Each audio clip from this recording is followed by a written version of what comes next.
Good evening, good morning, good afternoon. Welcome to another recording from the Truth Verses. I call it the Truth Verses because I show you on the screen where someone is wrong and I have evidence. If I don't have the actual evidence to prove something wrong, I'm not going to say or make that of a video about it unless if I'm showing both sides of the coin. That is possible to do and still have facts from both sides of the coin. A couple of days ago, I was watching when Shamoun, which if you look down at the YouTube channels I suggest, his is not on it, and you will find out why in a few minutes. But where Shamoun critiques Rob Christian, or RC. Now, I am a fan of RC. Yes, there are sometimes things he doesn't quite get right, but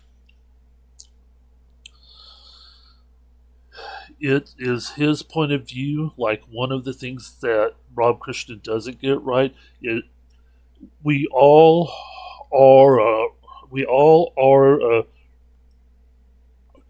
Christians, and we should not be trying to disprove one another. Well, yeah, we should, because there is a verse within the Bible that Scripture is given for reproof. Okay? You can look it up, or I might here in a little bit. But if someone is wrong scripturally, and we know it, we have an obligation to correct them and bring them into the right way of thinking about the Bible. One of my junior high friends from way back whenever dirt was just invented. Okay, maybe not that long ago, but a friend from junior high and even into high school and even beyond. One day I found out which congregation he was attending. So I asked him why does his congregation serve French bread during the Lord's Supper? And I have pointed out the verses that disproves that kind of bread. See, because Jesus took the bread from when he was doing the Passover feast. If you look back into Exodus about the Passover, it was to be made with unleavened bread, because the leaven is a representation of sin.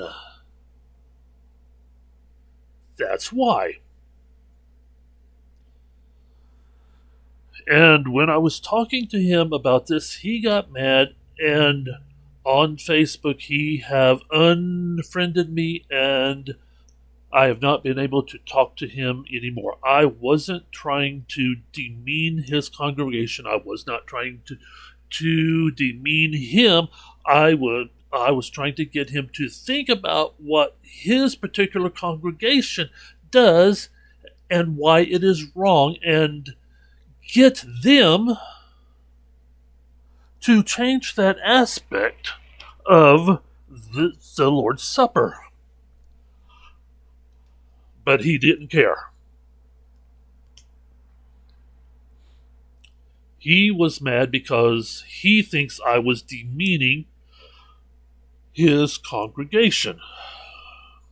If it's wrong, it's wrong, and there's nothing else that can be said about it. Now, with this particular video, I've only watched about the first 10 to 15 minutes of it, and I have decided, maybe I should do a reply video on this one. Ever since him and David Wood have split, I haven't had too much of a contact with him or even watched any of his vids. Because, and let me give you the background of it all.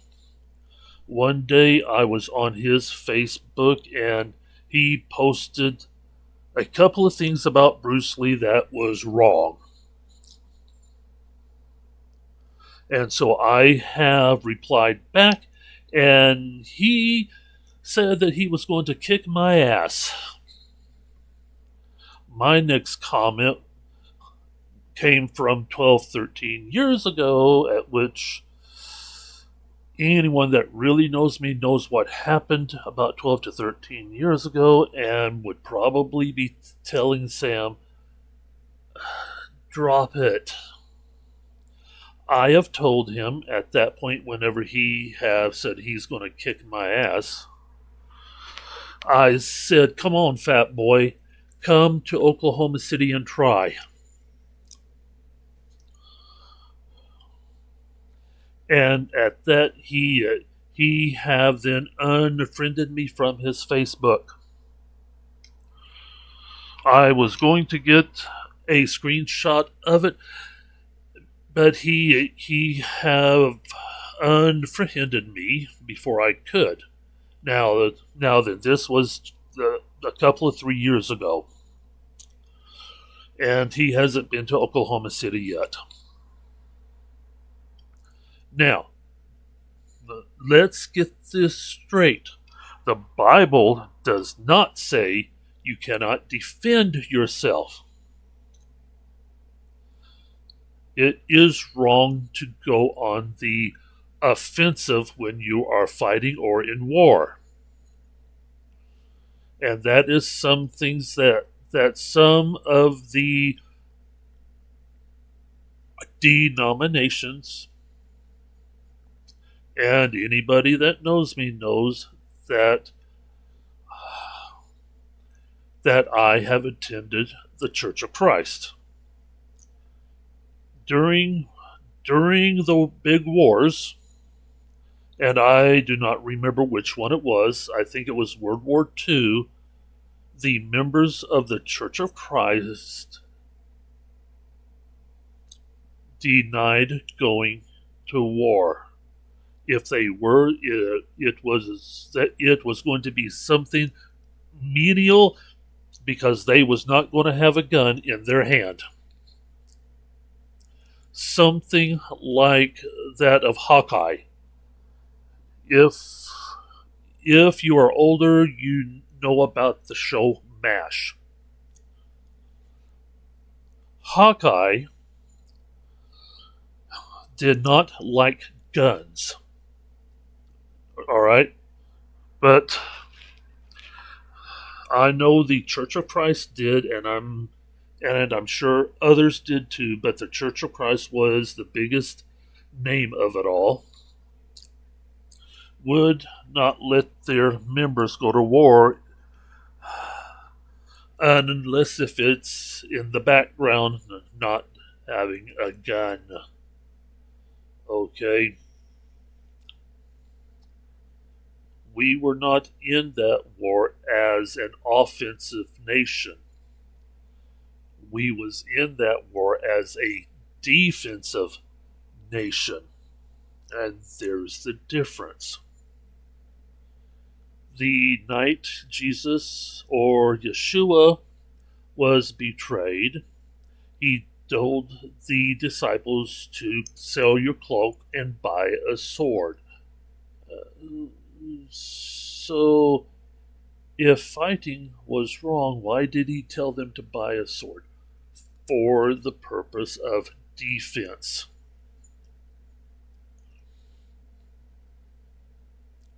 For the purpose of defense. You will not find history of them using the sword. Yes, I know. Yeshua also said, "He who lives by the sword shall die by the sword." You are not understanding the verse properly if you think just having a weapon, you will die by that weapon. No, that's not what that means. If you live by the sword, the key word there is live. If that is your go-to every time, look at me, I have a sword. Do not mess with me, I have a sword. And you are a bully because you have that sword. You will die by the sword. Several of the apostles had swords, but there is no record of them ever using it. They died other horrible deaths because they were obeying Matthew 28, 16 through 20. Go into all the world and teach all that I have taught you. Keyword there, again, is all. Not almost all, but you can you can omit this and you can omit that. No, he said all. And guess what? Yeshua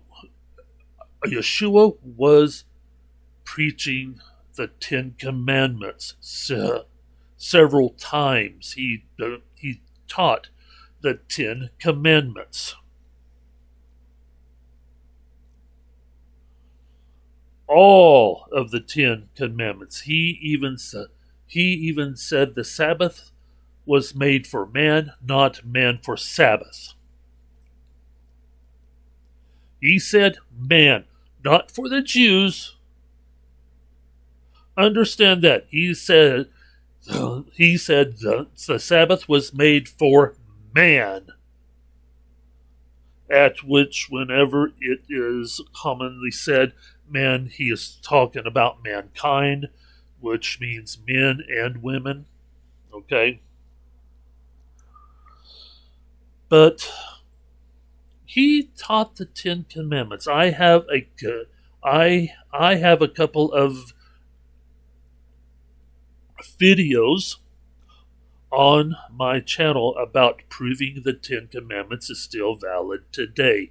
If you don't think so, watch one of those two. There is a short one and there is a super long one, something like 2 to 3 hours. If you want a detailed understanding, you will want to watch that one. Okay? But they were obeying Matthew 28, 16 through 20, whenever Yeshua said, "Go out into the world." And again, he did not say, "Go out into the world and search for the lost Jews." No, he said, "Go out into the world." All right? But they have died horrible deaths, but they did not use the sword that they had on them. Think about that. Before you try to tell me it is wrong to fight, I will not fight him unless he tries to tries the first swing at me. Then I will defend myself. And that offer still stands, shamoun.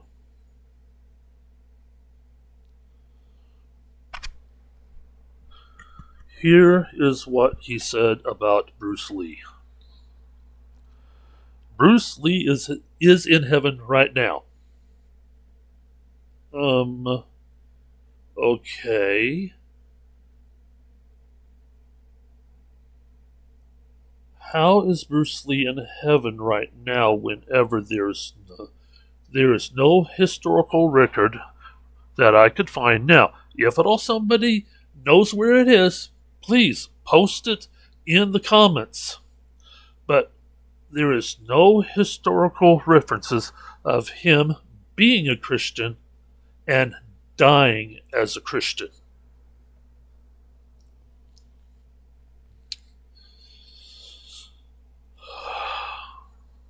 Where is it? That was one of the two things that I posted. Then I also told him that the only two humans that are in heaven right now that is biblical is Enoch and Elijah. They skipped death and was carried away into heaven. Elijah was carried away in a chariot. I do not remember how that of Enoch was sent to heaven, but they both skipped death and went straight to heaven. There is a passage in the Bible that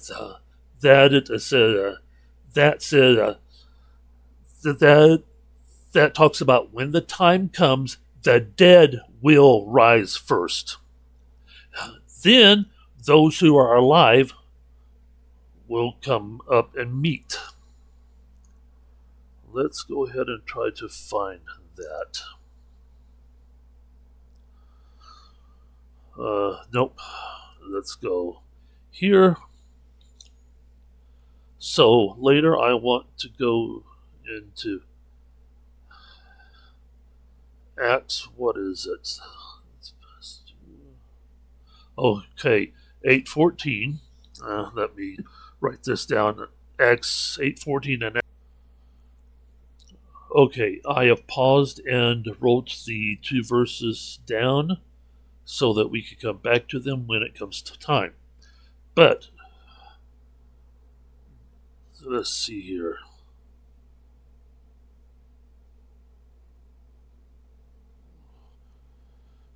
Let's see here.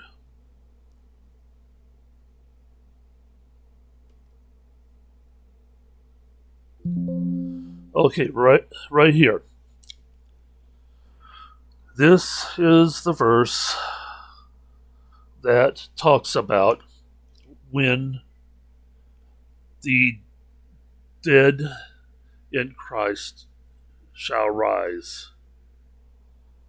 For the Lord himself shall descend from heaven with a shout, with the voice of the archangel, and with the trump of God, and the dead in Christ shall rise first. Sam Shamoun believes that when you die, you go either straight to heaven or straight to the lake of fire. And anyone that asks why I use the term lake of fire, I have that of a video on my other YouTube channel that explains that. But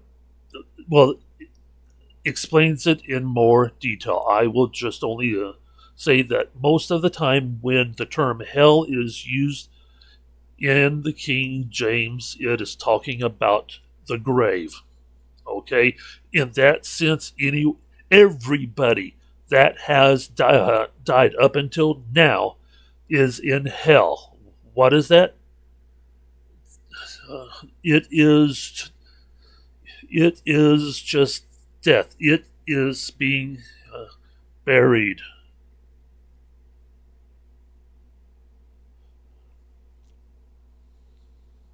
Hell is not the place of the lake of fire.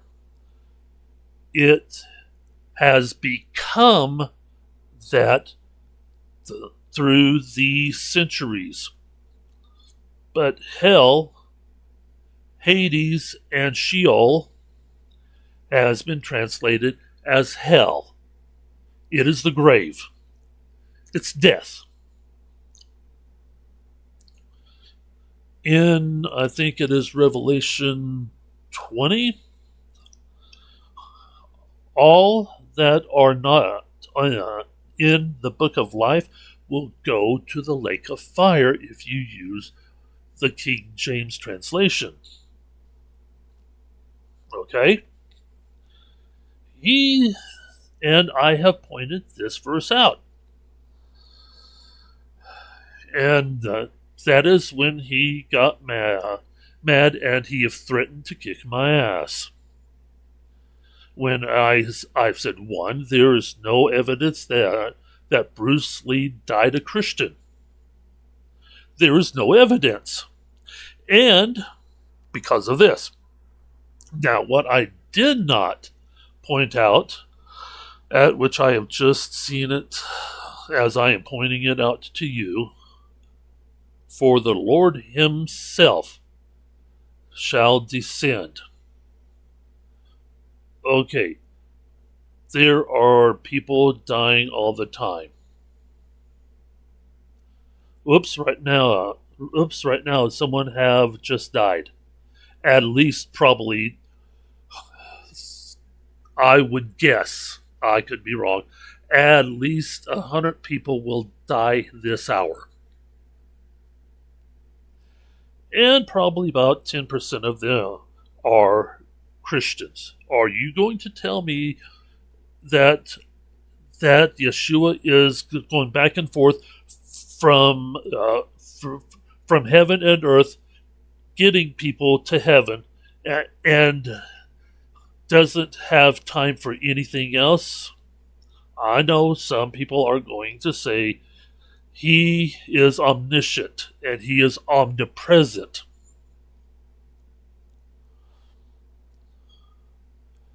That is not what this verse is talking about. For the Lord himself shall descend.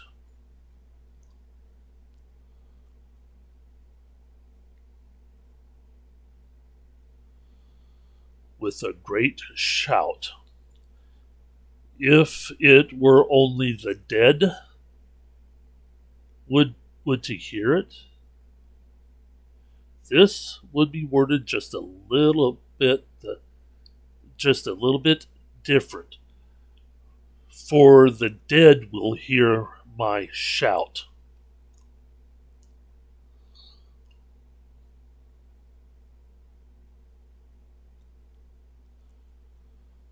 We, as human beings, have not heard his shout. When this shout comes, it is already too late. And so, Shamoun have threatened me and have unfriended me from Facebook. That is why Sam's channel is not in the list below. You will find David Wood, Hot Tune Tosh, which, by the way, just a few days ago, I have just got an email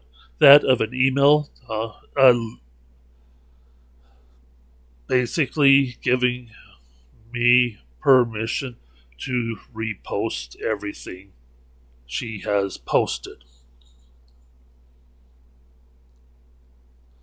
So, here here in a few days, I don't know when, I will start to mix it up between David Wood and also Hatun Tash. And here in a little bit, I will start adding Rob Christian and Christian Prince, because they both have in their own videos several times have given a blanket permission, just like David Wood did. So I will be posting some of that too.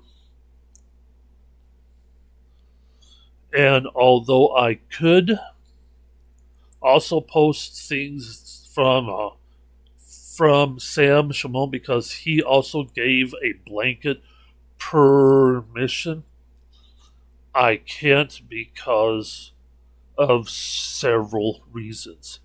You have just seen only 2 of them so far. We are about to cover several more. Until this video,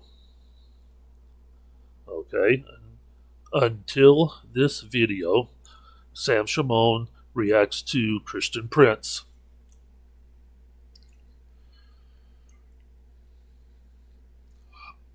I suspected Sam Shamoun to be a Roman Catholic. Now, I was a Roman Catholic for about 10 years. So I can usually detect people that are Roman Catholic by what they say whenever they talk about religion. He was not quite so easy to detect until this video, when he himself admits that he is Roman Catholic. Now, why is that wrong? Again, you need to go to my other YouTube and look at when I am talking about the end times. It is in at least one of those vids. I do not remember which one, but let's just say the Roman Catholic Church is a big problem right now, but will be a bigger problem after Revelation chapter 4 occurs. Now, that is a whole other conversation about Revelation 4. Well, actually, technically, 4 through 7. Because you don't understand 7 until you understand chapter 4.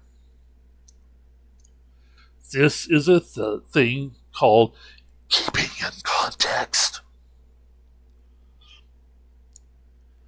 People that claims OSAS is found in the Bible don't keep it in context. They rip it out of context and make it say something that context doesn't. And I have also that of a video on my other YouTube talking about this as well. OSAS, or otherwise known as eternal salvation, is not accurate.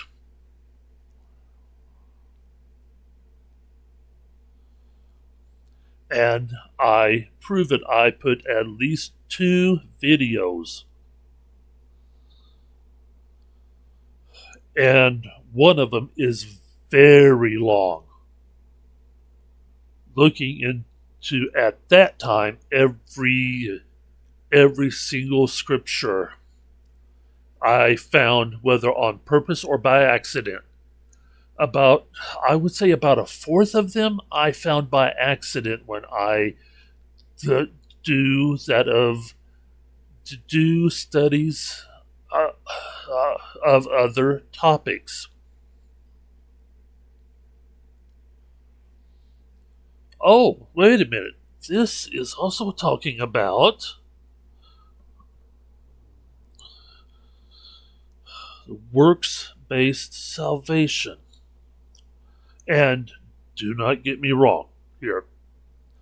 I believe I have said it in the longer it is a video. We can never do enough works to earn our own ticket into heaven.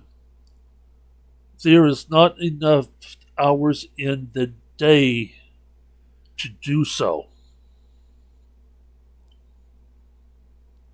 Ephesians 2, 8, and 9. We are saved by grace through faith. I believe that, absolutely. And the OSAS points that out. But what about verse 10? We are then called to do good works, for we are his workmanship. Oops, that's called keeping it in context. And that's just one. All of the 23 verses that they use to prove eternal salvation, I put it back in context and prove them wrong. Oops. They only have 23 verses that I have found. There might be a few more, but if I'm told about them, I will likely do the same thing, put it back in context and prove it wrong.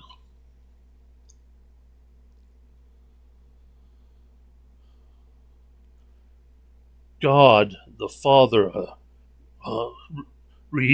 requires us to do a few things. These things are like an anthill to our sins of a Mount Everest.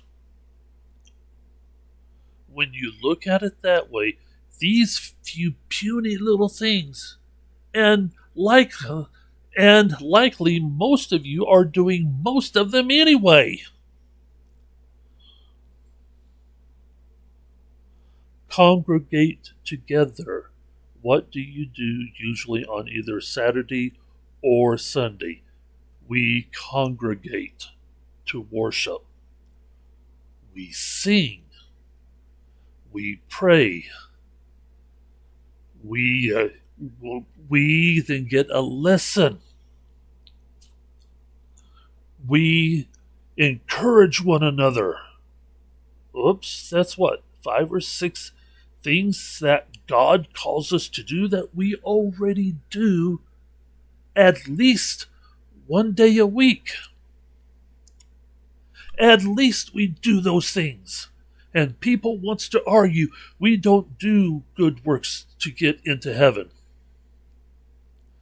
If you were baptized and then died shortly after, there is no works to then measure. You will still go to heaven.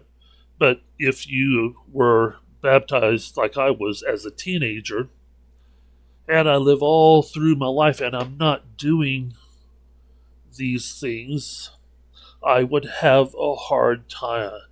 I would have a hard time explaining why.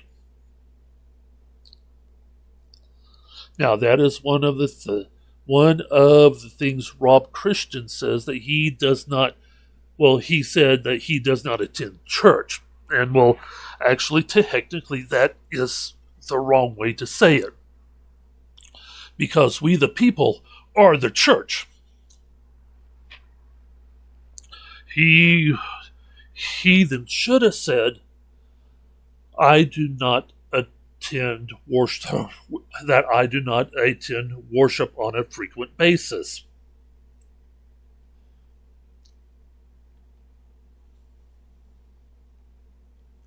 Now that would be a more accurate statement. But I am not, repeat, am not getting onto him about that because that is a common phrase that is said now in the 20th and 21st century. The church is a building. In that context, no. It will take a lot of time to get us to rethink, and I said us because it took me a while to then rethink once I learned this once again, doing my own study. I've learned this, that the church is the people, not a building, not a tent, not a house. The people are the church. We oftentimes meet in a nice big building that was mainly designed to worship in.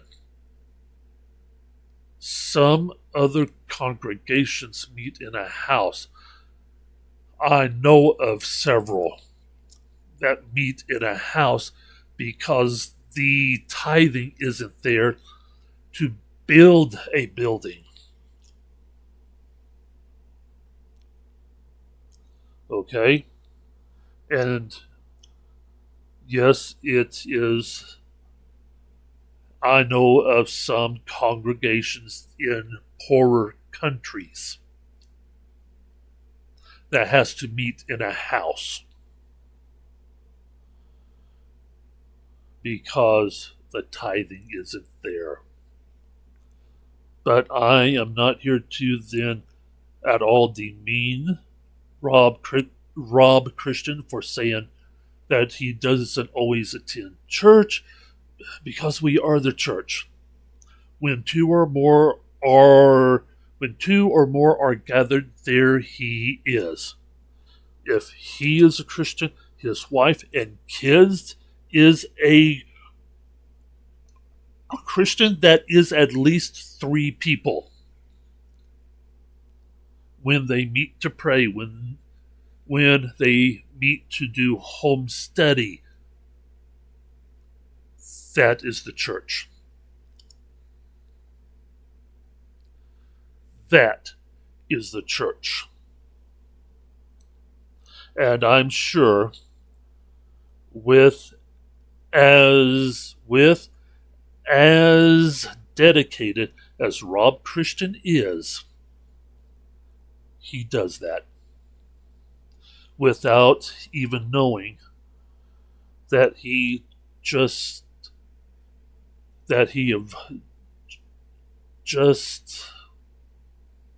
what is the word that I'm looking for?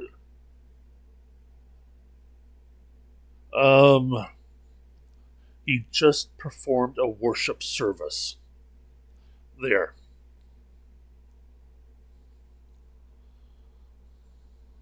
When you do that with your family, you just performed a worship service because 2 or more are gathered.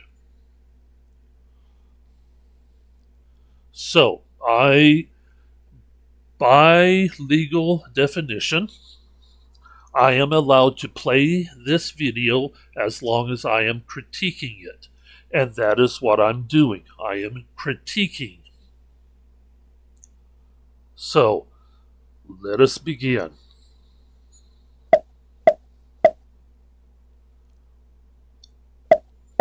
So, brother, I have got timestamps right here.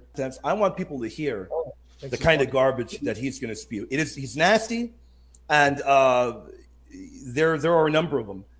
Let's begin right here. You all are going to hear a number of nasty comments, and of course, we're going to refute all of the garbage he puts forth. And by the way, this is my first time hearing it, right?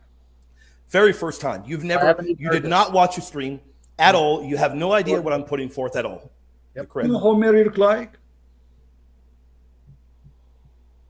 What I can say, people are, they want to, they are obsessed with images. They feel lonely, so they put an image of someone on the wall. Who is this guy? If you do it for the sake of art, I'm not against art. If you do it for the sake of history, like to document history, like as the mosaic, which is very beautiful and very important to document the Bible, so it can live for thousands of years, better than papers, I support that. But if you make images to kiss it, to lick it, to pray in front of it, you are doing something wrong. Wicked. Yep, you heard that. Jesus never said that. Oh, and you that. know better. All right? And you agree with me, you don't agree, who cares? Let me just tell the audience, it's going to get worse. It's going to get worse. It is, brother. But let me ask you one thing. Is he being respectful? No. All right, let's pause here. For the next few minutes, it is going to be talking about basically idols. And I will pause it whenever Sam tries to refute with a couple of scriptures. I am going to pause and say why he is wrong. So, let's continue. Nasty. When nasty, I brother. say to a Muslim, you lick the black stone, I'm deliberately insulting them. Yep. Now, this filthy Mohammedan who masquerades as a Christian, he knows when he says to Orthodox and Catholic, you lick it, he's now demonizing them and treating them like Muslims. Yep. He's about to call us Mohammedans right now. Yep. I say the truth as it is, and I don't care who agree and who don't. I deliver the message as I believe from the Bible, and the Bible is so clear. Jesus never said, I would do what Jesus said. If Jesus says make an image of... Go ahead, brother. No. Because he said he's going to do what Jesus said, right? But he admitted he doesn't go to church, right? He doesn't even go to church. Yeah, this he doesn't even go to church. Yeah, he doesn't even go to church. All right. Listen to them. They are saying that Christian Prince doesn't go to church. What he means is that he does not attend that of a congregational worship. That is not what Christian Prince said. And you will hear it. Listen to what Christian Prince says. He doesn't go all the time. He does go, but not all the time. Listen to what Christian Prince says. They both claim that Christian Prince doesn't go at all. Let me back this up a few so that, let's see here, right about there, I hope, and listen to it again. They claim that he said he doesn't go at all. If Jesus says make an image of... Go ahead, brother. No. Because he said he's going to do what Jesus said, right? But he admitted he doesn't go to church, right? He doesn't even go to church. Yeah, this he doesn't even go to church. Yeah, he doesn't even go to church, brother. Son of Satan. You filthy son of Satan. Matthew 16, verses 18 to 20. He just says he's building his church. You filthy son of Satan. Matthew 18, 17 to 20. Jesus says the highest authority on earth, the final arbiter, is the church. And what the church decides on earth will be decided in heaven. Okay, let's look that up. He said, let's go back and get the verse. Matthew 18, 17 to 20. Oh, okay, he said Matthew 18, 17 through 20. Just by chance, I have got this open. Okay. All right, so Matthew 17, 18 through 20. Whoops. And Jesus rebuked the devil, and he departed out of him. And the child was cured from that very hour. Then came the disciples to Jesus apart and said, Why could not we cast him out. He did say Matthew 17:18 through 20. Right, well, let's go on.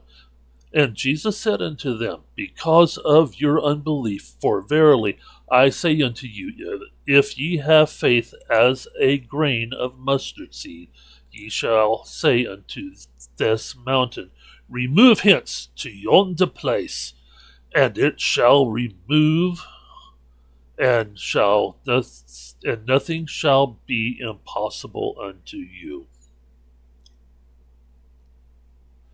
Let's see what he is about to say about this passage. Listen closely because we have just looked it up.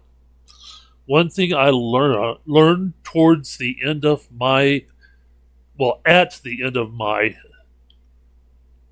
Roman Catholic years is to look it up. Okay? That is something I say a lot. Look it up, even if it's with me. And you do not believe it. Look it up. I show it on the screen so that you can see it for yourself. But I don't mind you looking it up. At the end of my Roman Catholic years, I have attended let's see, what was it called?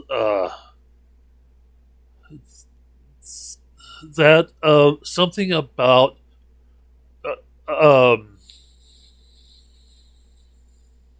the end times. And I went,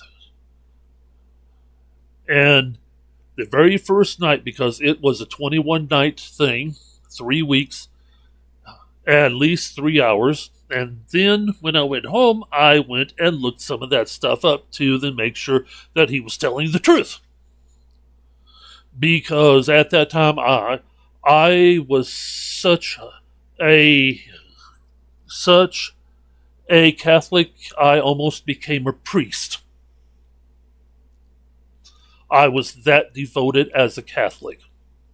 I almost became a priest in the Roman Catholic Church. Well, that didn't work out after this, because I have quickly denounced myself from the Roman Catholic Church, and it took a lot to then do it. But the one thing I learned is to look it up, because at that time I had a choice. Oh, it is 9 o'clock. My phone is going off. You hear it? Okay, it's time to turn it off. 9 p.m. But I could have just left afterwards and never came back after the first day. I could have stood up and said some nasty things because he was talking about my Catholic Church. Urgh. Or there is probably a few more options, but here are the three main ones. The third is that every night after I looked up the stuff he talked about, and I could not dispute any of it. I even found more that he didn't even talk about.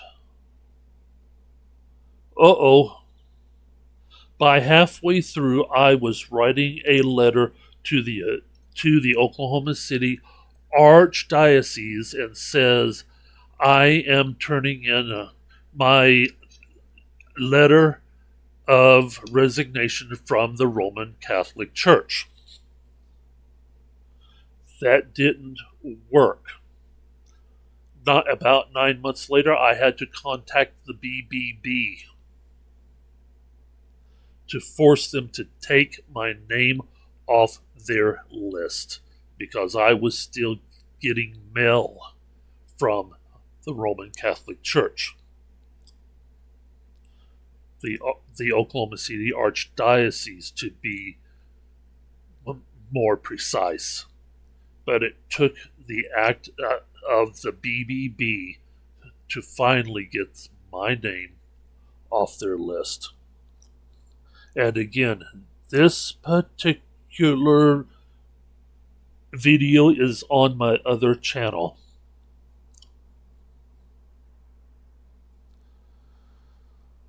So, again, let's listen to what he says. What was it? Matthew 17, 18 through 20 says. All right. Jesus says the highest authority on earth, the final arbiter, is the church, and what the church decides on earth will be decided in heaven. Where did we hear that? In Matthew 17, 18 through 20. That is right? Let's go back. And if Jesus says make an image of... Go ahead, brother.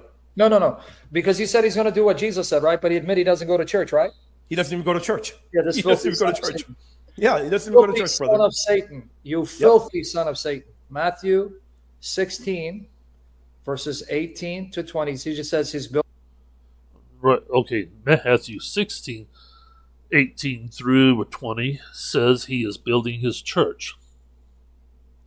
So Matthew 16.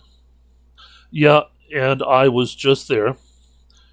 And, well, I was going to talk about this, but this is a good time to talk about this. 18 through 20. And I say also unto thee, thou art Peter, and upon this rock I will build my church, and the gates of hell shall not prevail against it. Let's stop right there. Peter is, in Greek, Petros, a pebble, a small itty-bitty rock. Like it says on the screen, a piece of rock. Okay? A piece of a rock. But what is this? Petra. Not Petros. And I know some of you are saying, why are we getting into the Greek? Because if we get into the Greek, we understand it a whole lot better. Peter is Petros. Rock is Petra, a large rock. It is on the screen. Mass of rock, literally or figuratively. This is where the Roman Catholic Church gets its false authority that the church is its final authority.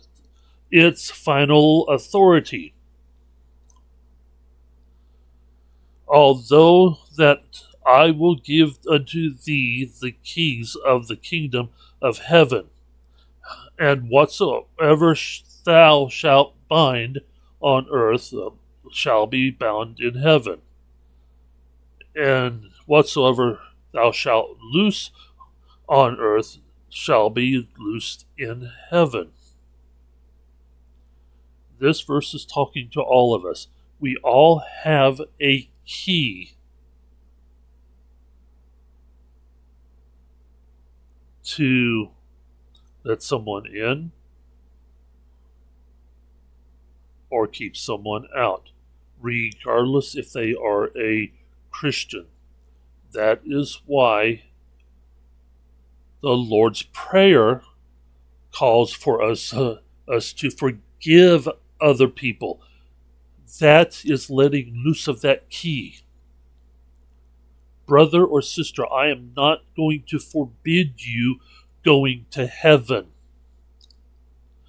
You will have to do that yourself. When you forgive other people of the sins they committed against you, you have released that key and says it's your choice. Do as you wish. We forgive other people. Now, that does not mean that they are free from the punishments of what they've done. That is two different things. Forgiving the sin they did against you and requiring the punishment to be fulfilled. Because, and well, we know this today. When a victim in court does a victim impact statement, some of them will say, I forgive you, but does the judge then let that person loose? No, because the punishment of the crime still has to be fulfilled. Not I, but that of the Holy Spirit have spoken through me to talk to someone about this exact thing, and whenever the Holy Spirit was finished, he said, wow, that's deep. I have never thought of it that way. And here I am, confused, didn't know what I said because the Holy Spirit was then speaking through me. And so I asked, what was it I said? Oh yeah, that is really good.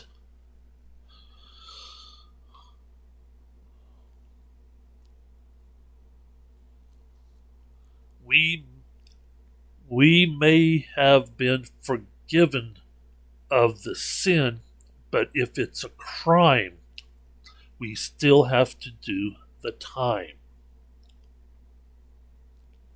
That is why you hear some of the victim impact statements in court saying, I forgive you because that is what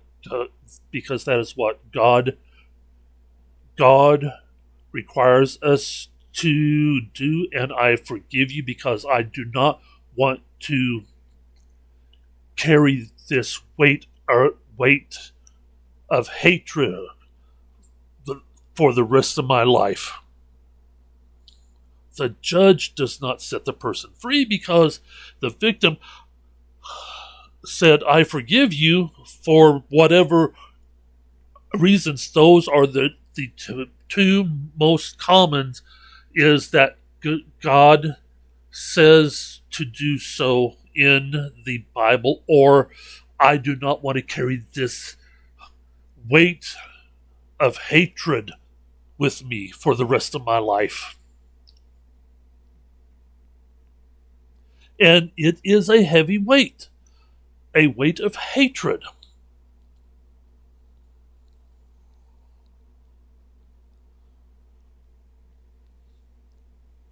Whenever a person does that to someone else, that gives that person a chance to go to heaven. That is who he is talking about, or talking to, when I give unto thee. And I believe this is usually a plural. Let's take a look.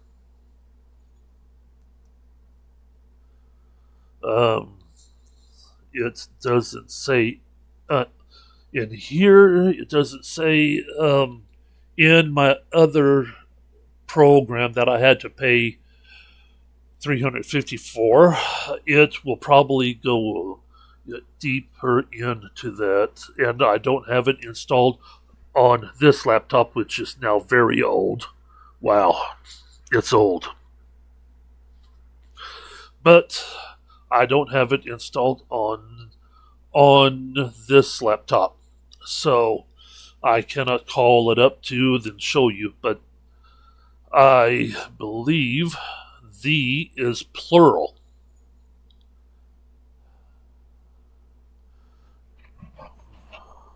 Let me think. How should I look it up? Let's go over here. No, I cannot open a tab on it. Can I open a tab? Nope, nope, nope, nope, nope. Okay, wait a minute. What is this? Okay.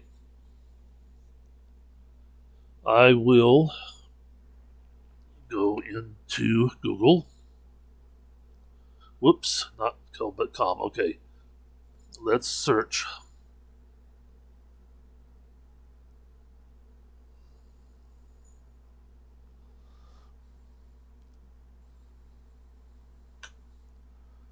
So, let's take a look.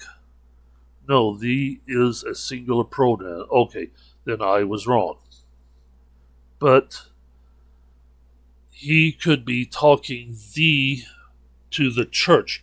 The church is a singular. So then he could be talking to the church and not to Peter himself, because Peter is a, what is it again? Petros. And the rock is Petra. So what could he be talking about? And on this rock,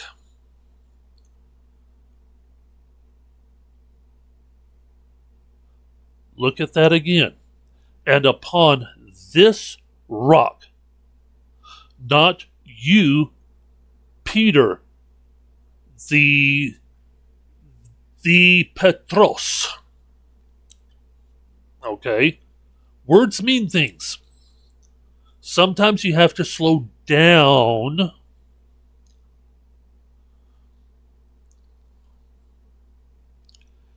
and read each and every word. If you're just reading the Bible, speed reading is okay. But if you are studying the Bible, you've got to slow way down and understand that words means something. And on this rock. He did not say, and on you, the Petros. Talking to Peter, he did not say you. And on you I will build my church. He did not specifically say to you or to Peter. So let's back up a verse or two. Well, let's go back 3 verses, because, like I said, I keep things in context. And boy, is this context about to prove them wrong. Okay. Prove him wrong. And he said unto them, but whom say ye that I am? Because up here he says, who do men say that I, the Son of Man, am? And they say, some say thou art John John the Baptist, some say Elias, and others Jeremiah or one of the prophets. It have them probably went on for quite a while, talking about that he is Moses, and or else he is, and it probably went on. And so Matthew just cut it short by saying this is probably. I do not have any evidence to say it, but there is probable cause to think it.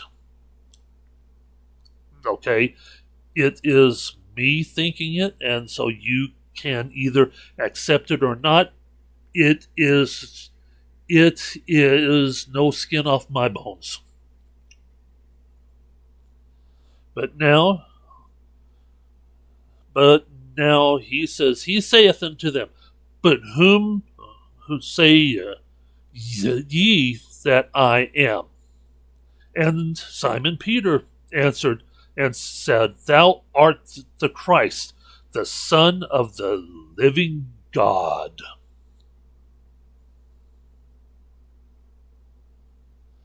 What did he say? Thou art the Christ, the Son of the living God. Living Theos. Okay? That is that of the Greek word for our Father. Theos. Okay? And Jesus answered and said unto him, Blessed art thou, Simon Bar-Jonah, for flesh and blood hath not revealed it unto thee, but my Father which is in heaven. And I say also unto thee, that thou art Peter, and upon this rock, what rock? This one up here. Thou art the Christ, the Son of the living God. This is the rock. The conversation is Jesus asking, who am I?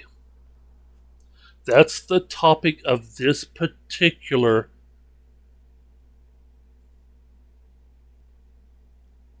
conversation. Who am I? Simon stood up and said who Christ is.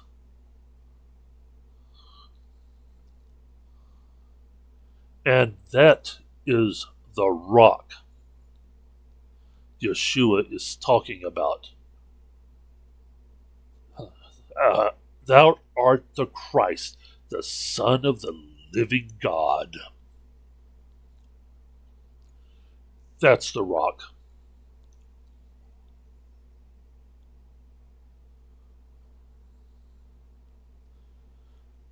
See what you learn when you put things back into context?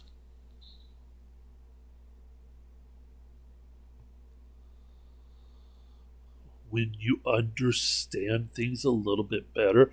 That is why I like eSword. It's free, and what you see on this one here, everything is free. If at all you want to do other, if at all you are wanting to do any other downloads, there are others that is free. And some that used to cost something like 99 cents each. Take a look. Free, okay? Free.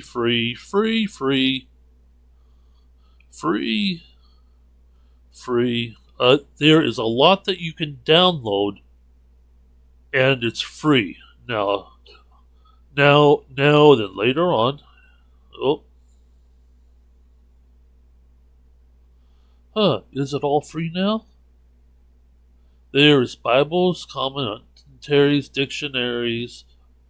It is a list of devotions, graphics, reference books.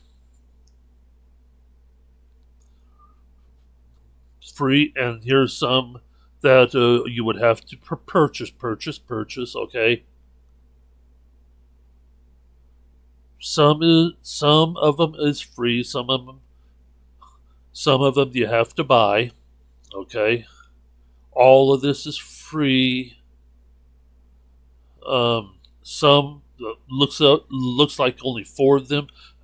If all you were wanting, you have to purchase. The same with over here.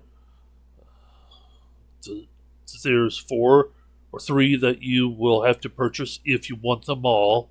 But eSword is a great thing. Commentaries are the same thing. Premium, which means you have to purchase these. Okay, let's go back to here. Maybe there is some that is a purchase that I didn't see. Yep, free. I have just past the ones that you would have to purchase right here. If at all you are wanting these, you have to buy them. Okay, there is one more that would have to be purchased if that is what you want. But there's a lot of free. Even this basic. If you just install eSword and don't add anything, you get what you see right here.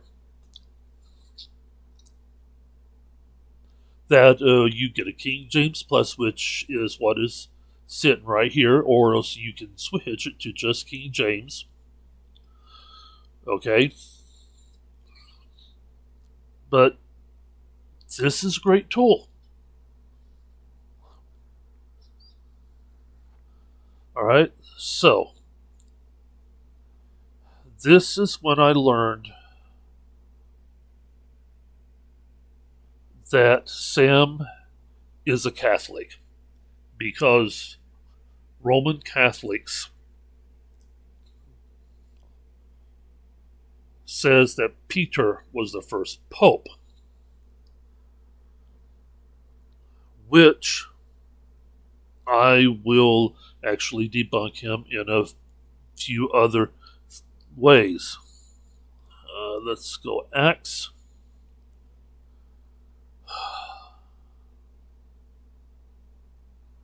What was it? Acts 16, I believe it was.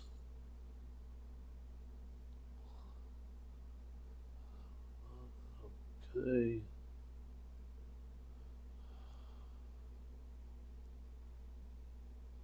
Paul and Silas. All right. I think it's this one.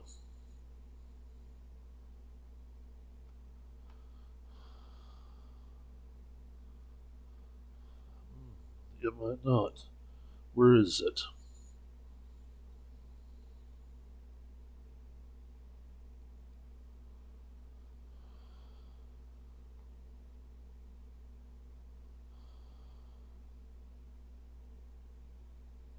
Okay. It may have been that of a earlier. Let's see here. Daily. Okay. To them.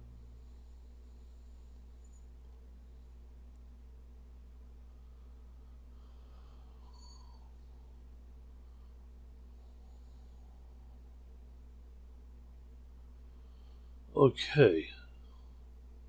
Was it 17 then? Okay.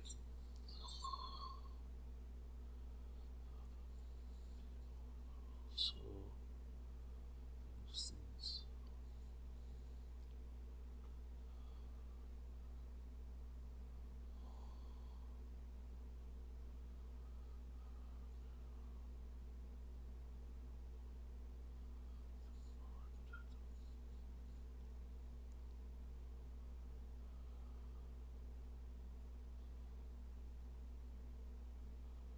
okay. where did it go?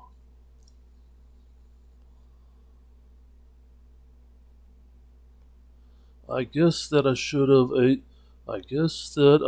also written that down. So let's see if I can.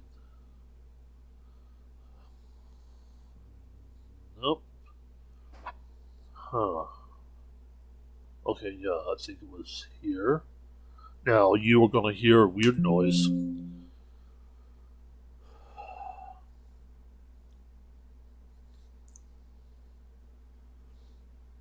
I know that I'm close.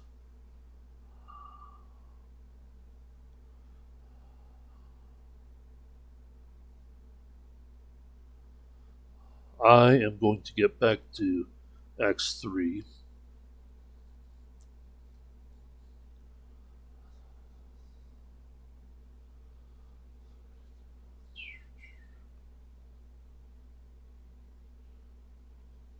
Okay, right here it is. Okay, I was way off. Wow. Boy, was I way off. Now, when the apostles which were at Jerusalem heard that Samaria had received the word of God, they sent unto them Peter and John. The church sent Peter and John to then do some more evangelism. If Peter was the first pope, why didn't he say, "No, I sinned, la la la"? No, instead, Peter was sent. And there is no notions at all that what the Roman Catholic Church says and do today did Peter do. Okay, including chapter 3. Okay, Peter and John went up together into the temple, which was not a Christian temple, it was a Jewish temple. And they healed and preached.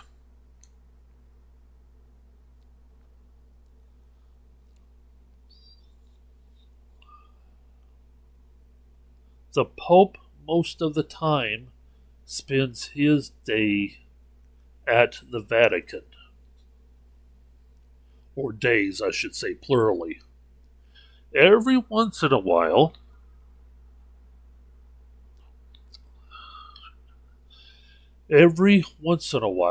he goes out to some other country and there's a big crowd just because he's Pope.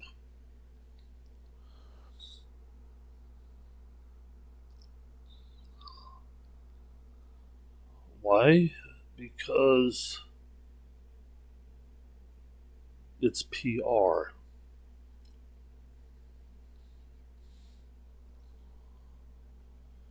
If it weren't either PR or, let's see, what is the term? Oh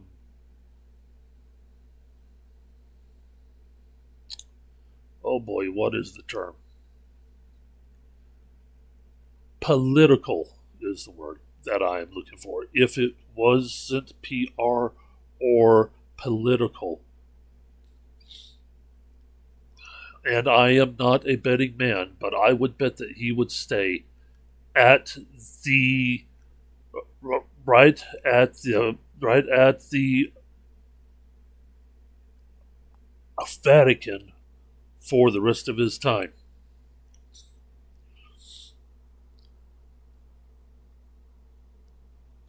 See, he sends out people.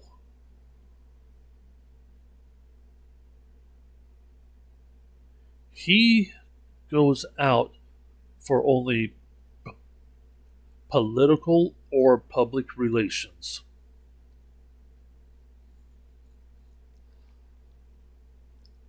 Now, I could be wrong, but I have not found a story where he just went out to be among the people, to talk to the people one on one or small group. It is always, when it is a PR, always in a big place where hundreds and even thousands can sit and listen to him. But I do not recall a story of him just walking around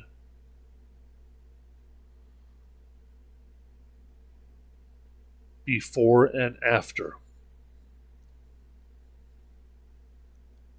He closes himself up in that of the Pope Mobile and goes to the hotel, and only his staff can approach him.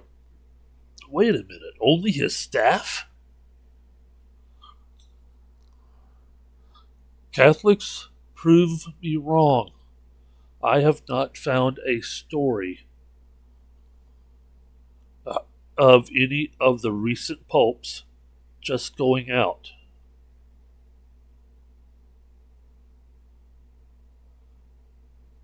Without the press being there. And that's going to be key. Without the press. Because the only time he's out of the Vatican is there's press there. Now, Pope John Paul shook hands with people, but the press was there. Yeshua said, whatever you do in public, you are rewarded, but whatever you do in private, I will reward you.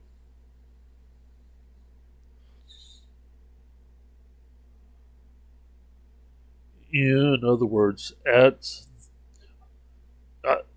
whenever you get paid, you then send some of your funds that you have worked hard for and send it to a place like the Salvation Army, and they do a lot of good. I have been on the receiving end of a lot of that good. Food bank, Christmas help, that of the utilities help, they do a lot of good. So if you are thinking about starting to give to someplace, the Salvation Army does a lot of good. Regardless of what some people says. Because I have been on the receiving end of a lot of it.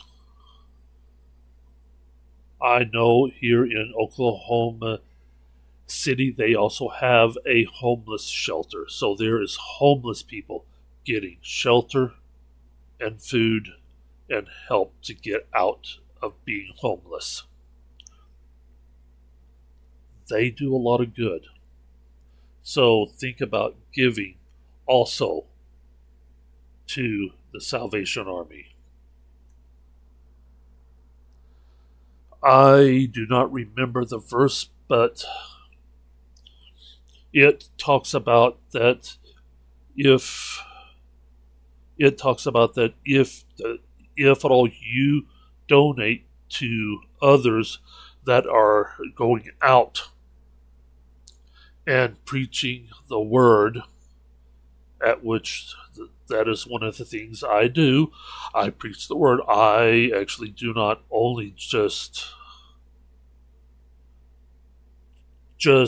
point out that of the errors of other religions and other denominations. I also preach the word. So then whenever you give to people like us, it is as if you have done it yourself, because you are funding people like us so that we can keep on doing it. So then, whenever you give to people like us,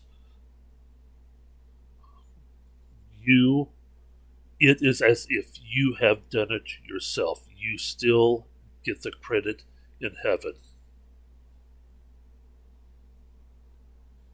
Think about that. So, let's get back to this.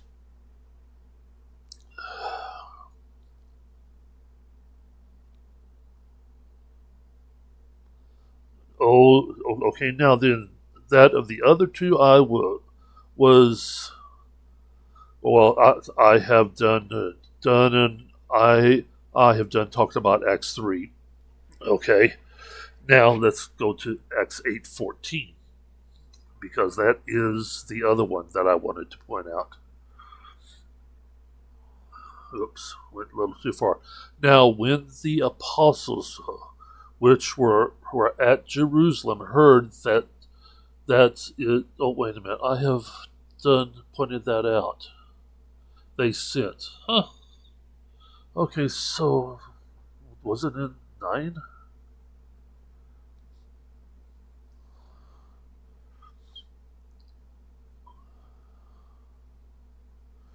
No. All right. Well, I now do not remember that of the other one. Let me see.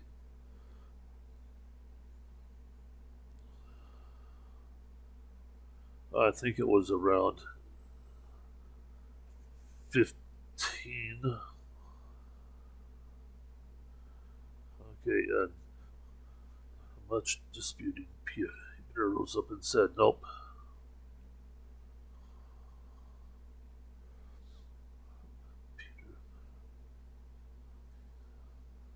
Okay.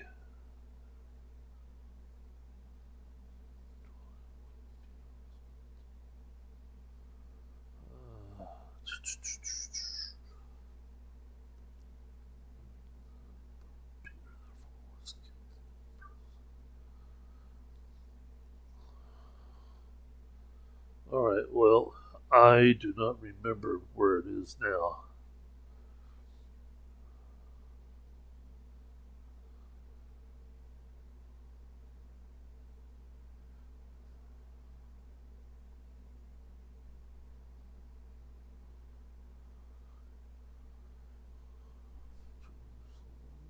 Darn.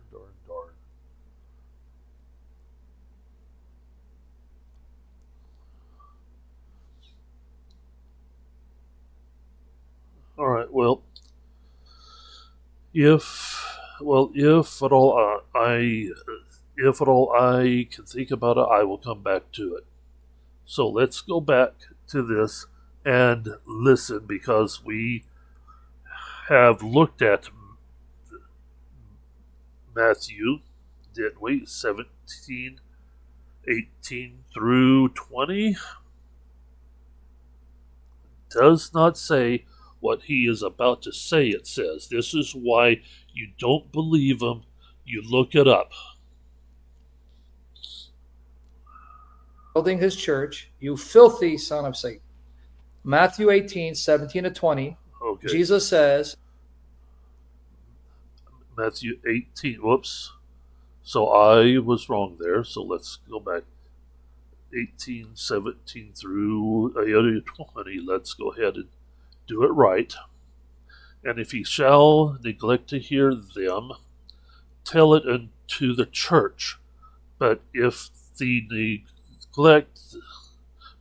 neglects to hear the church, let him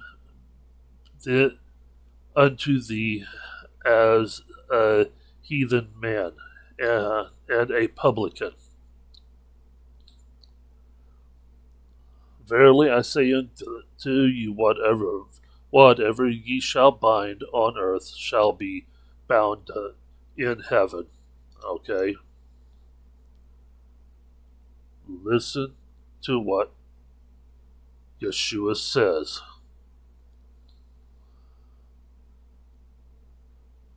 The church. Again, I ask, who or what is the church? Is the church a building? No. Is the church a hierarchy? No. The church is the people. Which this confirms what I said about the other part, that it is that of a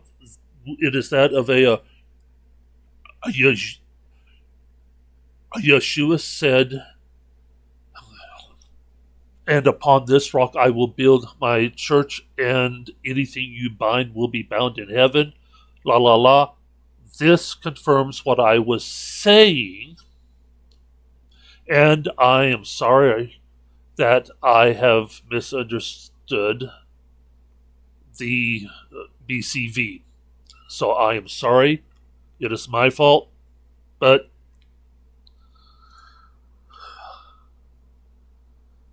we are now at the right spot where he said. So it's Yeshua is talking to the church and about the church. Who is the church? The church is the people. I say unto you, whatever ye shall bind on earth shall be bound in heaven, and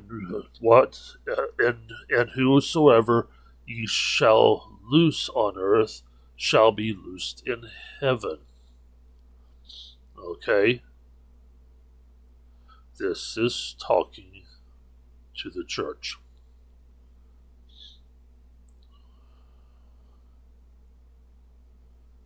He did not say to the elders of the church, or to the preacher of the church, or to whatever of the church.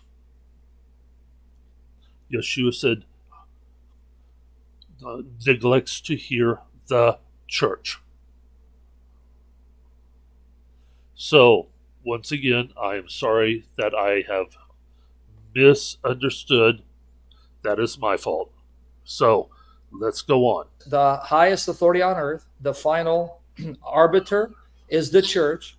And what the church decides on earth will be decided in heaven. What the church loosens on earth will be loosed in heaven.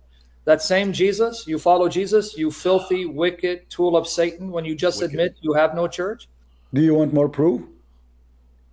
In his case, he claimed that he go to the church. In my case, he claimed I don't go to church, which is not true. But I don't go. Listen to CP, what he is about to say. Listen carefully. All the time to the church. I'm here all the time. Okay. Do you want more proof? In his case, he claimed that he go to the church. In my case, he claimed I don't go to church, which is not true. But I don't go all the time to the church. I'm here all the time. I am here doing service better than going to church, because when I go to church, I go for my sake. When I stay here for your sake. When I go to the church, I do it for my sake. He did not say if. He says, when I go to church, I do it for my sake.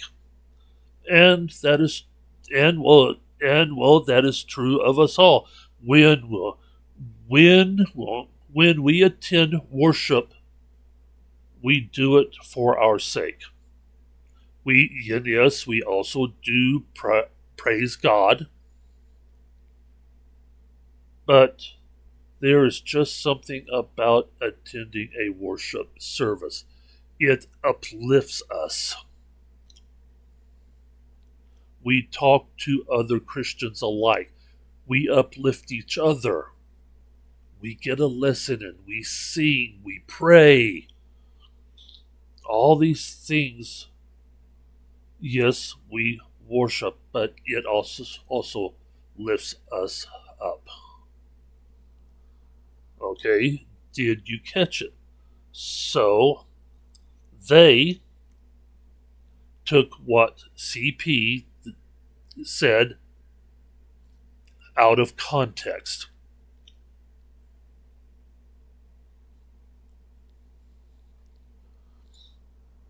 Let's go on.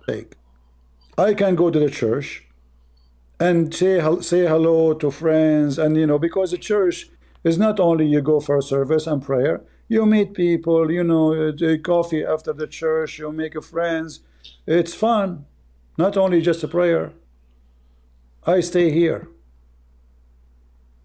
So he claim. And yes, that is very true. When I go to a worship service, it is fun. I like to go. But there are times, because I am physically disabled, I have a hard time getting to worship. Okay?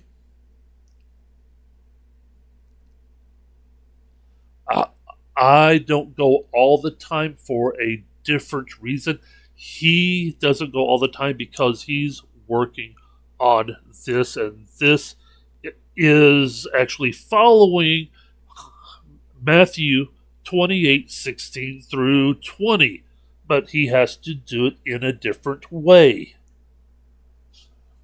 Peter did it this way sometimes. He had to disprove a local god before he can preach the true God.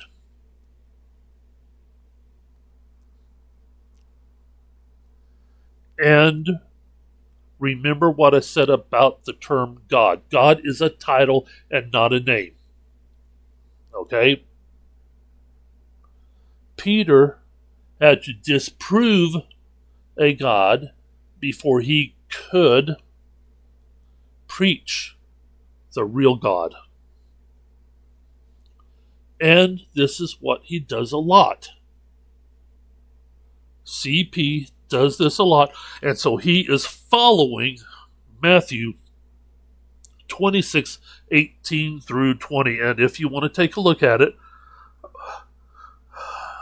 Matthew 28:16 through 20. It is also called the Great Commission. Listen to the words, because words have meaning. Then the 11 disciples went away into Galilee, into a mountain where Jesus had appointed them. And when they saw him, they worshipped him, but some doubted.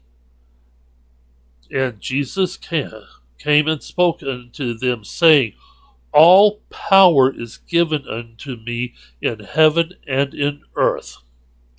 Go ye therefore and teach all nations, baptizing all nations, which means the Gentiles,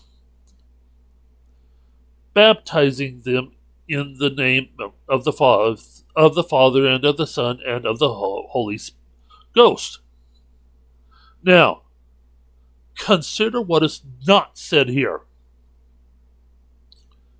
Yeshua did not say unto all the nations and find the Jews,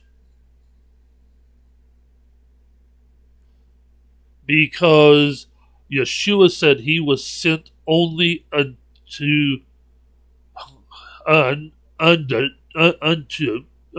Jews. But he has all power and authority to send them unto all the nations, teaching them to observe what is it all things whatsoever I have commanded you. And lo, I am with you always unto the end of the world.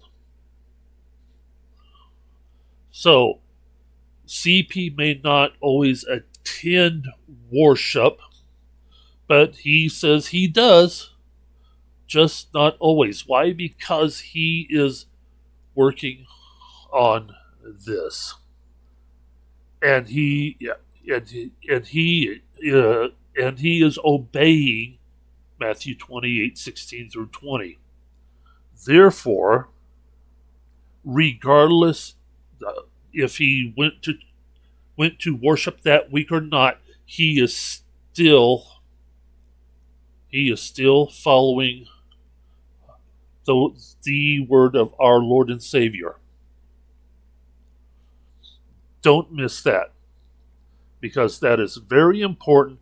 Sam Shamoun should be ashamed of this, because he claims to be like, let's see, what is his name? Doctor, what is his name? Doctor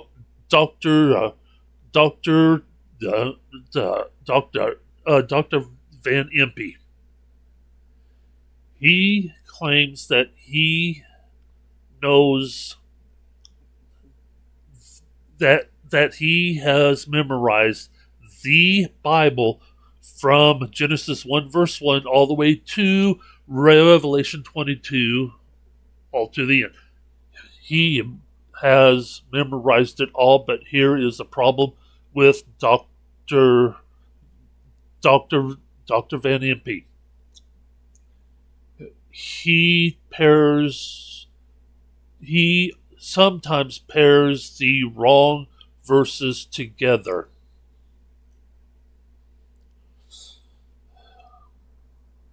And Sam is doing almost the same thing, pairing the wrong verses so that he can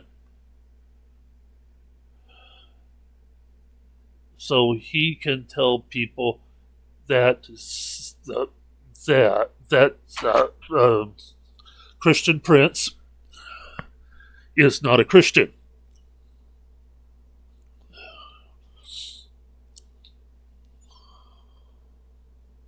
And that is wrong.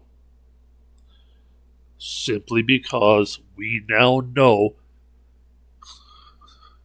Christian Prince follows Matthew 16:18-20. Because he's preaching it to other people. Some people may not like the way Christian Prince, Rob Christian, David Wood, and others does it, but when you deal with Islam, it is not an evangelism you do, it is polemics. You have to first prove Allah is a false god before you can introduce Yeshua. Once they accept Allah is a false god, it is a little easier for them to accept Yeshua and Theos.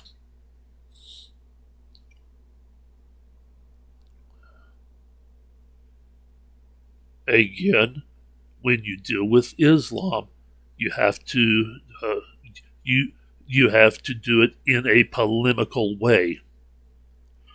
You can't be all nice, just like that of the, just like if you were doing apologetics. You can't do that with Islam. A few you might be able to, okay. So then do not put into the comments that you was able to then do it as an apologetic, because there is going to be a few, but the vast majority You have to do it in a polemical way, or they will not even listen to you. They have been taught that if you bring flowers and chocolate, you and those two are meant as a metaphorical sense, not in a reality.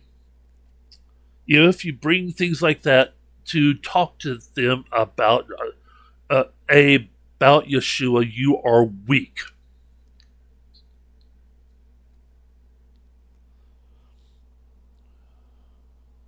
Let's go on. He keeps saying Christian Prince don't go to church. He think he's making me a bad person. What an idiot. You go to church so you can take pictures with the priests and post them online. I was in this church today. I go to churches, I never post anything. I never even tell people what I'm doing. But Jesus said that he's building his church and that the apostles will be the foundation of the church, and the apostles appointed bishops, not a dog like you. Did we read that in the two passages he pointed out? There is nothing about appointing bishops in the two passages he pointed out. Now, I think that there is a term of there's that term later on. Paul, I think, talks about it. But Yeshua never said to appoint bishops, to appoint anybody. The church is one, which is us. We are the church. To mislead people? Go ahead. Exactly, brother. Me, I will make a billion image of him. But it had to be his image, not the image of Christian Prince. Otherwise, nobody will follow me. He thinks he's funny. Ridiculous. Because I look scary. So don't fabricate image and don't draw your imagination. You are fooling yourself. You are the same as the black stone kisser. See? You hear that? Yeah. I don't want you people that have gone to my page telling me that I'm lying. It is going to get a lot worse. He called us the same as the black stone kisser. Yep. Who are they? Who are they, brother? Muslims. Yep. He called us the same as Muslims. If you support this man, I don't want you supporting me. Plain and simple. Yep. There's a problem with this guy's theology. He's nasty. He cannot stand the Catholic and Orthodox churches. He has horrible theology as well. Terrible. Some of the lowest level. Can you believe that? Well, if Jesus didn't say to make images, well, I shouldn't do it then. Some of the worst arguments you're going to find from this Bible butcher. You fabricate. Oh, okay, let's stop there. If Jesus didn't say do not make that of images, we should. But he did. Let's see if I can remember.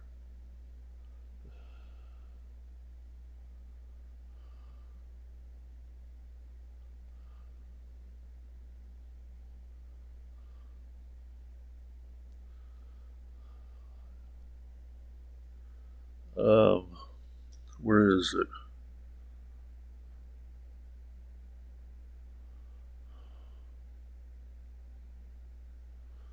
Where is it?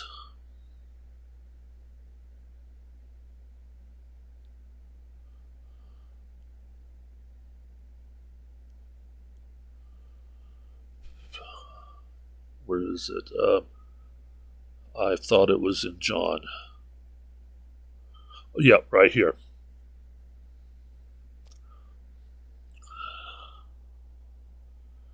Let's see here.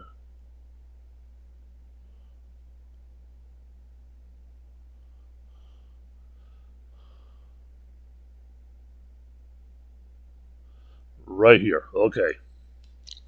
8, John 8:58, Jesus tells them, "Verily, verily, I say unto you, before Abraham was, I am." Now, two things to look at here. One is the reaction the priests of the time did. Then took they up stones to cast at him. They was ready to stone him.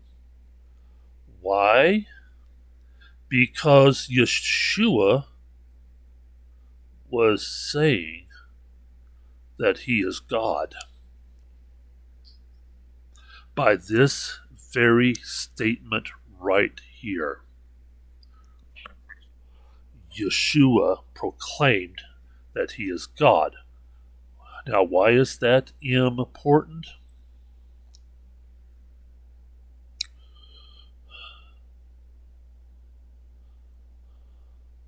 Exodus, I believe it's 16.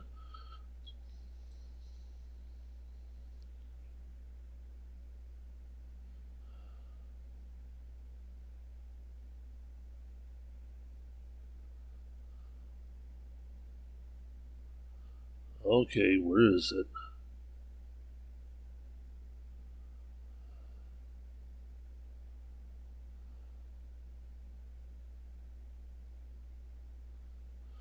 Yeah, right here. Exodus 3:14, and God said unto Moses, I am that I am. Where did we just see that? Just see that? Matthew 8:58. So, if Yeshua is God at Mount Sinai, what did Yeshua issue at Mount Sinai? I am the Lord thy God, which have brought thee out of the land of Egypt, out of the house of bondage. The second commandment, thou shalt not make unto thee any graven image or any likeness of anything that is in heaven above or that is in the earth beneath or that is in the water under the earth. Why? Because the first one says, thou shalt have no other gods. And generally speaking, whenever you make images, you end up worshiping it. Now, there are two angels sitting on the ark. How many people sees it? Just only a few. The great that of the high priest goes in once a year. Not enough time to do a worship to the angels. He does his duty and spreads blood onto the ark.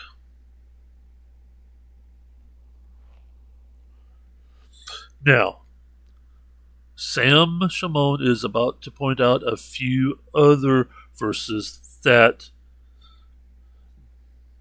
actually does it wrong. But we can find Catholics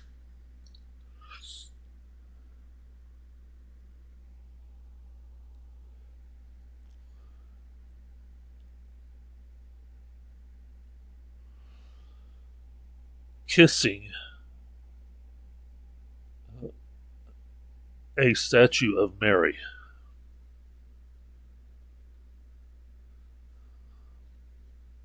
Let's go here.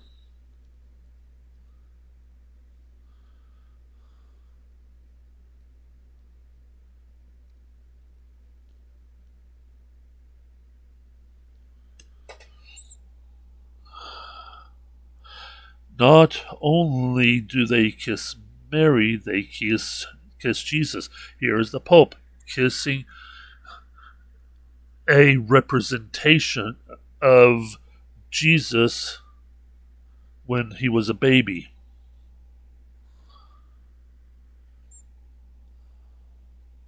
Okay, this is just a few. Let's go over here and see.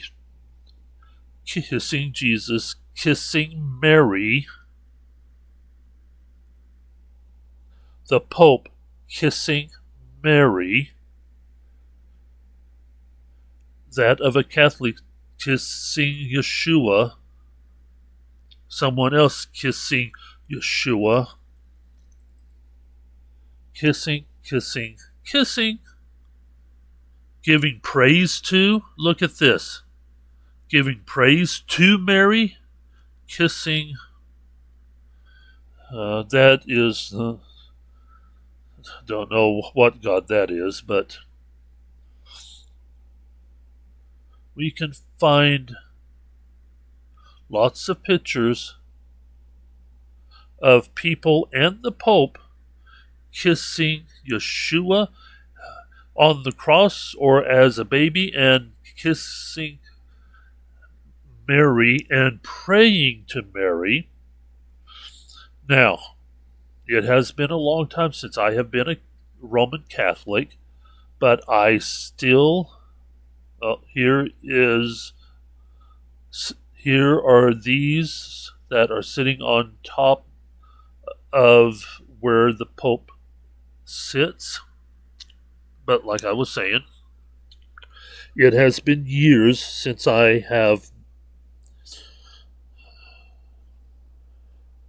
went to a Catholic worship and that I've been a Catholic. But the one common prayer that every Catholic knows is the prayer to Mary.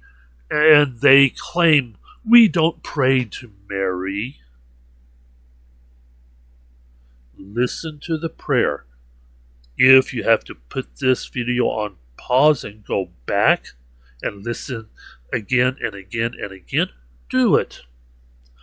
But the prayer the Roman Catholics do is, Hail Mary, full of grace, the Lord is with thee. Blessed art thou among women, and blessed is the fruit of thy womb, Jesus. Holy Mary, Mother of God, pray for us sinners, now and in the hour of our death. Like I said, if you need to rewind and listen to it again and again, you can do so. I do not have the prayer sitting in front of me to then recite it. No, that is from memorization. Been in the Catholic Church for about 10 years, and then I quickly got out. All right. The first two words, Hail Mary, just like the angel did when he came to give her the good news, getting her attention. Hail Mary. The first half of this prayer comes from two different parts of the Bible. Hail Mary, full of grace, the Lord is with thee. Blessed of... Okay, that is from the angel. Blessed among women, and blessed is the fruit of thy womb, comes from whenever Mary visited her sister. Okay? Those two parts do come from the Bible. The other, pray for us sinners now and in the hour of our death, is not biblical. The Roman Catholic Church proclaims that she ascended, which would be a third person, third human, to ascend into heaven without dying. When you ask them, give me scriptural proof, they can't. It have been decreed by the Roman Catholic Church that she did it. No proof of it.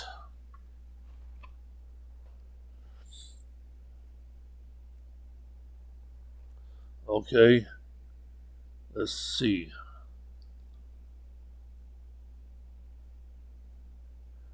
Maybe I was too... I should have put this on as a part of the requirements.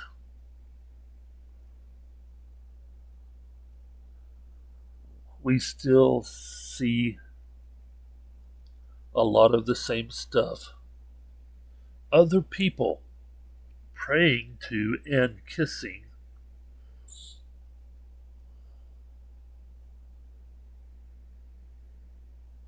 Mary or Yeshua.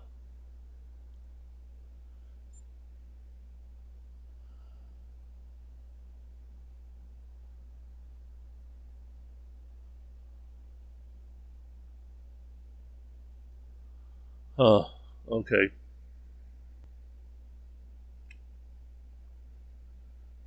And Sam Shamoun will make a few arguments. Let's then listen and look at the verses he did. An image of a woman, and you say this is Mary. Did you see Mary? And even if we have the picture of Mary, we should not put it in the church. Who said? Crazy. Where? But as I say, a human being is weak, and he needs support. So Where on earth does it say you should not or cannot have images in a church? Where? Now I'm Where on gonna earth? make Where? We have just seen where, right? If you can't make the images, they can't go in anywhere, can they? Right? It is not saying you cannot put them in churches, because if you can't make them, listen to this, if you can't make them, then there is nothing to put into a church, right? And again, I am using the term wrong, into a worship center. Okay? If you can't make them, you cannot put them into a worship center.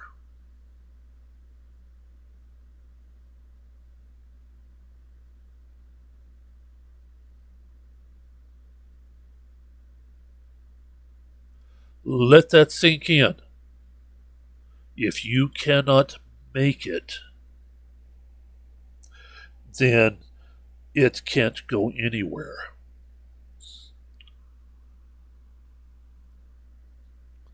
make a challenge. Now, CB, and the B is not prince. You're not a prince. You're not even a princess. CB, show us where it says you don't put images in a church, the Bible that you claim to believe. Well, what church? You don't go to church. Yep. Hold on. CB, you son of Satan. You said you don't go to church. So what church are you talking about?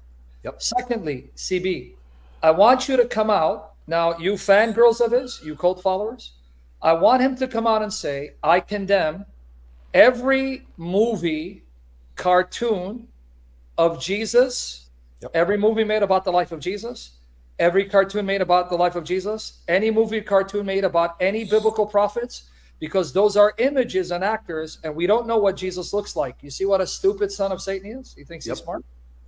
Okay, so now if CP or CB has ever praised or watched or condoned, let's say, the Passion of the Christ, let's say Jesus of Nazareth, or the Jesus Film Project, which is based on the Gospel of Luke, or if CB has at any time watched or allowed or permitted or endorsed watching cartoon depictions of biblical prophets or movies about biblical prophets, this son of Satan just refuted himself. Because he's stupid. Okay, do you hear what kind of an argument he is trying to make?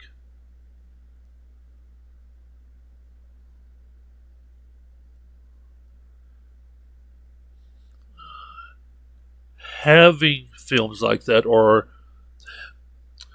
it isn't about teaching, because those films are about teaching. But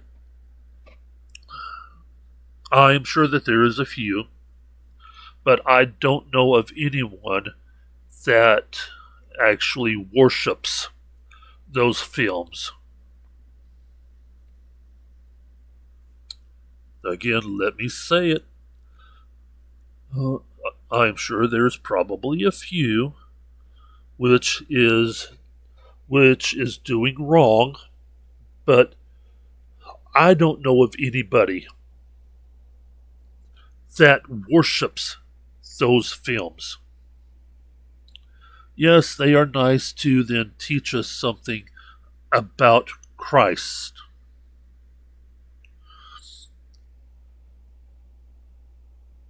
But I do not worship them. And that's the key element.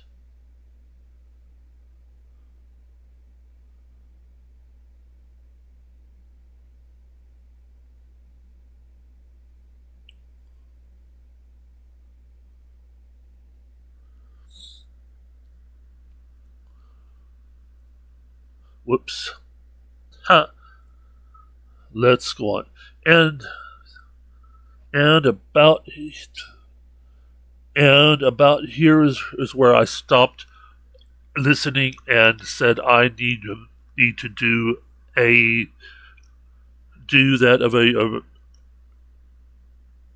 rebuke of this.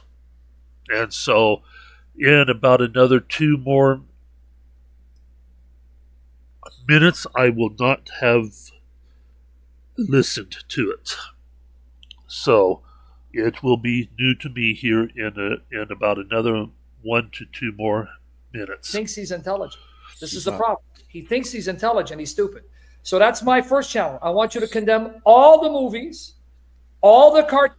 Okay, listen to what he said, and then remember back before we started this that I said that I pointed out something to him, and what did he do to me?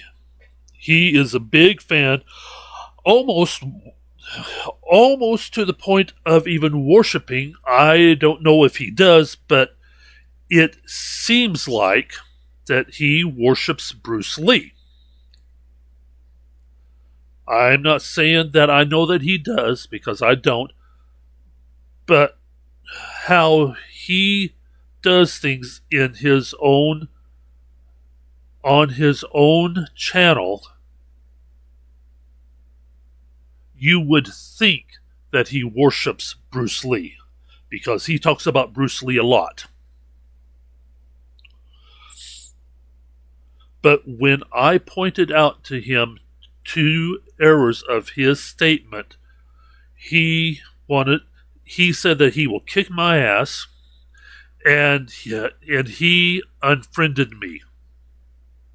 Even if Christian Prince did do a reply video, he would not listen. I say that from experience. he will not listen to the truth. So why should Christian Prince even try to rebuke him? He isn't going to listen. He is just going to call you names and unfriend you. Cartoons, all children's Bible books with images, because we don't know what they look like. Yep. So unless you know what they look like, God can't use that and honor that. I want him to come down and condemn it all. And secondly, what church? You don't. As a teacher, we have learned that students learn in different ways. The four main ways a student will learn, it won't be all four, but that of the four main ways, there's something like 25 ways. But the main ways a student learns is either through audio, which is by way of someone speaking, visual, that is by way of any visual impacts, hands-on,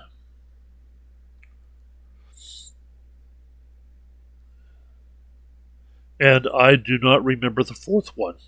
Darn. But that of the students that learns visually,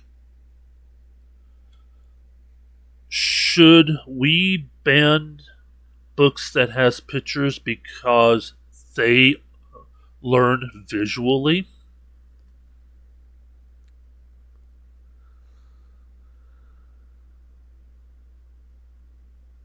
Huh?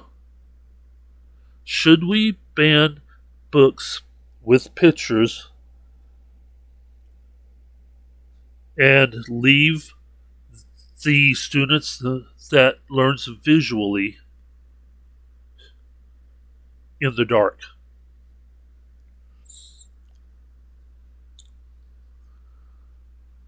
That is why most of the teachers in schools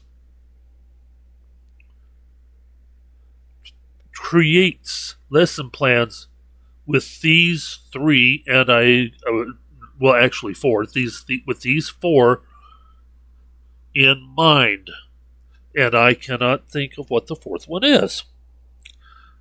But the teacher will be talking in front of the classroom, and probably will have some kind of a something. It is let's say projected onto a screen, and then there is the homework. One, that of the teacher is speaking. Two, she gives some kind of a visual, and three, she gives homework. So he or she is covering their bases when they do all these things at the same time. He or she will reach more than 98% of the students when they do it that way. I am a licensed teacher in the state that I live. And so, yes, I have had to learn all this stuff in school. All this is scientifically proven. So, let's go ahead and take a look.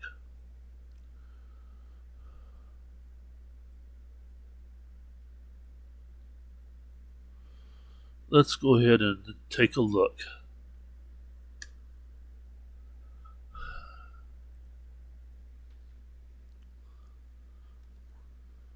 Oops.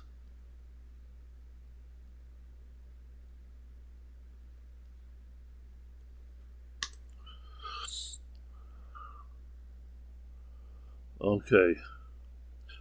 Right here.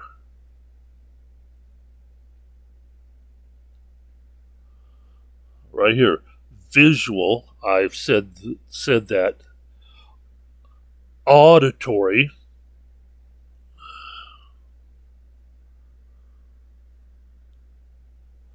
Hands-on. Now here's the one. No, wait a minute. Here is the hands-on. So the fourth one is by themselves. And again, that is why the homework. These two are almost the same thing. Okay? Because they both actually require a hands-on approach.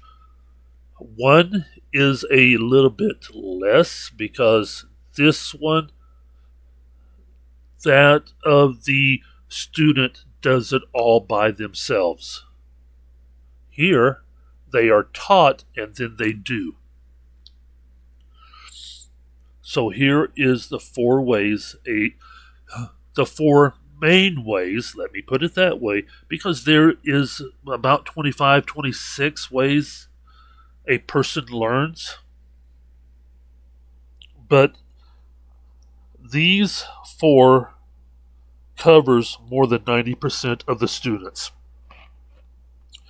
The other 20 or so is less than 10%. And that is why these four are the main four teachers concentrate on. Now, some of the others is why some of the students goes into special ed classes, because they are a disruption to the regular class. It isn't because they can't learn. The teacher isn't given time to address all of the learning styles. Did you hear what I just said? The teacher is not given enough time to concentrate on all of the learning styles.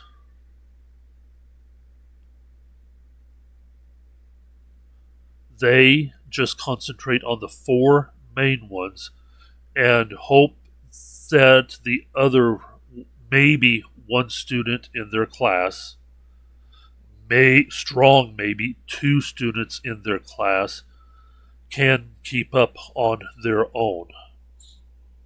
If not, maybe they need to go to a special learning class. And again, I'm not saying it isn't because they can't learn. Their learning style is not among the top four, because over 90% of the students learns one of these ways.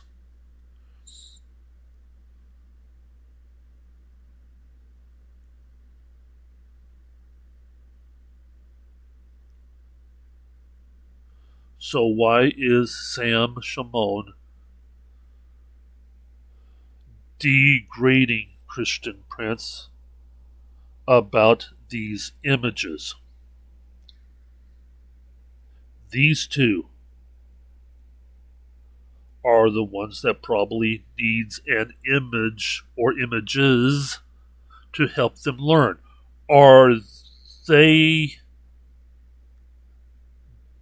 Do they need them to worship?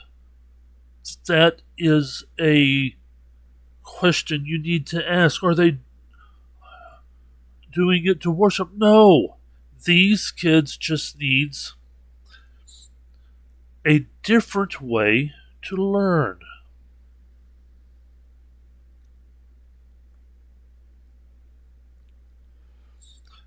These kids, and I am probably talking about more than 99% of these kids from these two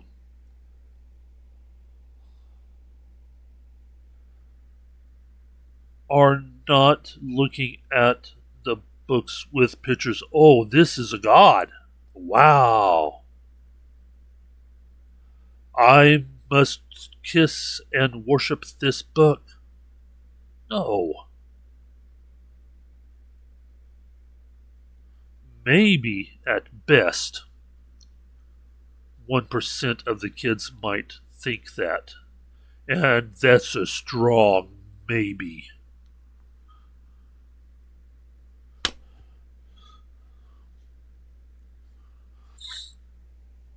If I were to guess, more than 99.9% of the kids don't use these types of books to worship.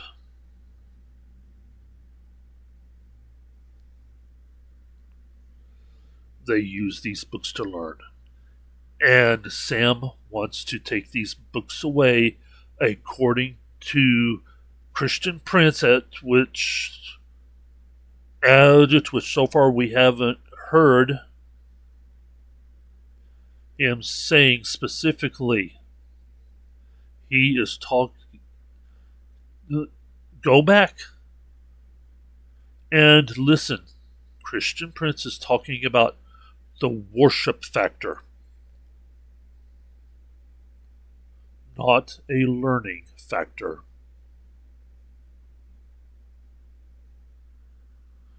Let's go back. Go to church.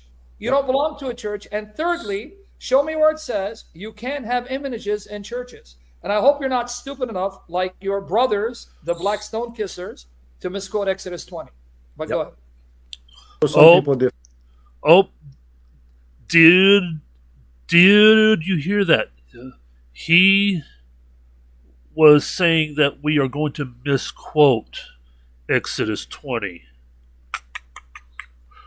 Well, first I had to prove that Jesus was the God at Mount Sinai. And I've proved that, right?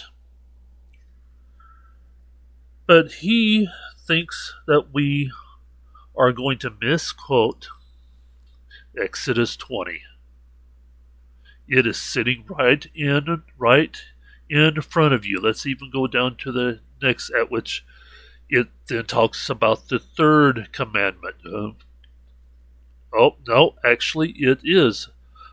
Thou shalt, this right here, it is a part of the second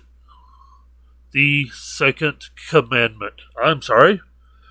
Thou shalt not bow down thyself to them, nor serve them, for I, the Lord God, am a jealous God, visiting the iniquity of the fathers upon the children unto the third and fourth generations of them that hate me. Okay? So I goofed.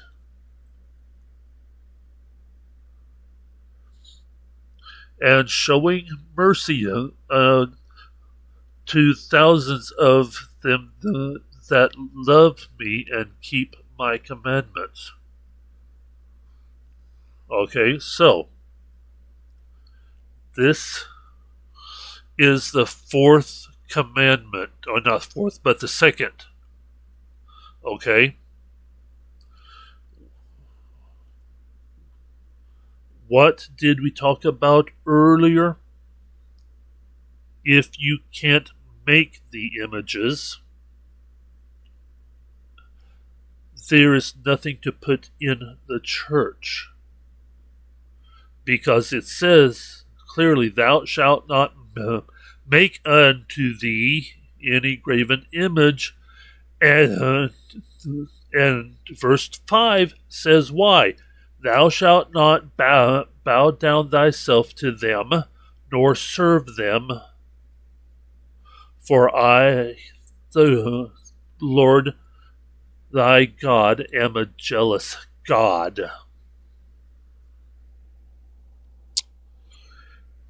The second commandment tells us why we don't make images. In the learning books,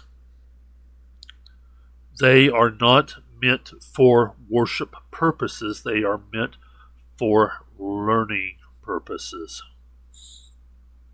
And that's the difference. That is the difference. Sam doesn't want to hear it, but it's too bad. That is what it is talking about. Let's go on. Find support by images and idols because still they are connected to paganism like the Mohammedan by kissing blackstone. Look at Did you that. Did you hear that? You hear that, everybody? You hear that? You hear that, right? Yep, Right we now have heard he's gonna and boy, is disrespect he wrong. the fathers of the Second Council of Nicaea in a moment. Yeah, but before, did you hear that? You are like, Did you just hear what he said? The Second Council of Nicaea. And where do we find that? From the Roman Catholic Church.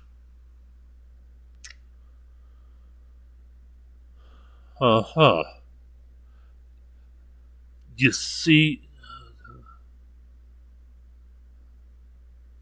the Roman Catholic Church did not exist until 321 AD, whenever Emperor Constantine gave power and authority to the first pope, Pope Sylvester.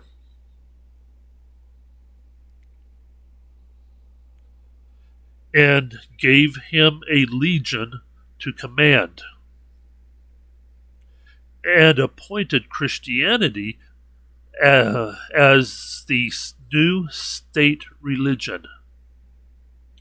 What Pope Sylvester also did, that is not really talked about a whole lot, is that he commanded the church to change the Sabbath to Sunday.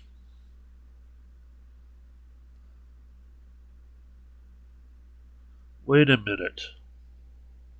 Let's think about that. If in 321 the Sabbath was changed to Sunday, when was it?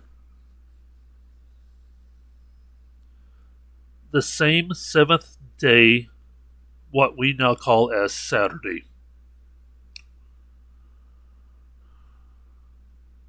And notice again that it was called to be changed. It was not called to be re-established and changed to Sunday. No.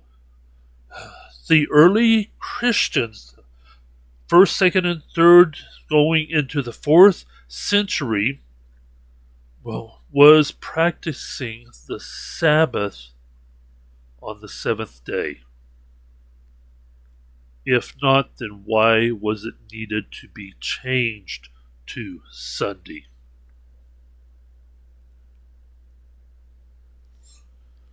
Think about that.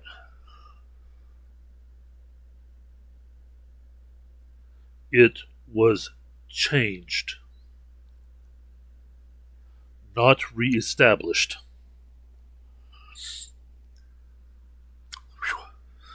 I have been doing this now for how long?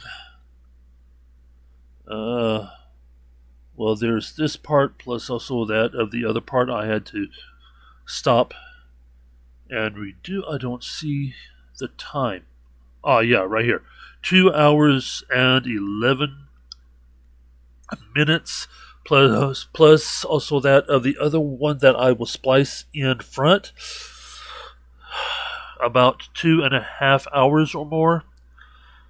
Boy, am I needing a drink of something. So I am going to put this on pause and come back. Okay, I'm back. I got me something to drink and it's sitting right here beside me. So let's go ahead and continue to hear Sam bury himself. The pagan black stone liquors, the Mohammedans. Yep. Did you guys hear that, you fangirls, that you said he doesn't insult? He just said over 1 billion Orthodox Christian or Catholic Christians, over 1 billion. Yep. You are like the pagan black stone kissers, Mohammedans. Did you hear that right? You filthy, wicked cultists that say he doesn't insult? He would never dare call in or connect. No. All right. He is saying that there is about 1 billion Roman Catholic Church Catholics.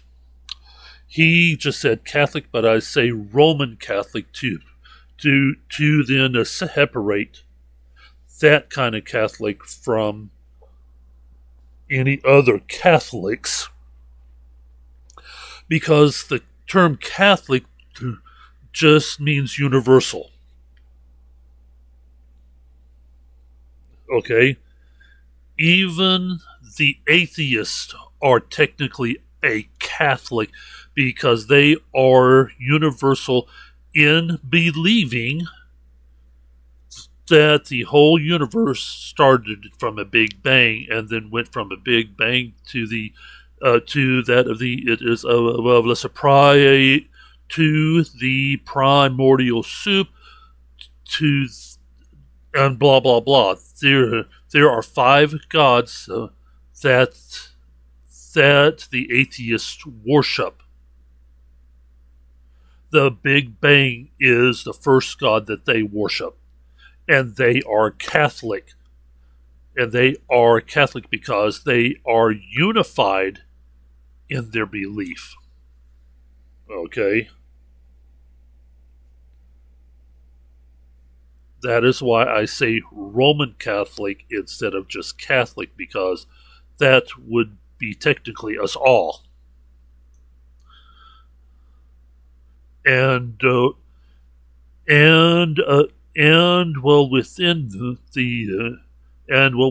the umbrella of Catholic, there are all these splits. And so I hope this will help you better understand why I say Roman Catholic instead of just Catholic. And here is where he admits in a way that he is Catholic. I have suspected he was, and on this day that this came out, there was no more doubt.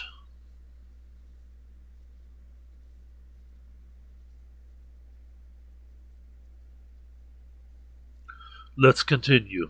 1 million years, not against us. He wouldn't do that. Guarantee you that. You see, you did not say to me, look at the Bible. You said to me, look at the seventh council. Did you see what you did? No, it was the second, not the seventh. The second. Look at the seventh council. So you follow council. You don't follow God.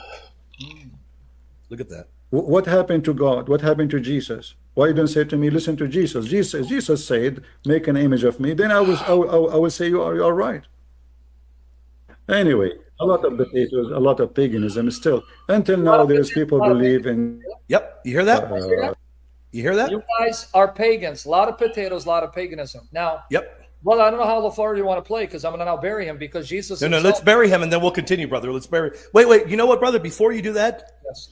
It's in 8 seconds. I want them to hear this. Superstition and black magic, and they claim to be Christians, like Muhammadan. They are the same as Muhammadan. You hear it? You catch that? Did you guys hear it? Did you catch that? He's nasty, brother. He's nasty. Oh, play it again. Okay. Rob Christian said something that they themselves do not want to accept that they are like Islam. Huh. Let's take a look at something here. I have just re-downloaded a video, and it looks like it is a free use, because that of the channel I have downloaded, it was not from this particular person. And where's my glasses? Okay. Muslim woman. Oh, these are the... I thought I have downloaded it again.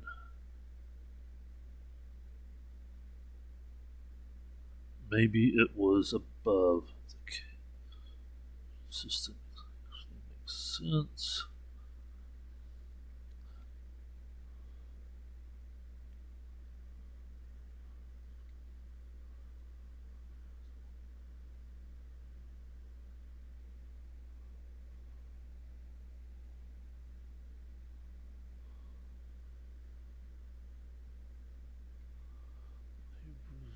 Two. Huh. There was that of a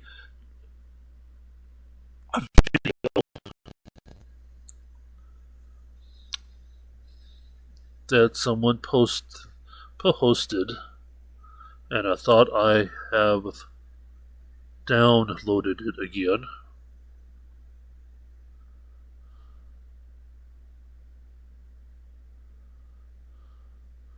Let me go ahead and put you on pause. I hope I hit the right button. Let's see here. Where's pause? There's start, stop, start virtual.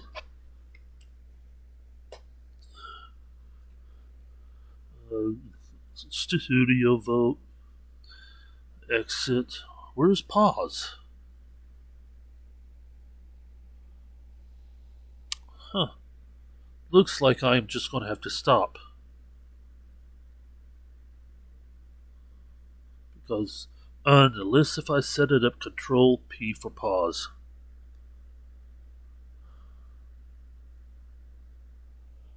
It looks like I am still recording.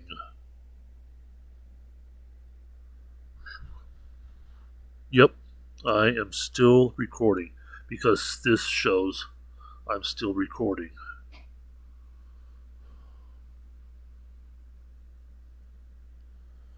Huh. Okay. Well, I guess I'm going to have to stop it and come back. Well, okay, I couldn't find it, but... Well, I couldn't find it saved, but I did find it on the web. Walter Vey, the Islamic connection to Catholicism. Total onslaught. Okay. He spends an hour and a half going through facts. Facts that I haven't thought of, but is accurate. I made at one time, let's see,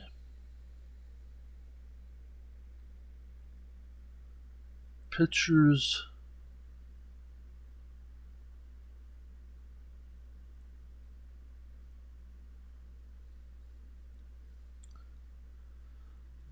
Right here it is if you want to find it and then download it to then watch it, or it's just if you want to just watch it online.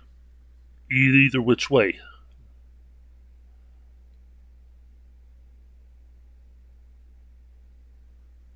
Okay. Maybe I have put those pictures back on. Okay, come on, you are being slow.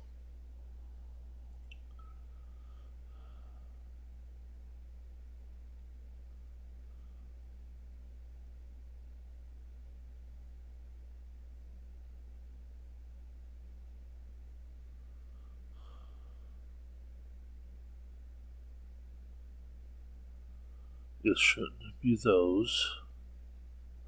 I should have it saved in a name format. This is a lot.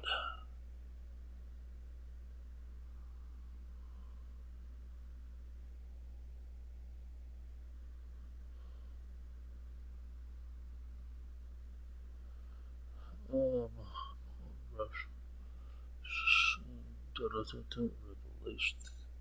Second death, 10 commandments, touch not God's anointed. Church.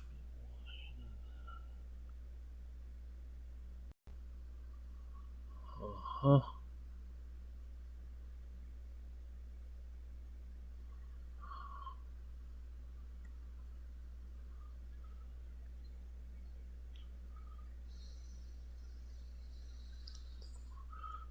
Okay, let's go back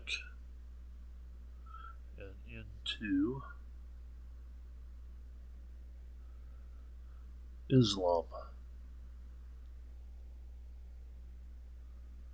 Maybe I've saved it over here. It would be here if I did. Okay, here is one of them, and here's two. There's, okay, 1, 2, 3. All three are here. So, this is what I have created. You can take screenshots and use them to then make the same point.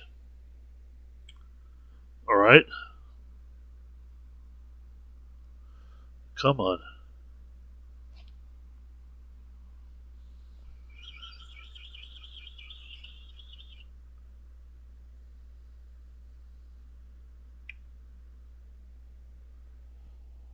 Boy, is my laptop slow. I am needing a new one. Okay. See similarities. Member numbers are about equal, or were about equal when I made this. Okay. Requires pilgrimage. They both require a Catholic Church has about 10, I believe, different places you can go. You just have to choose one. You can go to all of them if you want, but requires a pilgrimage. Islam, going to the stone. Okay? Sickle moon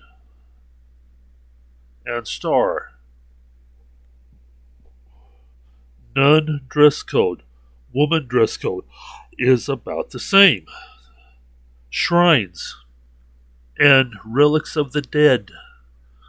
Women not important. Uh-oh. Pray with beads. The all-seeing eye. Oh boy, that's a problem. Pentagram. The 8-pointed star. Queen of Rome, Mary. Queen of Islam, Mary. Mary's immaculate conception and virgin birth. Yes, they both believe that. Here's part 2. Fervent devotion to Mary. In the Quran, Mary is the only woman mentioned, and she has her own chapter in the Quran. you would think that of Aisha would be mentioned in the Quran, since she was the first wife ever since the creation of Islam. You would think she would be mentioned, but nope, she is not. It is in the other books that Aisha is mentioned. Their own holy book. In that of the Catholic Church, it is called the Catechism. Well, it is actually called the Catechism of the Catholic Church. That is ruled above the Bible. And the Islam's holy book is the Quran. They both have a holy city. Mecca is where you go to kiss the stone. That is where you do the pilgrimage. If you are not a Muslim, when you go to Mecca, there is signs saying only Muslims this way. If you are not a Muslim and you are caught going that way without permission, you could be jailed. That's right. Jailed for going the wrong way just because you are Christian. Kissing of holy items. Statue of Mary is the number one. But they, as we seen earlier, will kiss other statues. Kissing of holy items in Islam. The Kaaba stone. Holy wars. Join or die attitude, while that of the Roman Catholic Church isn't doing that right now. Starting around the 5th century is when this attitude was in the Roman Catholic Church. You join or you die. And there is historical references to this. Specific set of prayers to recite, and I have recited one of them to you. Oh, Hail Mary, full of grace, the Lord is with thee. Blessed art thou among women, and blessed is the fruit of thy womb. Holy Mary, Mother of God, pray for us sinners now and in the hour of our death. That's one of them. They have somewhere around 1,500 prayers. That's a lot. And, well, there is at least one to each saint.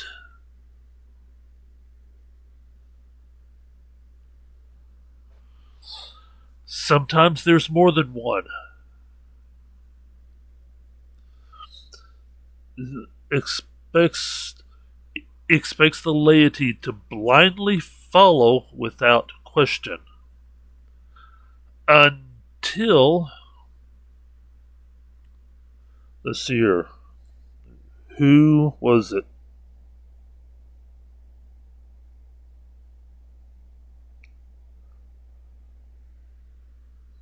Wesley, I believe. In the 1400s, which would be the 14th century, which would be the 1500s, he was the first one to translate the Bible for the laity. From, let's see here, around 500 AD to that point. Well, actually, it was until shortly after 16:11. If you were caught with a copy of the Bible, you could be burned at the stake. And a lot of people were burned at the stake for having a copy of the Bible.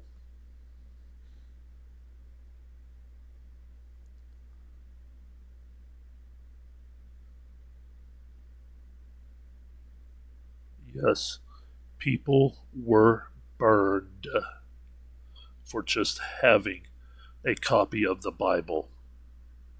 That is why it was saying, expects laity to blindly follow.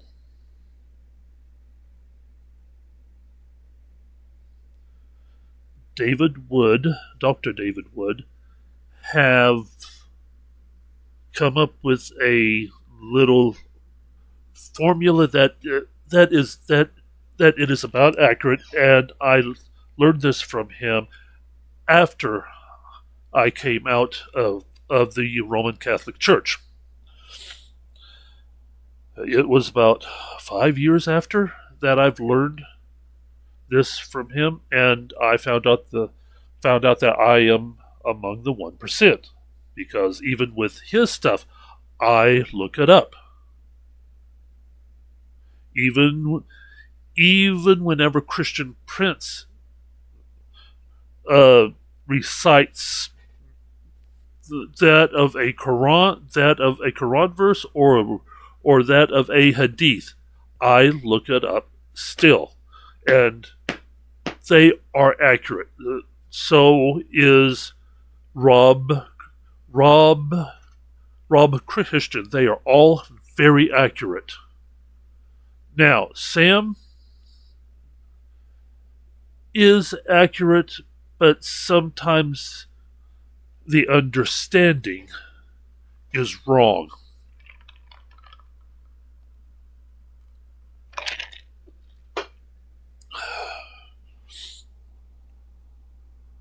Just like Dr. Van Impe. He have memorized the entire Bible, but sometimes he have paired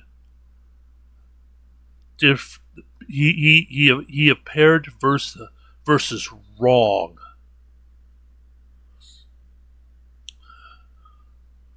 Okay. The prime dictator for the Catholic Church is the Pope. Whatever he says is law. Here is a weird thing. They can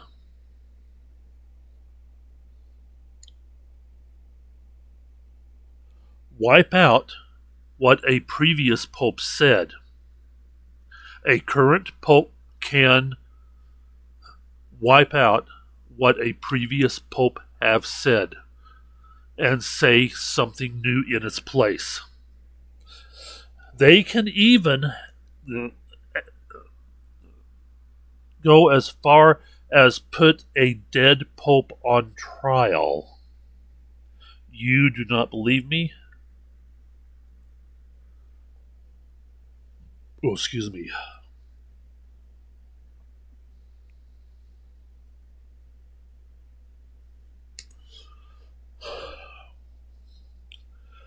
Yes, a dead pope was put on trial in there's town, trial known as the Cadaver Synod, which took place in 897.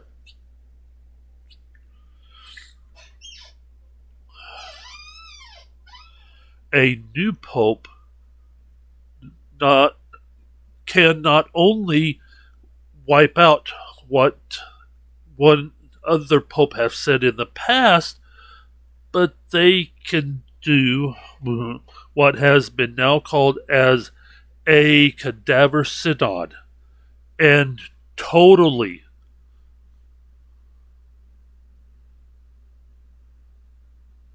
disgrace that Pope and remove the papal authority.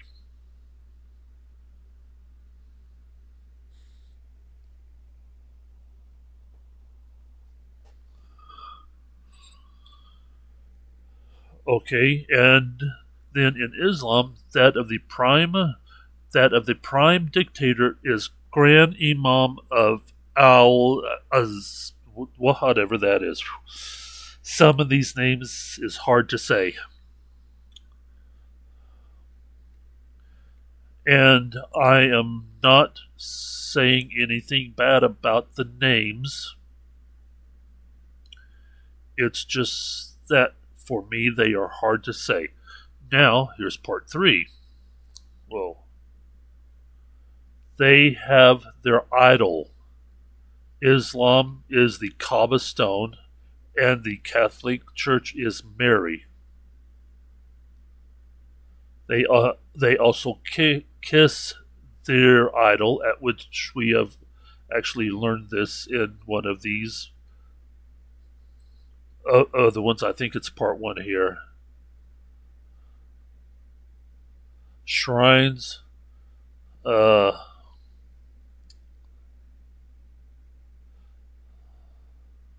So I would guess it was here 2. Right here, kissing of the holy item,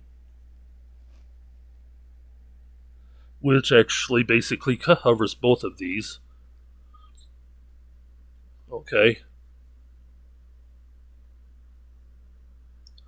So here it is. If you want to take a screenshot.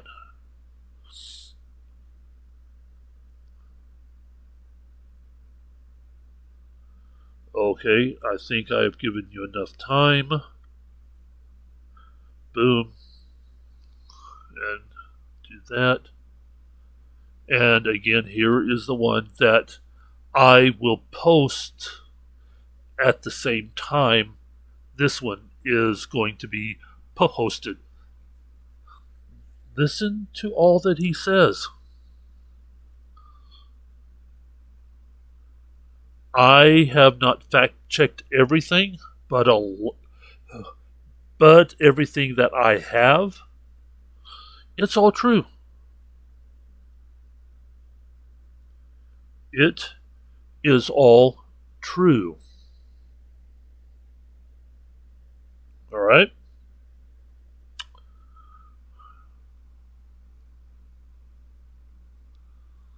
So, let's go on. I'll put it again. I want them to hear this. I want them to hear this. Yes. Like Muhammadan, they are the same as Muhammadan. You hear that? You hear that? Do not tell me and Sam that we're lying. I don't want people to go to the post and say we're lying over and over. And I lost count and I stopped posting it. I lost count of that butcher calling us Mohammedans, calling us Muslims, in other words, and attacking us. Well, I wouldn't call them. I would not call them that they are Muslims, but they act like them. Oh, and also, by the way,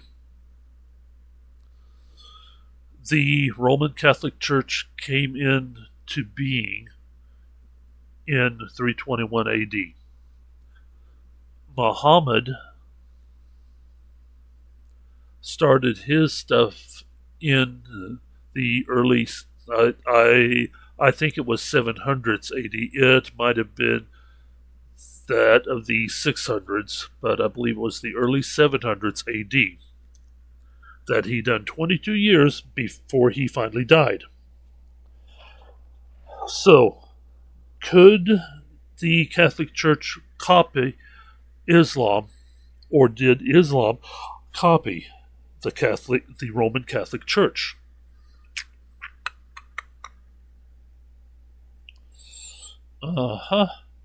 Especially when some of this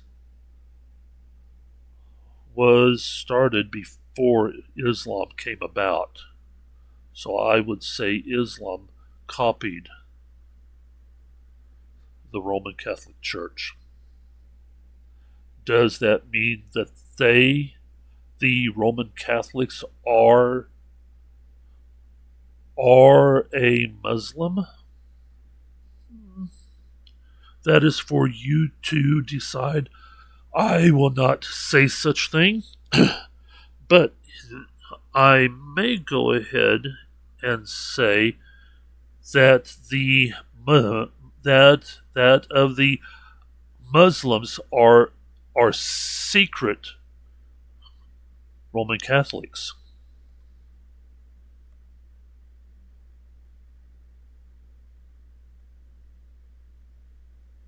Again, let's watch that other video I'm going to post at the same time.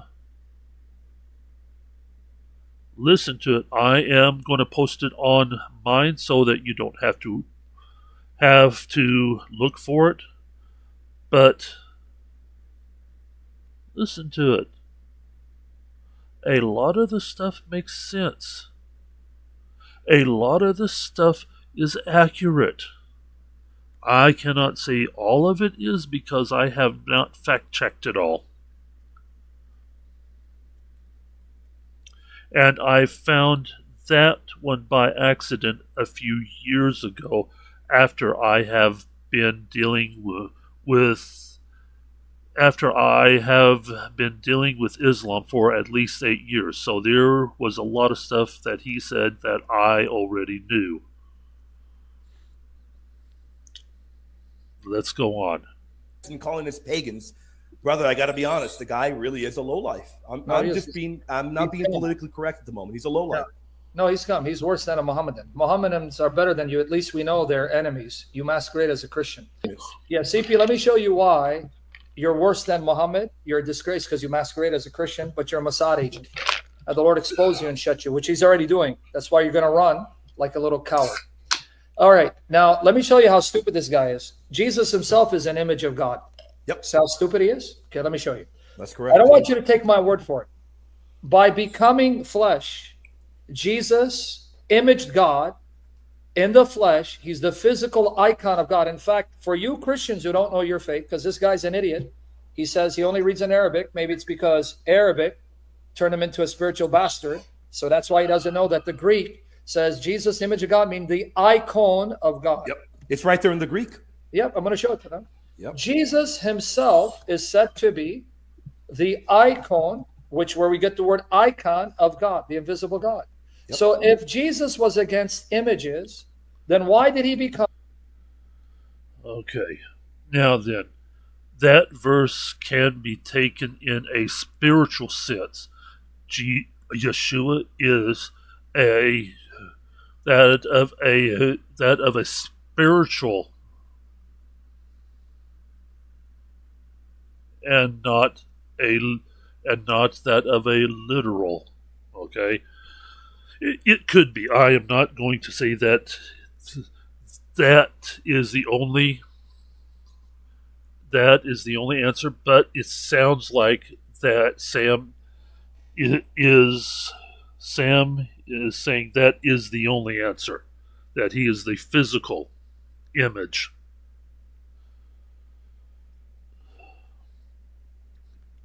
Whenever Jesus spoke, he oftentimes spoke in code. You sometimes have to think about it. Is he saying this as a literal sense or as a metaphorical sense?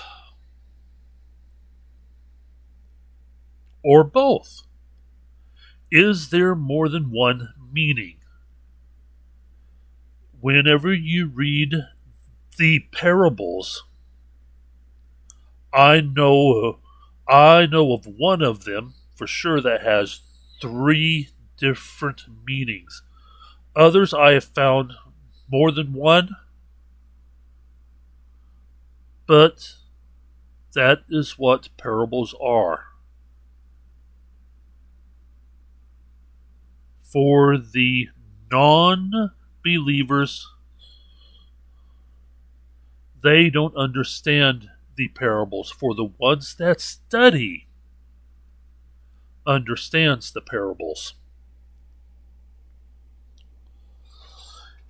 And sometimes it's in more than one way.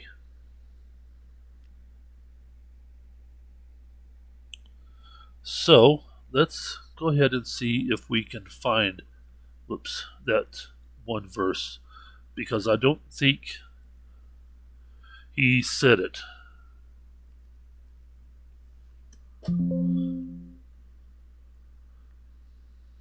Okay.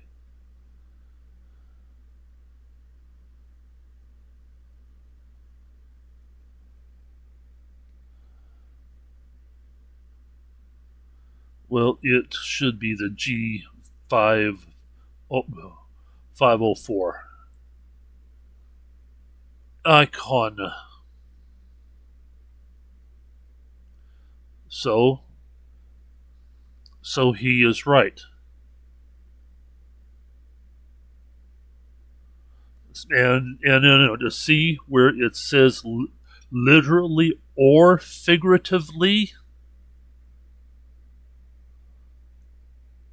Sam only talks about the literal.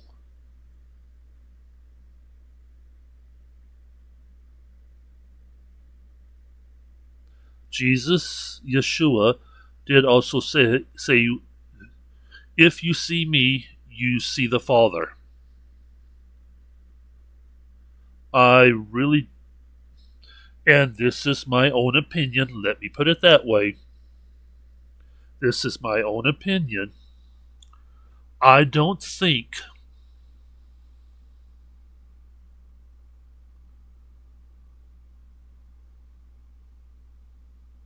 that he was talking at that point the physical.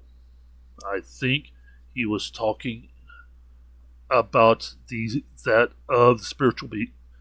And we can conclude this by the other things he said.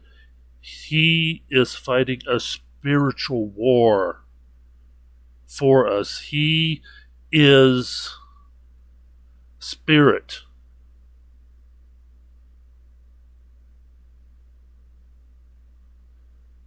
And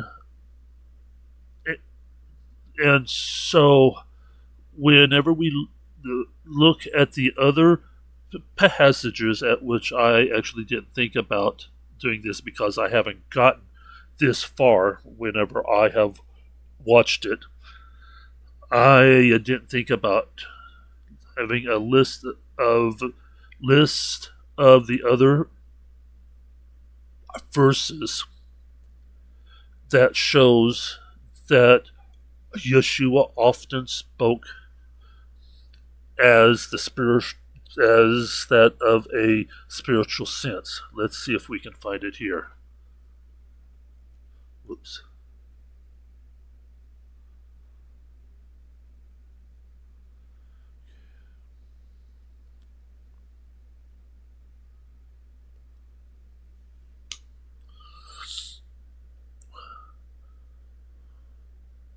Okay, here it is.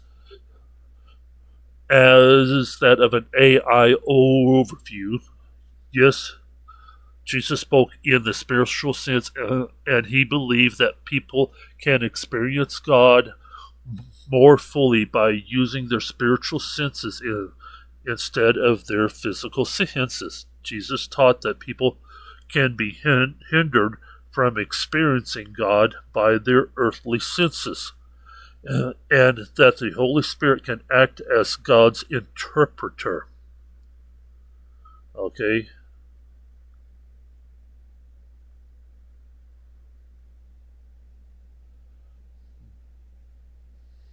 God's Word Alive might have some of these verses. Let's take a look.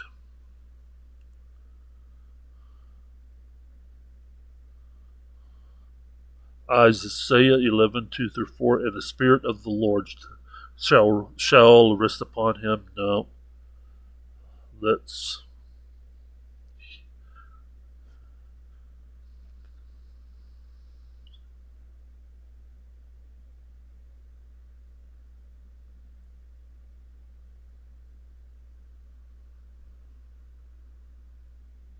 okay. Sean, howbeit when the Spirit of truth is come, he will guide you into all truth, for he shall not speak of himself. Okay, this is about the Holy Spirit.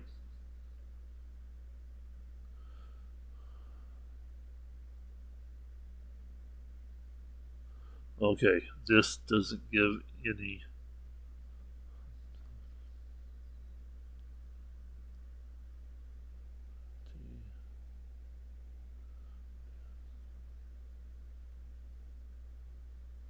Okay, yet God is spirit, as which we all know that as a Christian we know that God is spirit.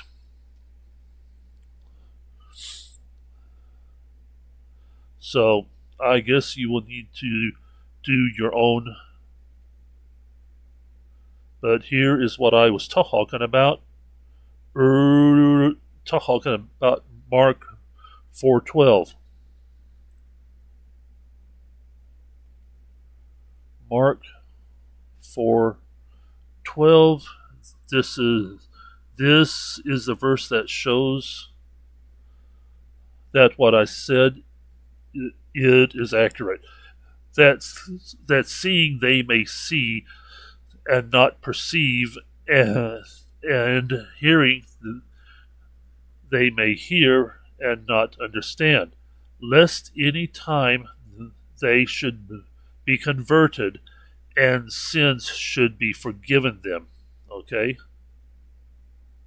What is the way to understand these? Should be converted.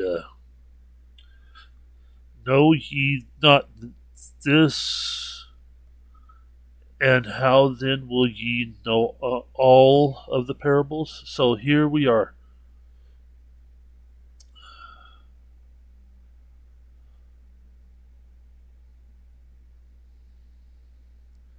But unto them that are without, all things are done in parables. All right.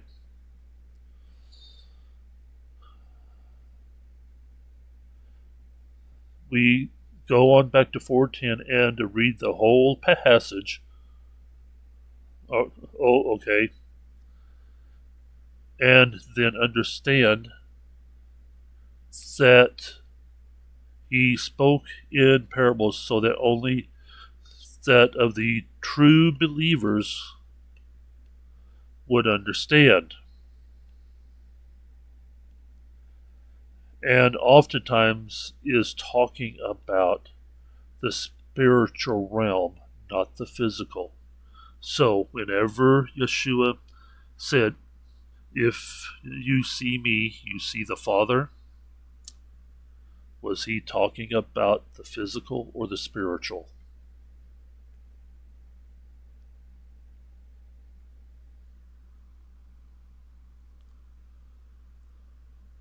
Let's go back. The physical image, the physical icon of the invisible God. But because you see, when you follow a demon, a cult leader who thinks he knows the Bible, you're going to be deceived. Here, okay. Here it is. Os estin icon. That's where you get the word icon. Yep. He is the image of the invisible God. Icon, tu theou, tu aoratu. Icon. Let's see what that word is. An image, statue, representation. An image, likeness, bust. That's correct. Because you're stupid, you're worse than a Mohammedan, you don't know the Bible, and you just embarrassed yourself. If Jesus himself was against images, why did he become flesh from the virgin to become the physical icon, the physical image of the invisible God? you tool of Satan? That is because he is God.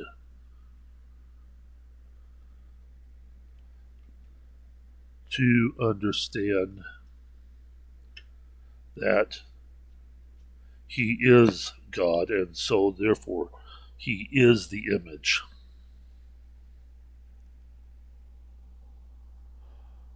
John 3:16 says so. If you stop and think about it,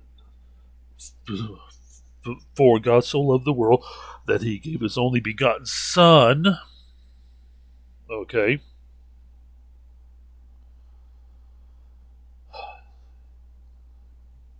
is a son of a lion, a giraffe? No. Is the son of a dog, a rat? No. And I can go on through every single animal there is. Now, through human interceding, most of the time you can mix other things. Now, there is one exception, but it's a small one. When a lion, when a lion and a tiger interbreeds, or a lion and some other cat, technically they are not cross breeding. They are still a cat, a lion, that of a lion, a leopard, and a few other cats. When they interbreed, they get something that is a mix of the two, but they are still a cat.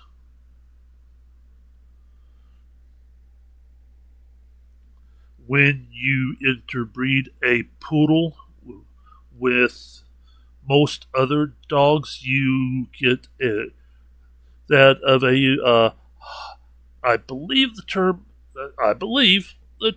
is hypoallergenic for the people that can't have dogs because of that.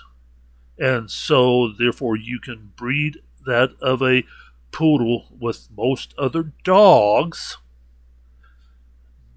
then they can have that dog because they are not allergic to it.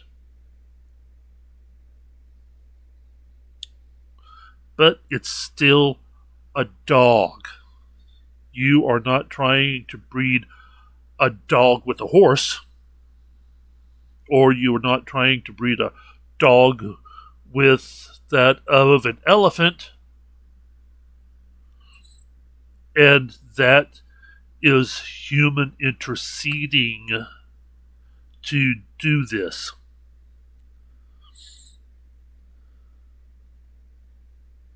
Understand the difference, the natural versus human interceding.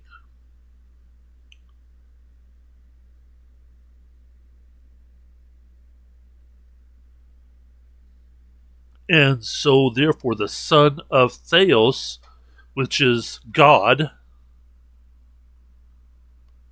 is God also. Regardless how you want to then deny it, Yeshua is still a God. And therefore that of the worship of Yeshua in the spiritual sense is permitted.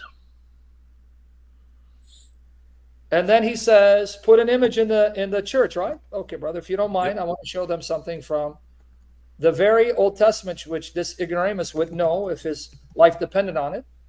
I'm going to show you that God himself had Solomon build images in the temple of God. That's correct. Listen to what he is about to say. Although partially true, understand concept, who is commanding it to be done, and where,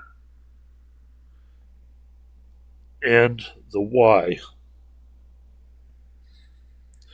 And in context, we may have to go back and look at it in context. Who is Jesus now? Okay, 2 Corinthians 4:4. Tis doxis to Christu, of Christ, who is the icon to theou. Icon to theou.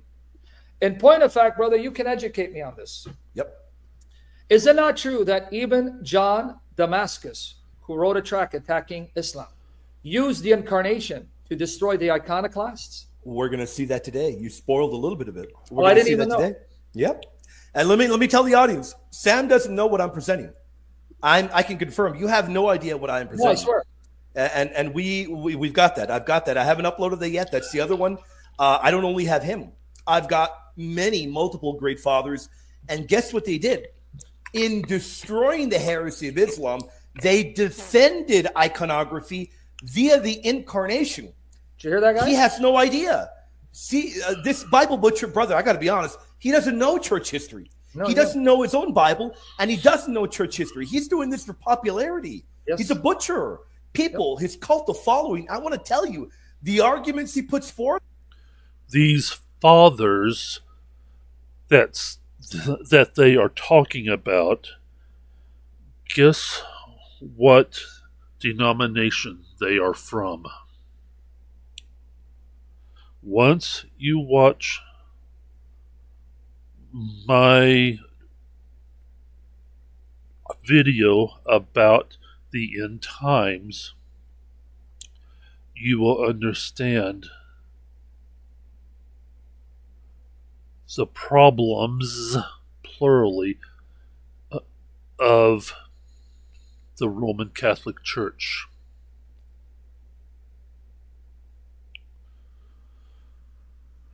Let me see if I can show you the ones.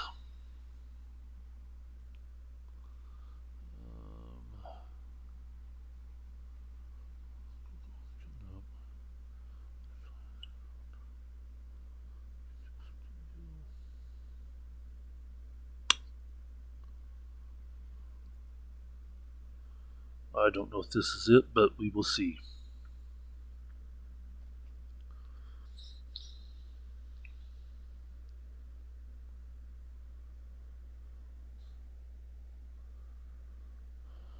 Okay. Oh.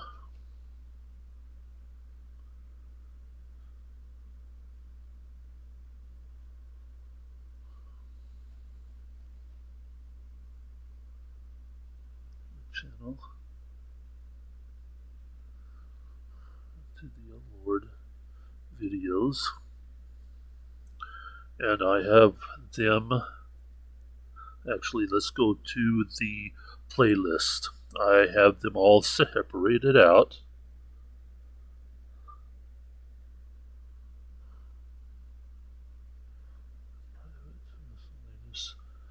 Kent Hovind rebuking general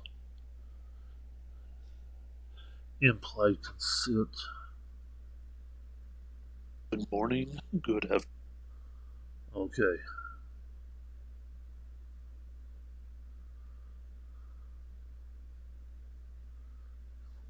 Acapella or instruments. Huh. Interesting. Let me. All right.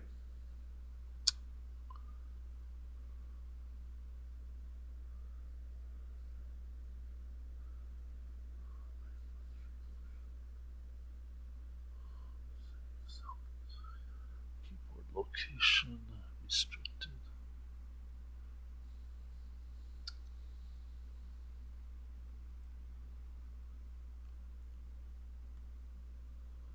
Nope.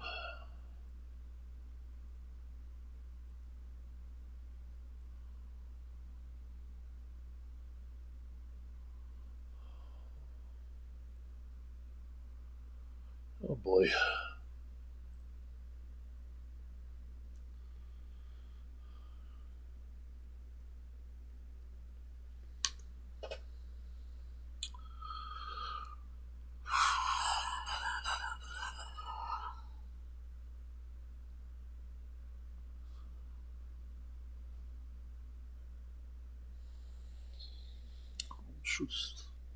Subscription, your channel.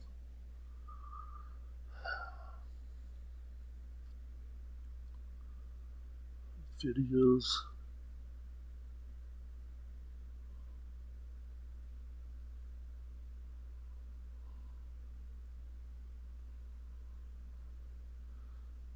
And yes, I also got that of a written.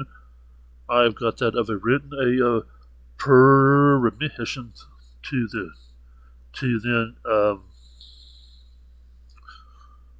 repost Kent stuff. So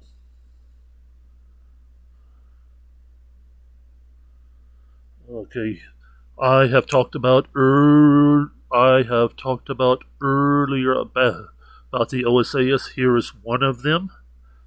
2.5 hours. Can we lose our salvation? Here is one other. But that is not what I am.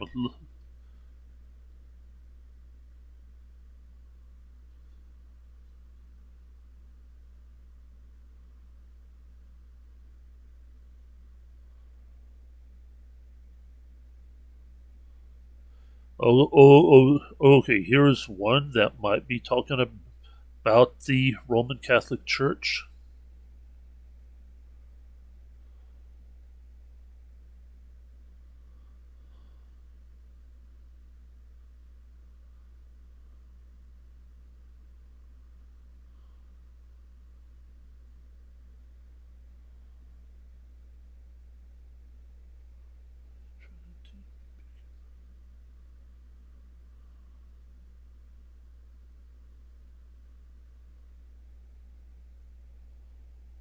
All right.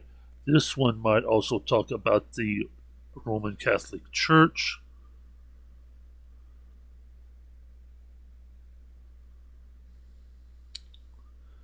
This one does talk about the Roman Catholic Church. So, go to my other, which is Unto Thee, O Lord, and look for 43b. Who is the Antichrist? Okay. That one I know talks about.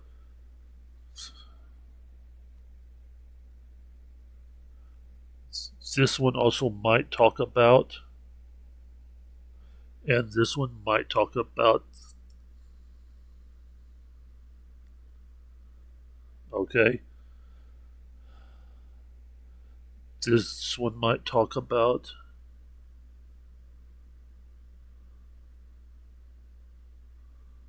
Alrighty. And I've also talked about that of the the Sabbath day versus the day of worship. They are not the same, and this one right here proves it. Okay. So this one right here proves what day should we worship. Alrighty, so there is that one and the one about the 10 Commandments. This one I think does, but I have done one just on the 10 and I don't see it.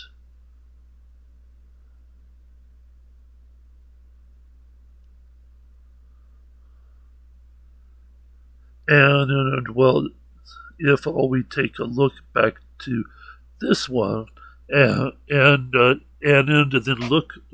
look on it, Pastor Doug did not even reply back to it, and this has been 3 years. Why? Because he cannot rebuke it.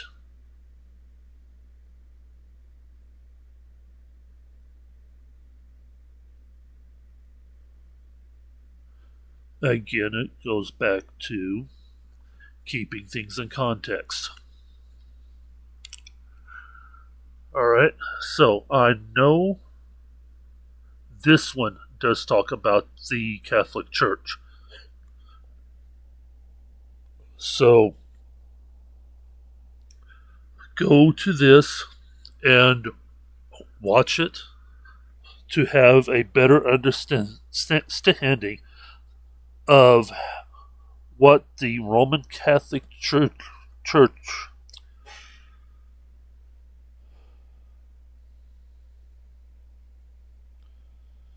role is in our near future. So let's go back. They're terrible. They're awful. CP, you said you would put an image in the church, right? You low life? Well, here you go. Solomon building the temple where God dwelt in his fullness. What did he put in the temple's walls here? 1 Kings 7:29 to 36. I gave you the link, guys. And on the panels that were set in the frames were lions, oxen, and cherubim. Oh, so image. Okay. Who ordered these?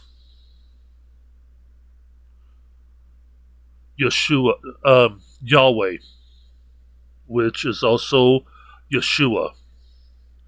Yahweh ordered these. Where are they being put? Above and below. On the frames. Okay. Are they there to be worshipped? That's the other question to be answered. No. Yet when we observe Roman Catholics, they are often worshiping an idol. Whether if they are doing it on purpose or by accident, many, I'm not saying all, but many Roman Catholics are worshiping idols. And there is the problem. Worship. Did Yahweh approve of these lions, oxen, and cherubim to be worshipped?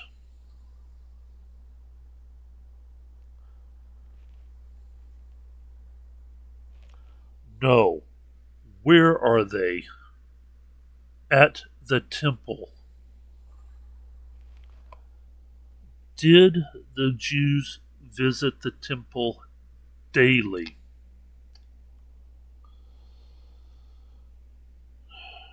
I can say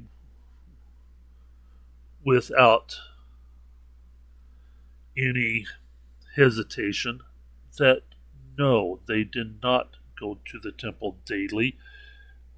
We know that they were supposed to go to the temple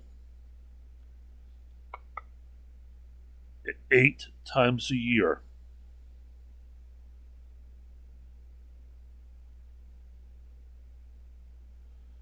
Maybe 9, depending on what happened. The rest of the time is to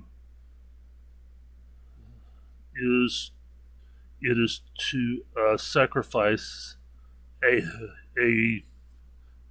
that of an animal because of your sins.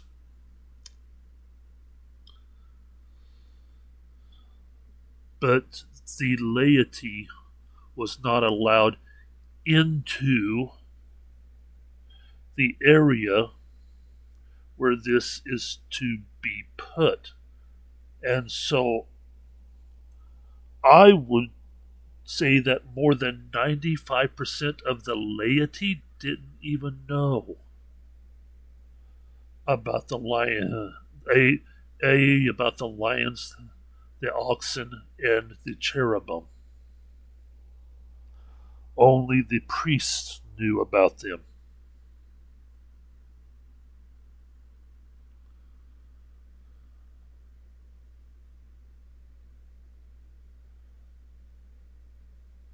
Okay, even going into the engraved cherubim, lion trees, and palm trees.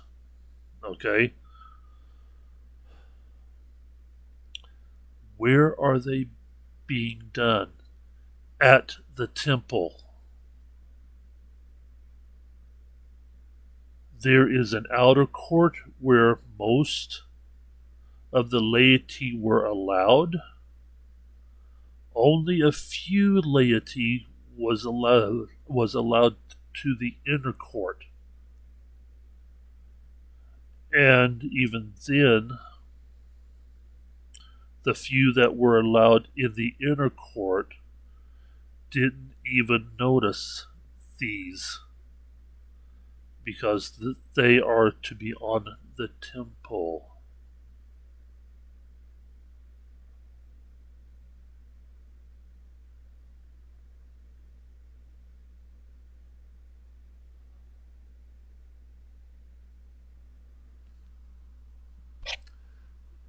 Okay, see this part? The three dots? I just wonder what he is leaving out. 1 Kings 7.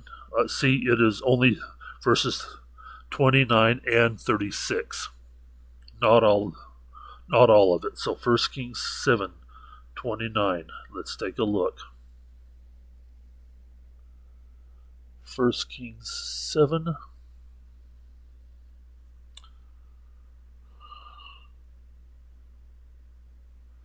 Now, this, according to that of the header, is the temple furnishings.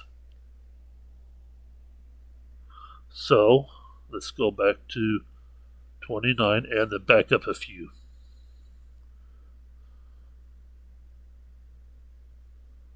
Okay.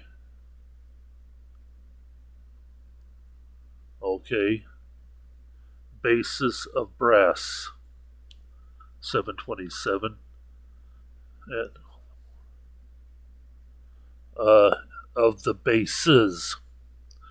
And on the borders, where the basis which was in the temple. Okay, see, this is why you go back and put it back into context. Only the priest was allowed inside the temple,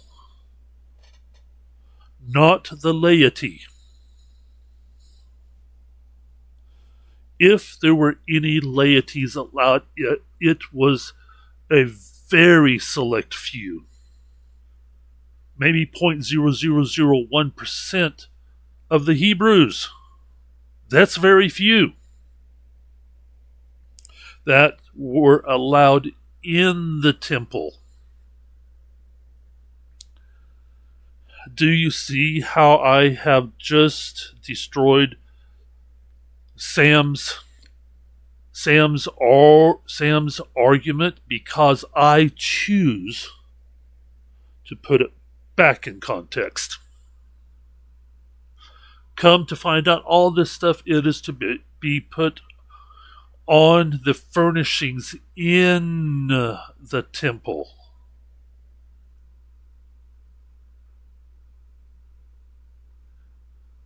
Most of the laity did not know about this,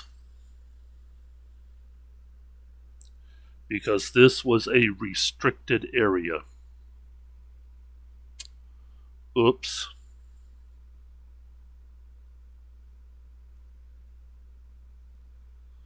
I hope I am teaching you the importance of looking it up yourself. Even if it's with me. Look it up yourself. Go ahead.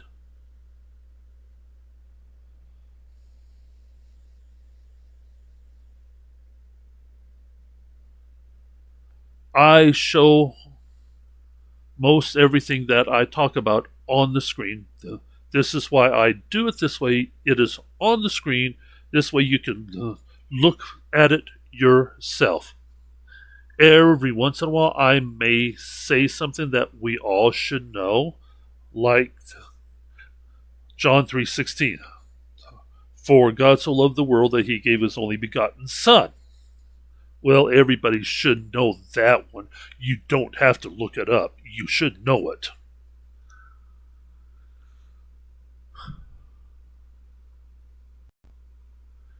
And sometimes whenever something isn't planned, I just may not show something in its full actual detail, but I do try to do my best if it wasn't planned. All right. So we have just got through basically destroying his own argument about carvings.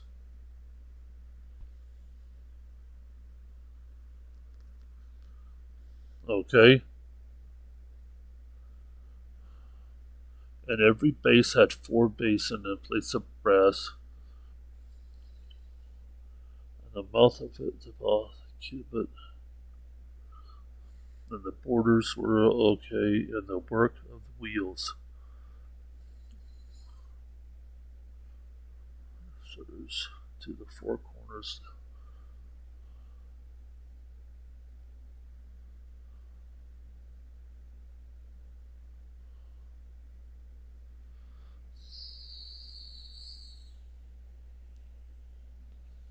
Okay.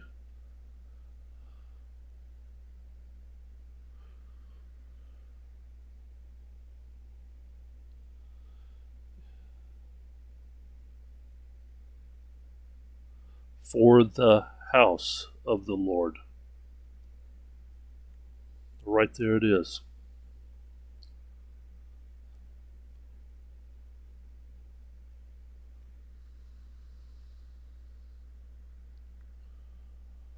Okay.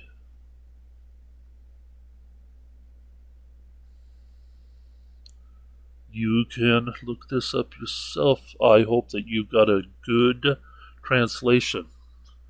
As you can see, I go with the King James, and there are several historical reasons why I do this, and I believe I made that of a video on that too. So look on my other channel. Okay, of the house of the Lord. The treasures. That is what they are called. The treasures.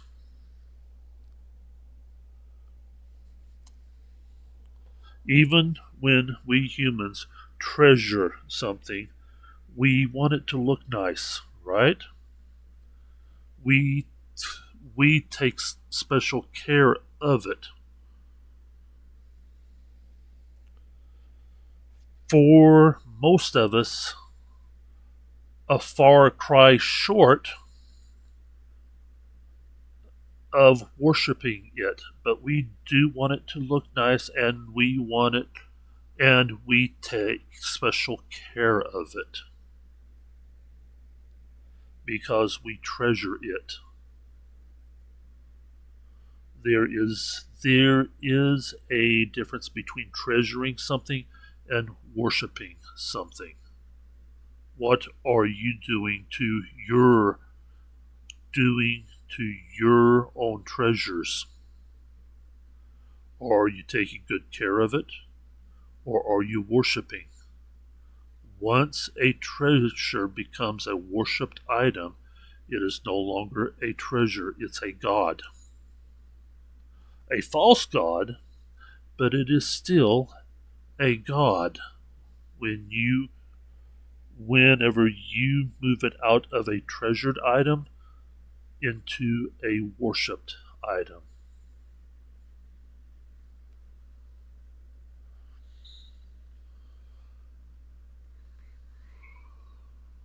Think about that.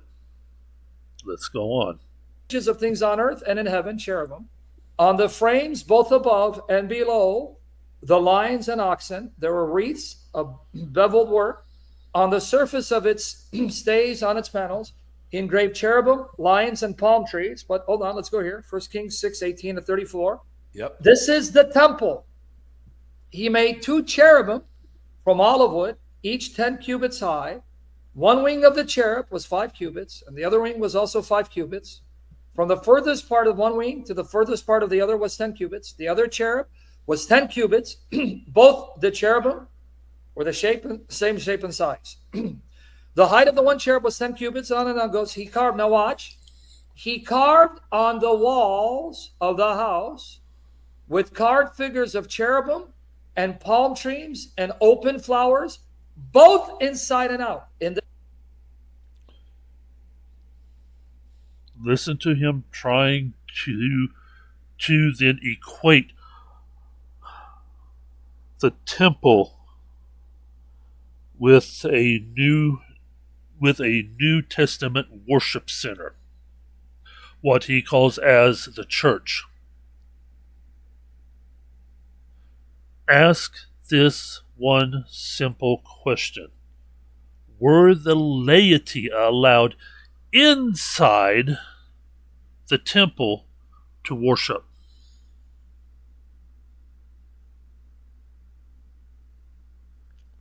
The answer is no. In the New Testament, laity, even non-believers, are allowed to come into the worship center.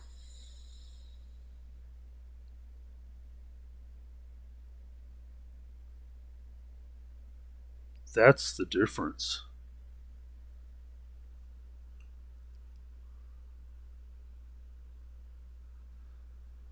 That is the difference.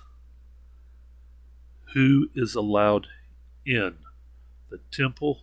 Only the priests.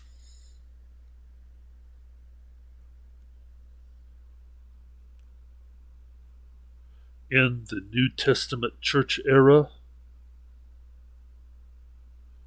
anyone can come in.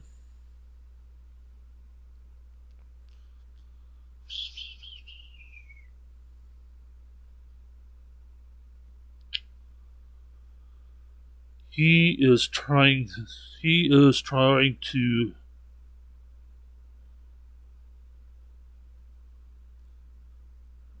what is the word I'm trying to come up with? He is trying to compare an apple with a watermelon,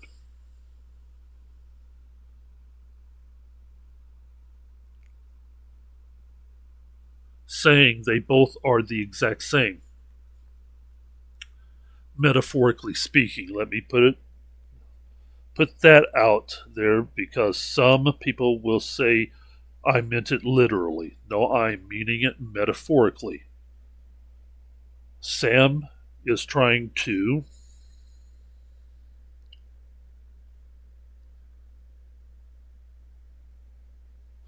compare 2 very different items as one and the same.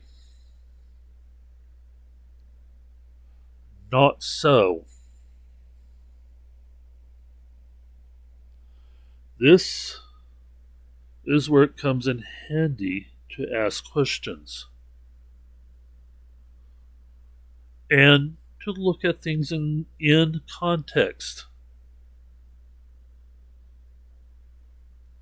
Is the temple still around? I understand they are trying to build the third temple underneath the Dome of the Rock.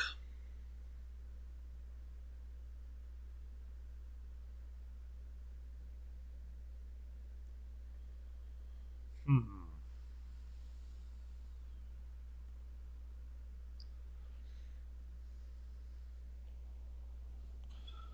But the temple has not been around for over 1900 years.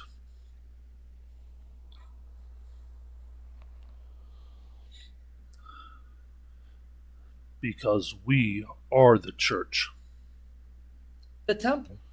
He carved on them cherubim, palm trees, open flowers, overlaid them with gold, spread gold upon the cherubim and upon the palm trees. Now, you wicked Mohammedan masquerading as a Christian, let me show you what they did to the Ark of the Covenant, the mercy seat. Yep. When God told them to build the Ark of the Covenant, which would have cherubim on top of it, here it is. He made the mercy seat of pure gold, 2.5 cubits long and 1.5 cubits wide. He made 2 cherubim of gold. He made them of hammered metal on the 2 ends of the mercy seat, 1 cherub on one end, 1 cherub on the other end. Of one piece with the mercy seat, he made the cherubim on its 2 ends. The cherubim spread out their wings upward, covering the mercy seat with their wings and with their faces toward each other. So the ark, the mercy seat, had an image of creatures in heaven. Again, ask the question, who gets to see the ark?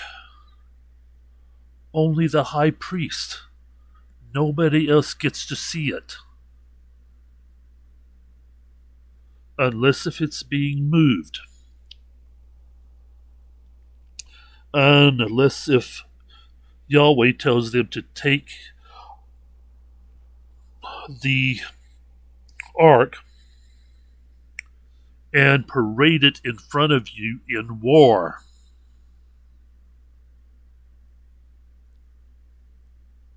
All other times, 99% of the time, it is in that one room that only the high priest sees.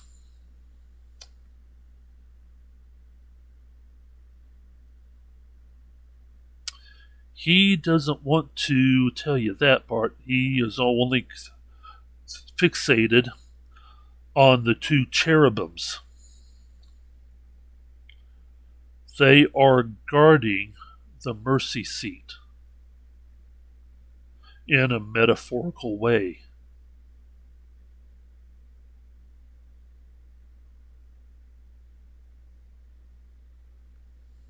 And in heaven, the real mercy seat is where we get our mercy.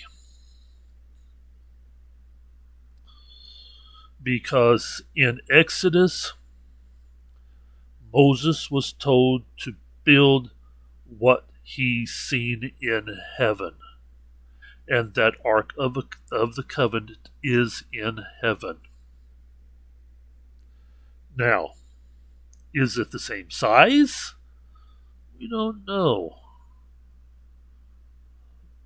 But the Ark of the Covenant, the real one, is in heaven. The one that Moses was commanded to build is a copy. But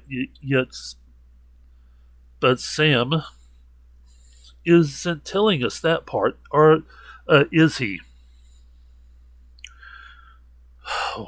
That of the things I just said, you will find it in the book of Exodus. I don't remember where. Whoops, nope, it will be after chapter 20. Laws about slave.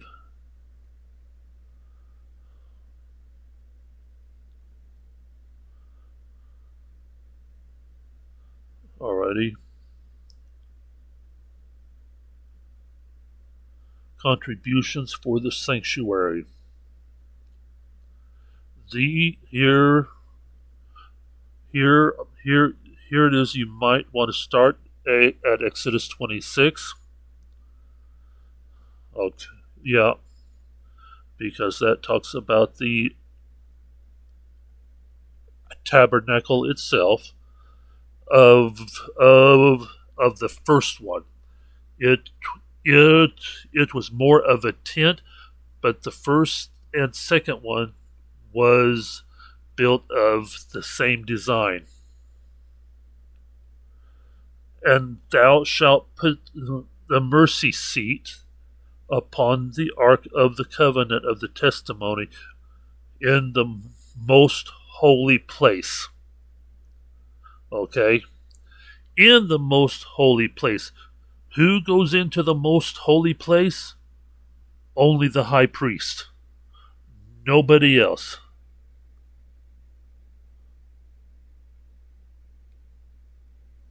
Okay, so then Exodus 26 is where you might want to start.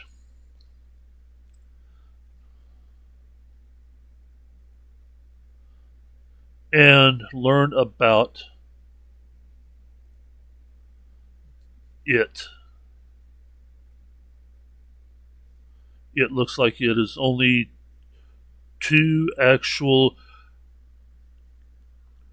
chapters, but that is where you want to read about the mercy seat and where it is going, or where it went. And I don't know where else you actually might want to do that of a Google search, but who was allowed in the most holy place? Let's ask that.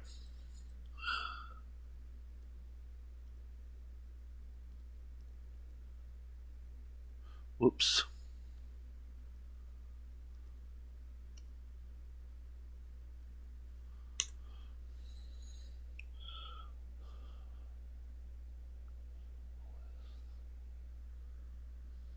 Oh, now then you are thinking, I have typed in most holy place, but it is also called Holy of Holies. Was restricted to the high priest.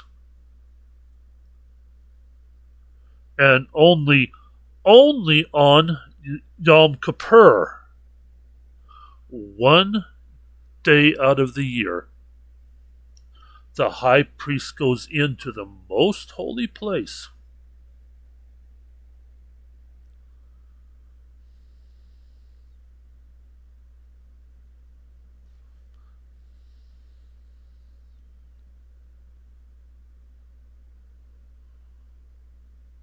Now then, here is a representation of that of the temple. Here is the holy place, and up here is the most holy place.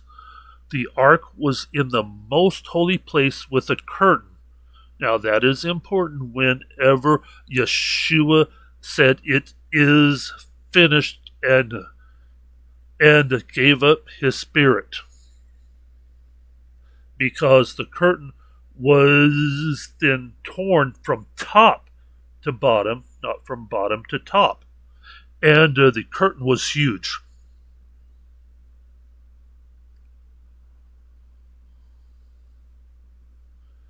So the high priest was only allowed back here once a year, and if there were any repairs, that of the repair crew was allowed in, which probably wasn't often.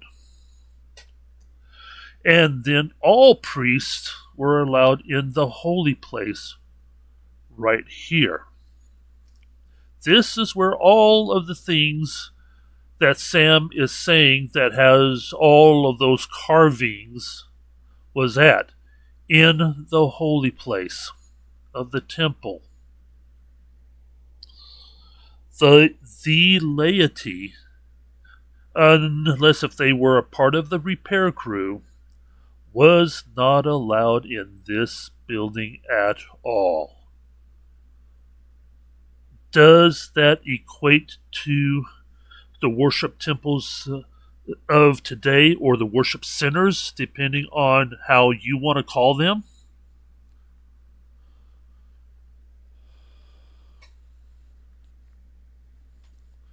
I would call them the worship centers. And no, they do not.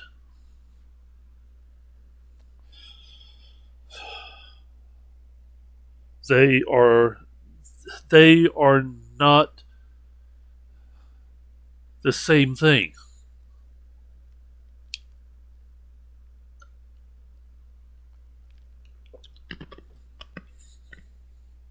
Okay, they are not the same thing. Very different. Now, you can see from this of how small that of the door going into the inner court is as compared to the bigger door at that of the temple. And well, if this door was big, think of how big the curtain is, because according to this, it reached almost to the ceiling, which to here it would be about right here on the inside. That's a huge curtain.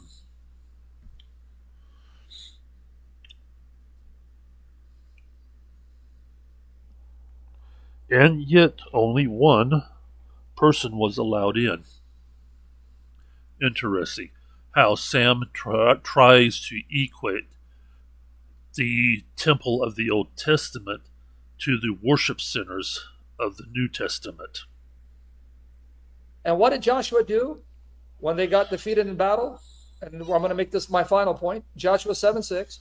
Then Joshua ripped his clothes, and he and the Israelites fell on their faces to the ground in front of the ark of the Lord until evening.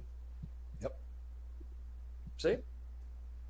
What was that about the Bible and Jesus? You wicked, vile Mohammedan. You're worse than Muhammad Hijab, you coward. You act just like him, a thug. So this is another one, and you know this one very well. And that's in my article, by the way. And look, I don't even know what he's going to present. That's correct. It's in your article. In Ezekiel 40 to 48, the prophet receives a detailed vision of a new temple, which serves as a representation of God's ideal dwelling place among his people. This butcher doesn't know the Bible. Ezekiel 41 specifically describes the interior of the temple, emphasizing the beauty and the sanctity of this divine structure. Now, what is inside? The walls are... Who is allowed inside the temple? Huh? Who is allowed?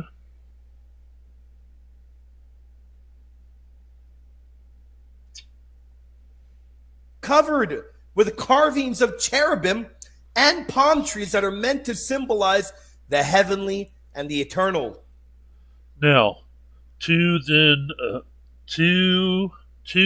answer what Sam said about that other whenever they have bowed to the ark, I would have to look at that back in context. Did Yahweh command it? I don't know. I am going to let you actually basically decide. But here is something to then think about. It is a representation of the mercy seat,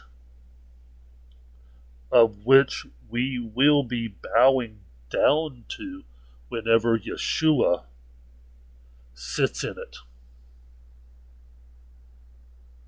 So,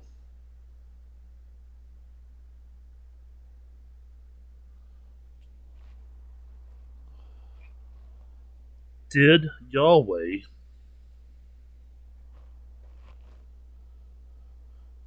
bring himself down to sit at the mercy seat? I don't know. I would have to look at it in context. Let's go ahead and let's back up to it. Whoops, too far. So right So here. this is another one, and you Whoops. know there's some very. Then Joshua ripped his clothes, and he and the Israelites. Joshua 7 verse 6. So then let's go ahead and take a look at that. Joshua 7. Now he is missing a lot, but let's go ahead and then Joshua rent his clothes and fell to the earth upon his face. BR for the okay.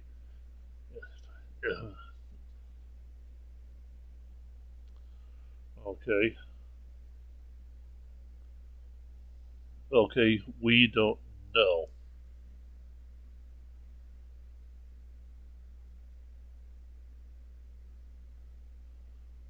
Seven. Alas, O Lord God, wherefore hast thou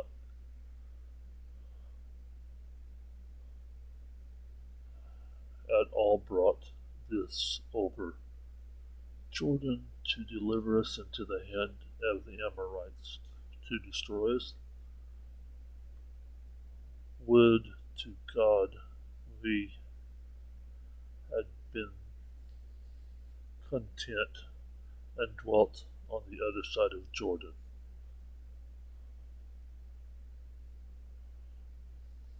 Okay.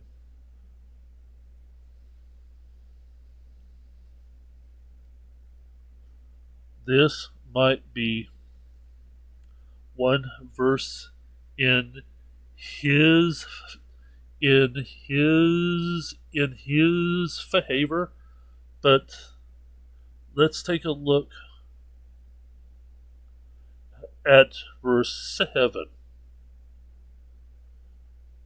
Is God delivering those people to the Amorites because they've done something wrong? Just because it's in the Bible doesn't mean it's okay to do.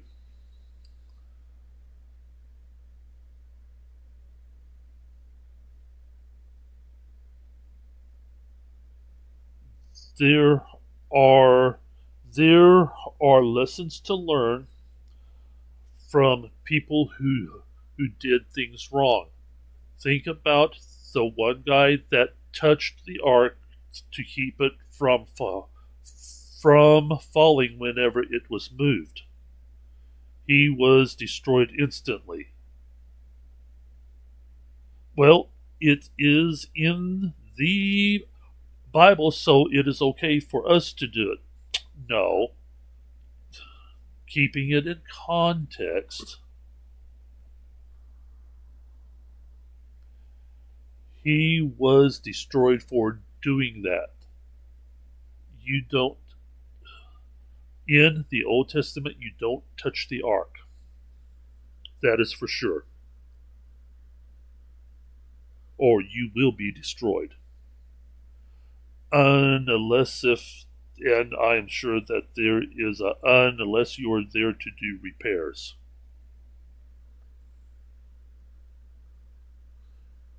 But the overall message is you don't do this. I am trying to recall. One of the priests used a different incense and thought, well, it is just an incense and something happened to him. Okay, well, we can burn any type of incense because he have done it.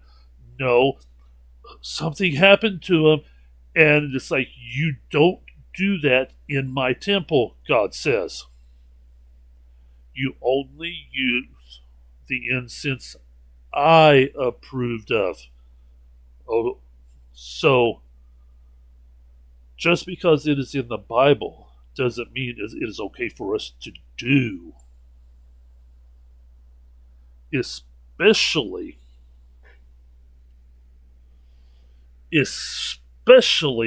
when something like this goes against this.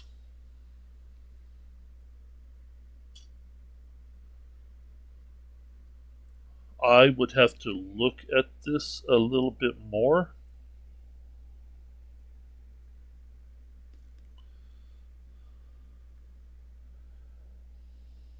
And see what is going on. Okay, I have done that of a print screen so that I can remember to then study it more. See, I am just wondering if he is doing what Dr. Jack Van Impe did, pairing these particular scriptures in the wrong manner. So far, that is what we see, except for this, and I will have to look at it more. I am not going to just read it and say, see, this one passage says it is okay for us to bow down to them and worship. This is talking about the Ark of the Covenant, which is going to be in heaven, and this is where Yeshua will sit when we receive our mercies.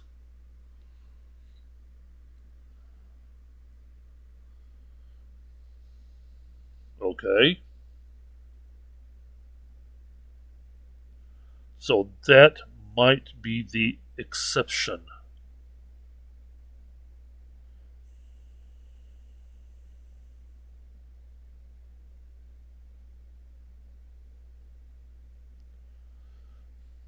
But again, I will have to study it more to then understand it. But let's go on. Fell on their faces to the ground in front of the ark of the Lord until evening. Yep. See? Amen. What was that about the Bible and Jesus? You wicked, vile Mohammedan. You're worse than Muhammad Hijab, you coward. You act just like him, a thug. So this is another one, and you know this one very well. And that's in my article, by the way. And look, I don't even know what he's going to present. That's correct. It's in your article. In Ezekiel 40 to 48, the prophet receives a detailed vision of a new temple, which serves as a representation of God's ideal dwelling place among his people. This butcher doesn't know the Bible. Ezekiel 41 specifically describes the interior of the temple, emphasizing the beauty and the sanctity. Hear him? He himself, it is actually emphasizing the interior of the temple. Interior of the temple. Who goes inside the interior? Of this divine structure. Now, what is inside? The walls are covered with carvings of cherubim and palm trees that are meant to symbolize the heavenly and the eternal. Look at it right here. It was made with cherubim and palm trees, so that a palm tree was between cherub and cherub. Each cherub had two faces, a man's face toward the palm tree on one side, and a young lion's face toward the palm tree on the other side. Thus it was made throughout the temple all around, from the floor to the space above the entrance. Cherubim and palm trees were carved all over the place. And yet he's telling you that images are idols? He's telling you, well, why do people have them in churches? Well, you've got it right here in the idealized temple. All over the place, images of the heavenly beings, right here of angels. He doesn't know his Bible, brother. He doesn't, and I've got to be honest, brother, he's a Bible butcher. I mean, what do you think? He's a Bible butcher, brother. No, listen, these people. This, what he is showing, is that of a current representation. We don't know for sure if all this was on the outside, because that is what all this is, on the outside. Let's see here. Was made with cherubim. This verse that he has up doesn't. Oh, wait a minute. It does. From the floor to the space above. On the outside, there is no floor.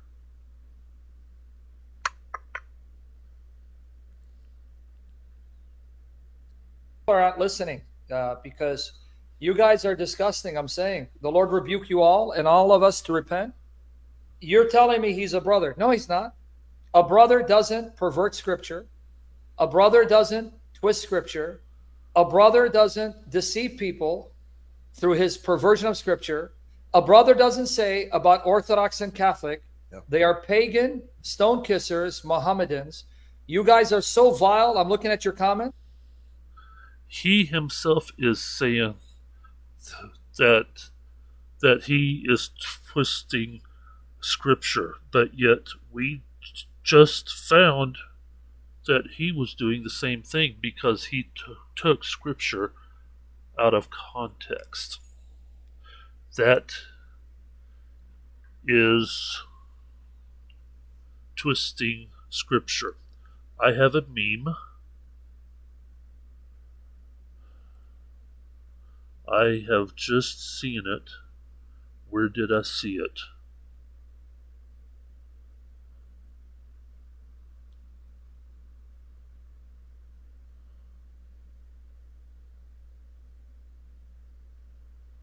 Oh, okay, yeah, I was in the wrong part.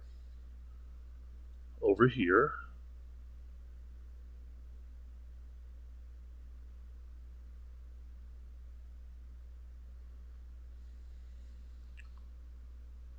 See, this is how a lot of people does on the scripture, especially the people of the OSAS.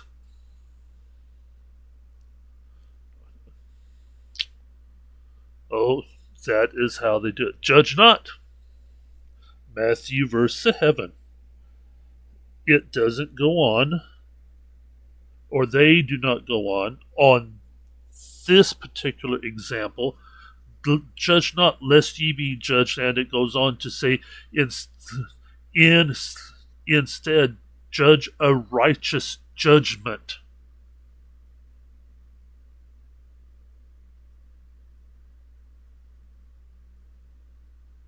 Oops. It tells us to judge a righteous judgment. So those first two words does not really say what it is trying to say.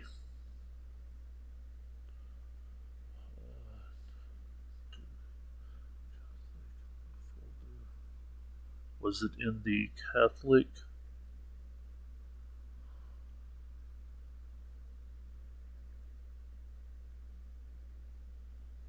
Nope.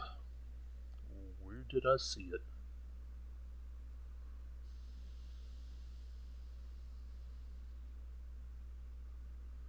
Maybe it's way down here.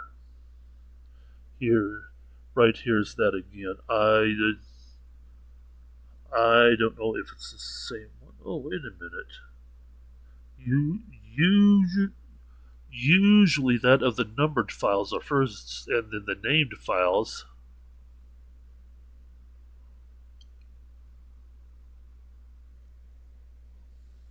How is this all of them?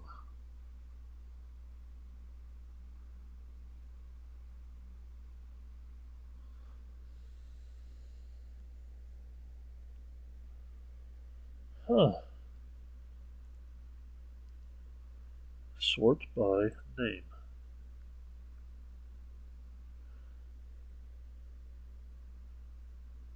Yeah, see, right here. Uh-oh.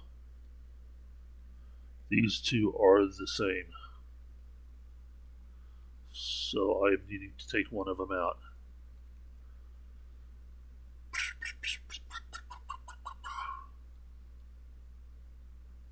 So where did I see it?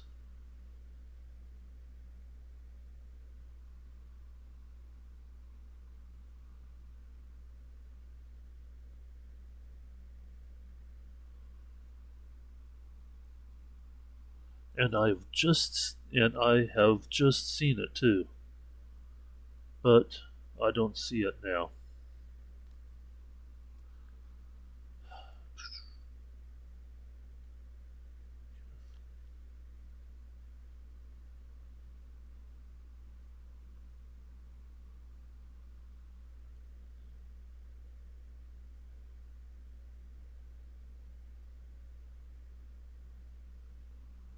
Let's see.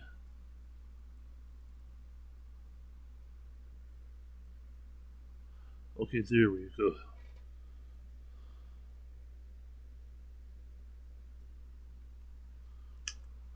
Let's see if I have named it. Nope. It is not in this. It is not in this folder. So let's go back. Well, added at least by that way.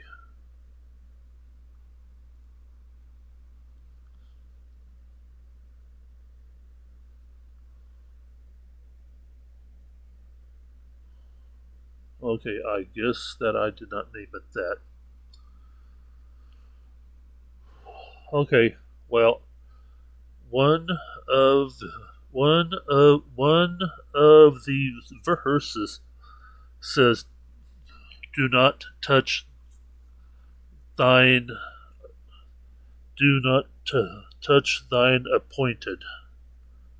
Let me see if I can find it.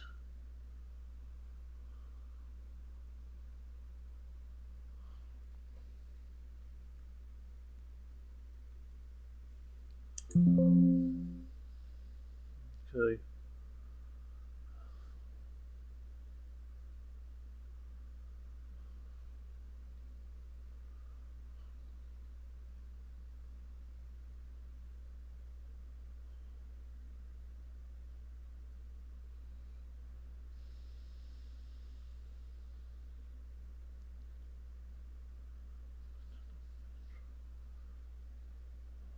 Okay.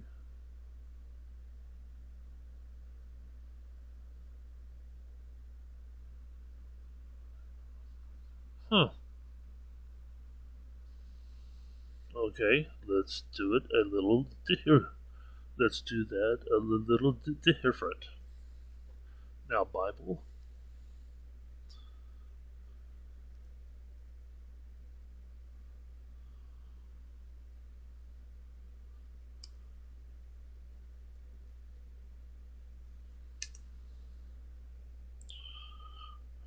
Okay. Oh, that is why I couldn't find it. Because I have this set for the New Testament only. Huh. So here we go. Psalms 105. It says, "Touch not mine appointed." That of the thing we all need to do a serious check on is if the person claiming to be a preacher, an anointed preacher.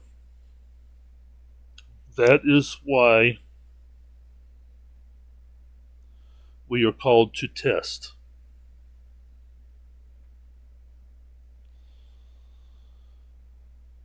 Sam, as we have pointed out, does not, for one, keep it in context, two, keep it in cultural context, three, keep it in a historical context,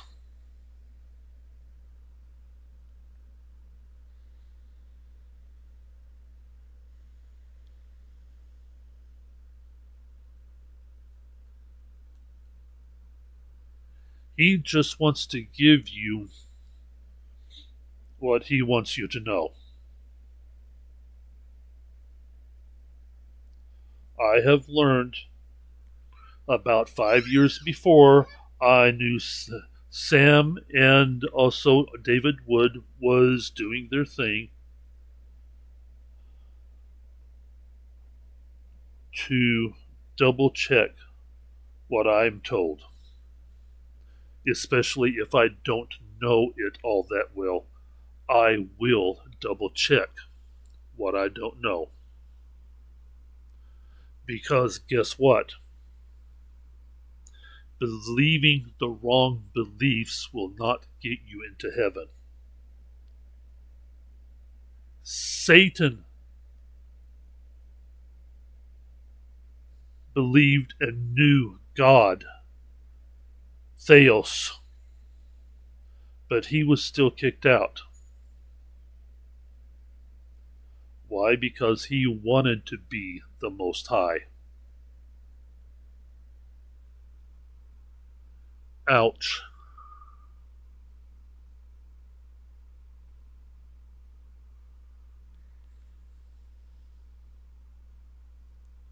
It is important for you to double check what they are saying. If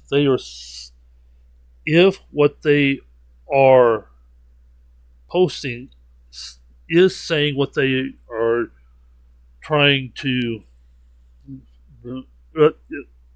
relay, then that's good.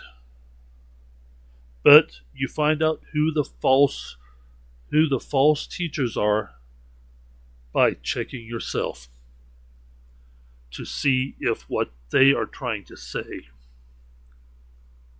is true. People like Osteen, Creflo Dollar, Kenneth Copeland, White, Joyce Myers, all those crew, they take things out of context, especially Kenneth Copeland took out of context, "Do not touch mine appointed." And he have ended it right there. Well, if you read on, that isn't really all it says. It says a whole lot more, but that isn't all it says.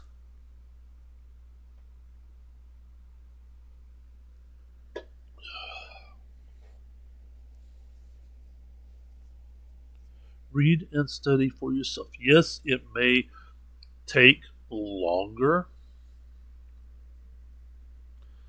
but you will be rewarded with the truth.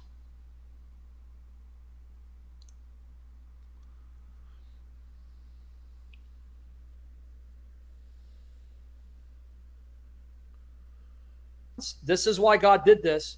Yep. The Lord used the Pope to expose your hearts. Your hearts are full of idols, venom. You worship this man, not Jesus, and this man worships himself. He's not a brother. He's not a Christian. I'm letting you know. He's not. He's a tool of Satan until he repents. Yep. He's dangerous. No one should. He have pointed to the Pope as being that of the final authority without actually saying it in that way. He said God have then created the Pope to then show your errors. No. If you watch that one video that I pointed out, that I said that this is talking about the Roman Catholic Church, watch it. Study for yourself. Do your own research when you watch it. Everything that is said in that video is true. According to that study, and it's not a fully complete study, boy, if I were to do a complete study of that, it would be 5 to 6 hours long. But it would only just confirm over and over again what is said in that one particular video.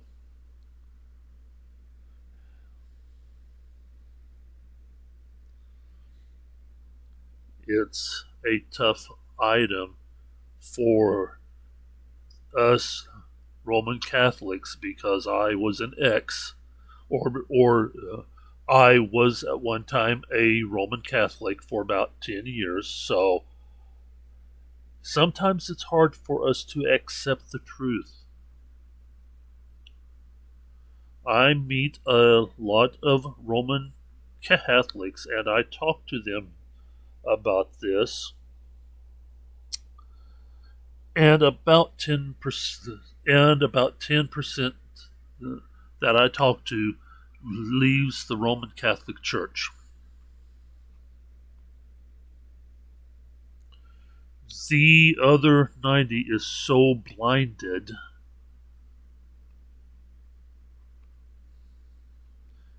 it's not worth any more time to try to. We are to give it a good try, but we are not to waste our time. Over here.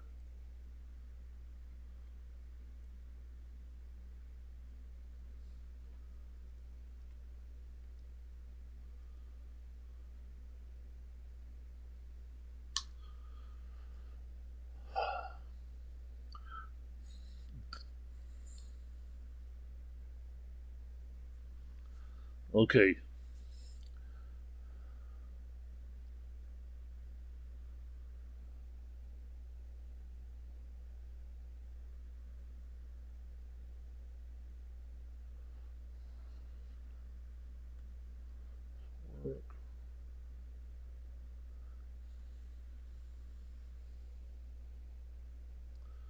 So that faith comes from hearing. Ready? Okay.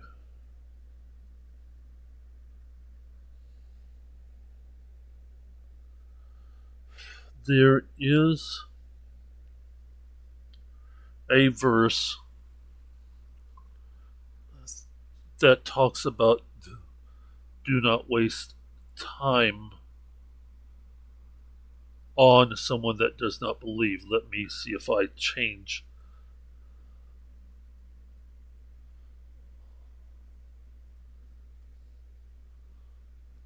Whoops.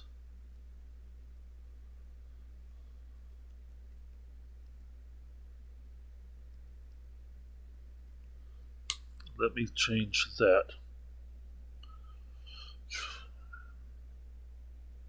Okay. But do not give what is holy to the dogs, nor cast your pearls before swine, lest they trample them under feet and tear you in pieces. This, well, okay, right here, I think is one way of then saying it. This is one other way to then say it.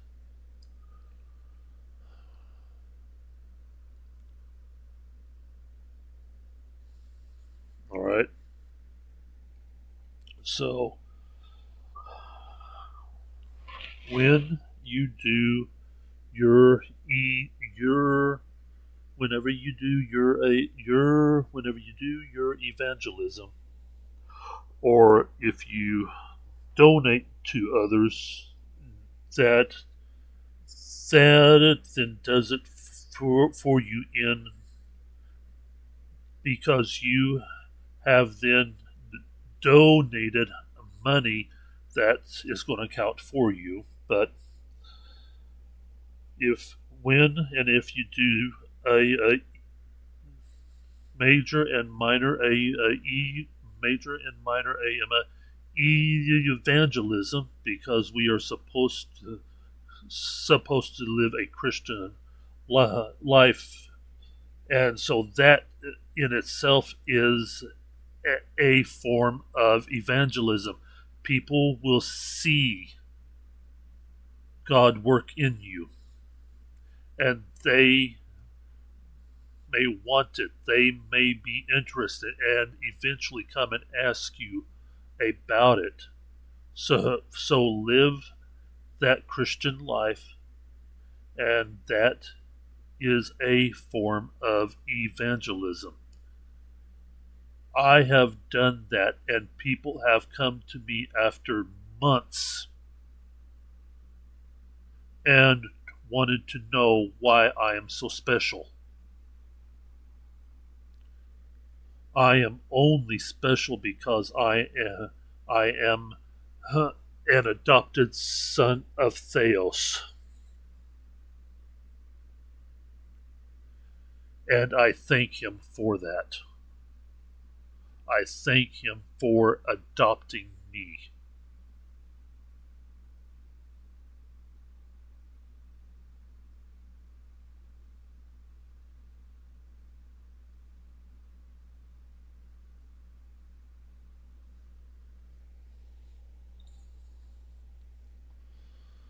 All right, let's go on. Support him. It was a matter of time for God to expose this fraud. No,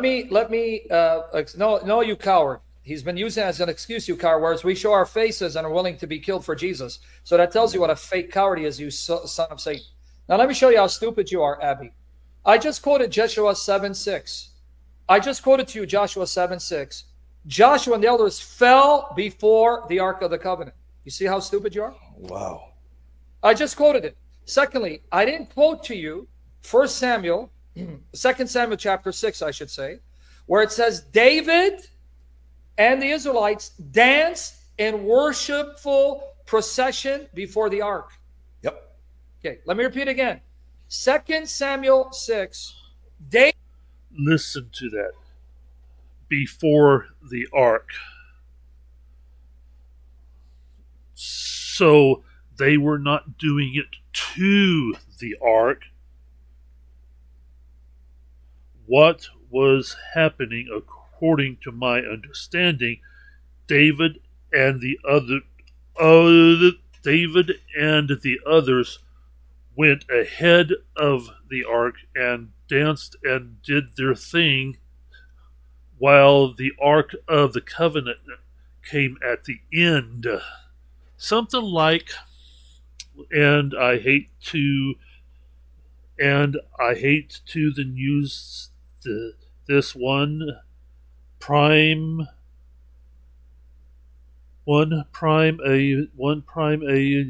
example, because it talks about something that is not accurate, but it is an example of what was happening with the ark.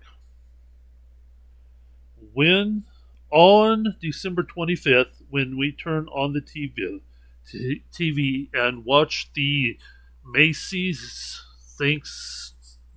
not on December 25th, the last Thursday in November, we turn on the TV and we watch the Macy's Thanksgiving parade. What happens? That of a couple of high school bands plays, there is all kinds of other things happening, but they are not doing it backwards. They are going forward, celebrating an arrival. Now, you don't have to actually believe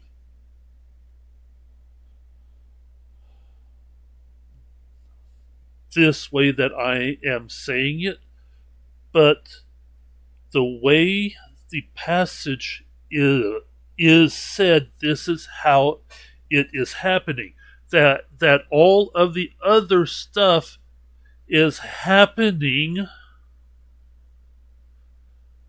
facing forward before the ark, letting the people know the ark is here.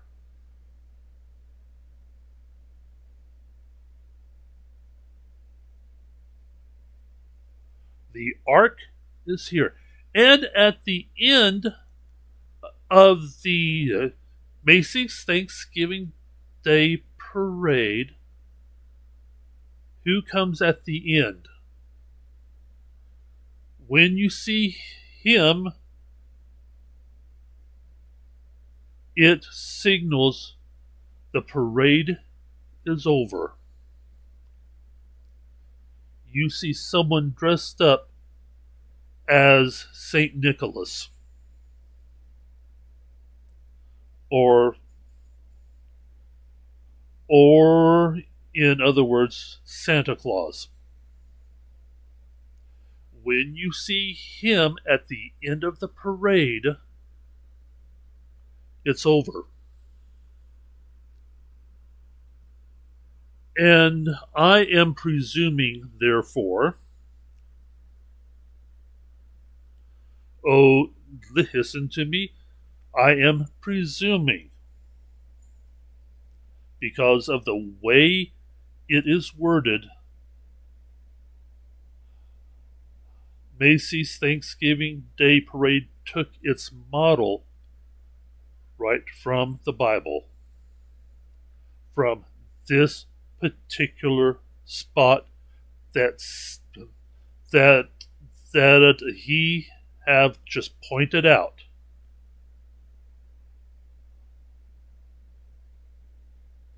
Because the Ark of the Covenant is at the end, bringing up the rear, as it would be said in a army form. Bring up the rear.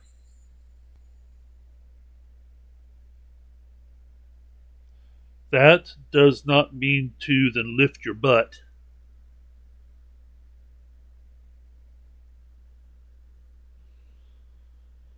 But the way it is worded in this passage,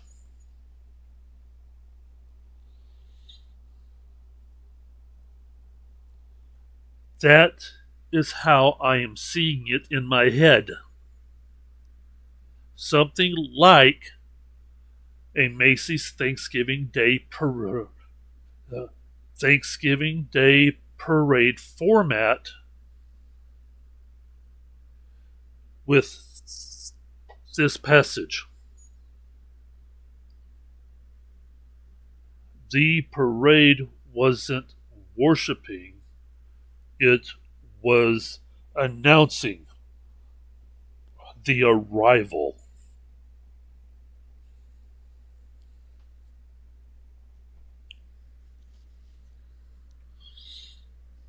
David, Israel worshipped, danced in worshipful procession around the ark that had an image of the cherubim. See, this is why you guys are discussing. You don't know the Bible. Remember this, Ezekiel 41. Do you, audience, remember that? The temple, I want you to pay attention. The temple that is filled with images in Ezekiel 41. When you get to the early church fathers, you want to know what the church fathers say about that temple? Let's stop and let me add one thing about that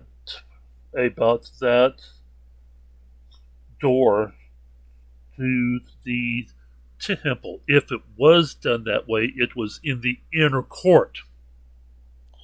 And again, who is allowed inside the inner court? It is not the laity.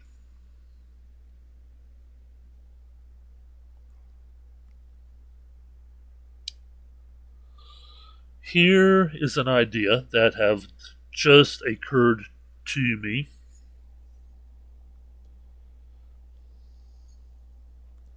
Do you take good care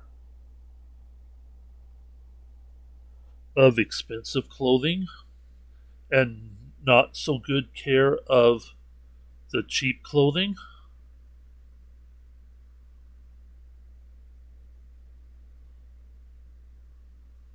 Do you not take good care of a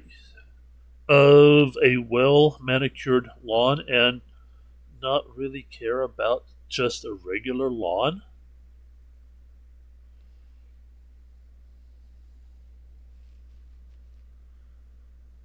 This is human habit.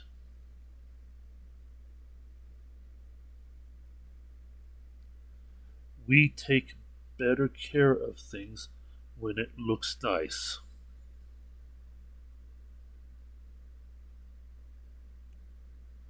When it has a higher value.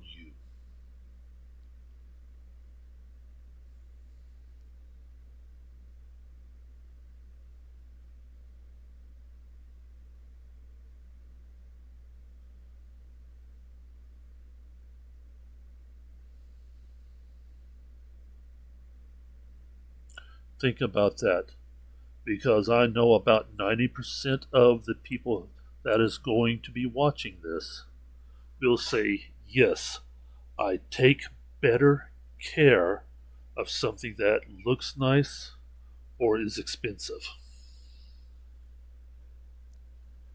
About 10% will not. And I have an idea of the word I should say about them, but I'm not going to. Now, they are going to go into the early fathers and see what they say. I am going to end it right here. I have been doing this video now for over 4 hours. I am done. But if you want to see the rest and you yourself want to prove them wrong over and over, go ahead.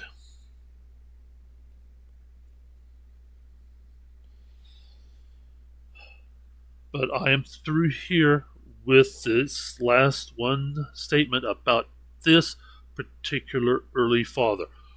Pope Saint Gregory. Pope. That is the Roman Catholic Church. Pope. But let me just double check.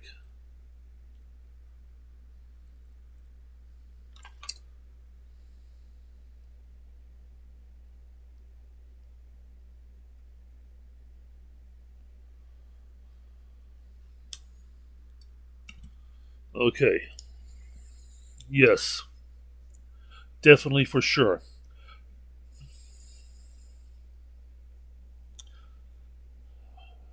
From around 540 AD to 604 AD, that is around 64 years. And so probably the last 10 years he was pope, because being a pope, most of the time you don't resign. That of the pope that was before this pope, and I am talking about 2024, look at the date down here. The pope before this pope resigned. And I think he's the only one that resigned. All other popes died in office. Typically, you don't resign. You have that office until the end. And there is a reason why that pope resigned.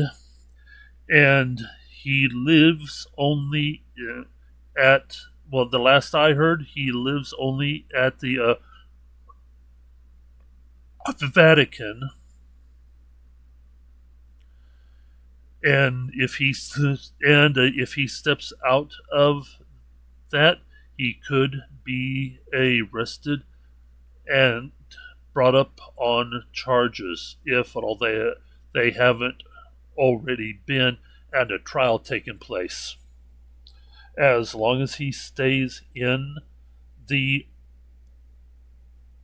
Vatican, a warrant for his arrest cannot be done for him to serve his time in jail.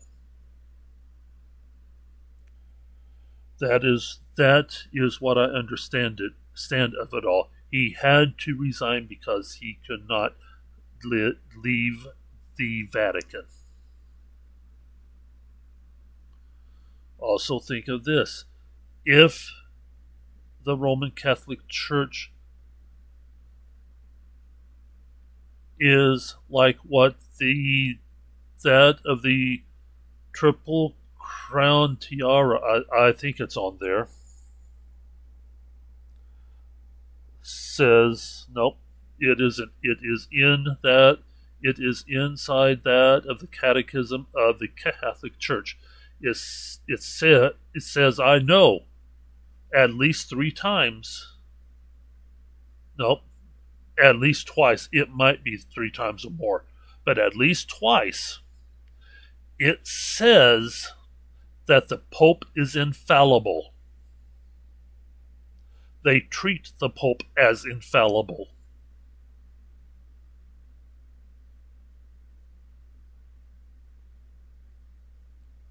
So, it does, and so therefore it doesn't matter if the Pope says the sky is blue, that of the sky is, let's just think of a color. That if the Pope says the sky is purple and it is blue, the Pope is infallible. But he will not say things like that because it is obvious. How did Satan deceive Eve? Think about it. How did Satan deceive Eve? With 90% plus of the truth with a little bit of a lie sprinkled in.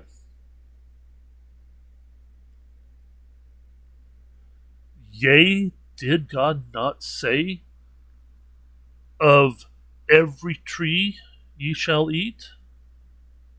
See, Satan leaves out except for the one in the center of the garden.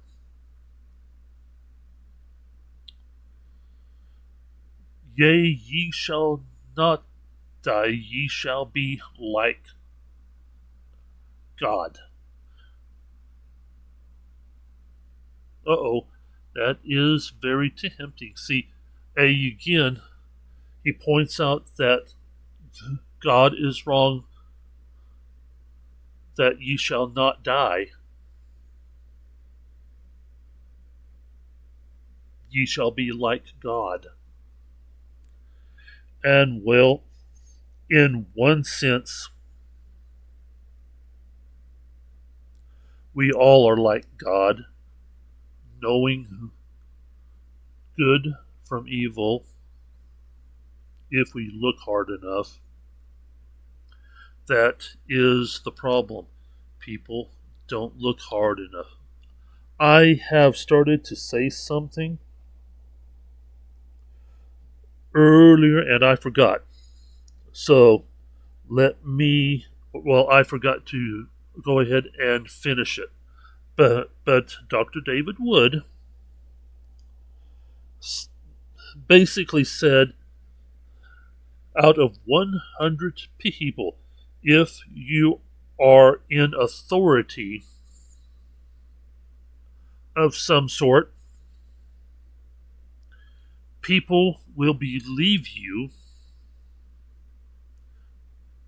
99% of the people will believe you and not even research what you say.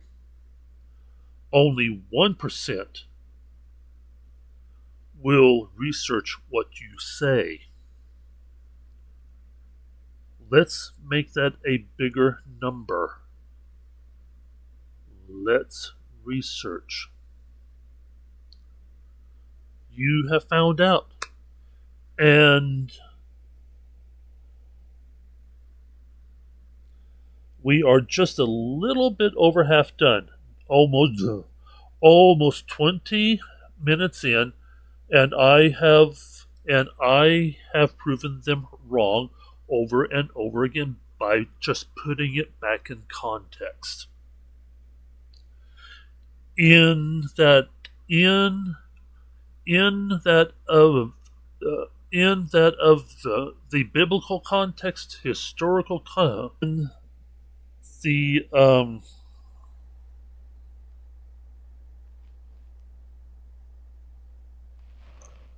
it isn't historical. It is cultural context. That is what I was trying to think of. By putting things back into its proper context, we see the bigger picture. This is why we as a preacher goes into some of the boring stuff, because we are trying, or some of us are trying to keep in things in context. That is important, keeping things in context. By that of scriptural, historical, or by other means of context. Once you start taking things out of context, Theos isn't God. You are.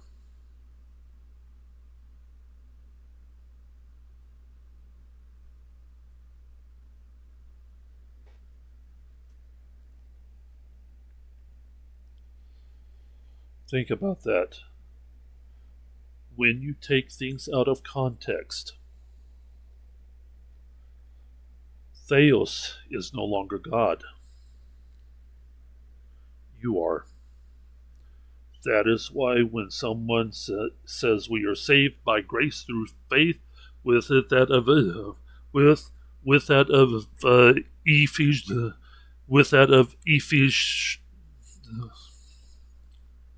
Ephesians 2 verses 8 and 9, I do believe that, but I also believe in verse 10, at which most of them doesn't want you to see verse 10. Taken out of context, we can do nothing and still get into heaven. That is not what that verse says, nor does James 2, the second half. James 2 says 3 times, faith without works is dead. Faith without works is dead. 3 times it says that. And the people of the OSAS, once saved, always saved, tend to avoid that. They have got 23 verses, and I have debunked all 23 because they've taken it out of context.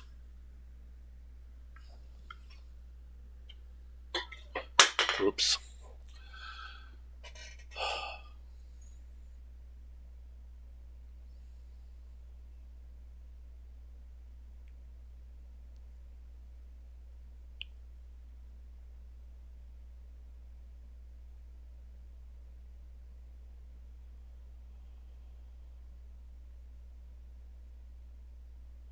Lord, open up our eyes so we see the truth of your word. Not our word, but of your word. Let your word shine so brightly that other people sees it in us. In our actions, in our words, in just us being there. The light that you provide will shine through us. But Lord, remind us daily to keep things in context.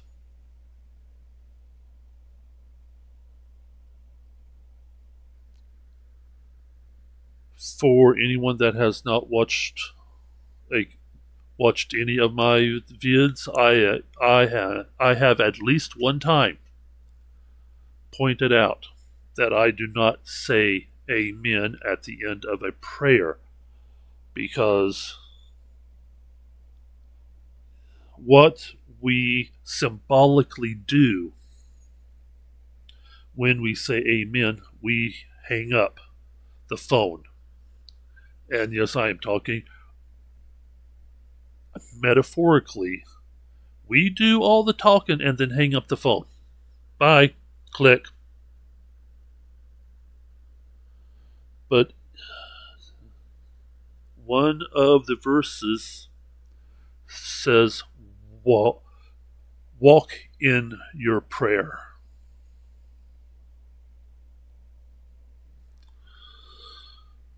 I don't know. I actually don't think that is the correct saying.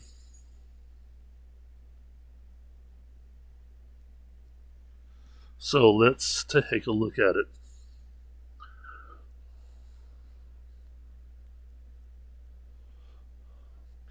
Jesus.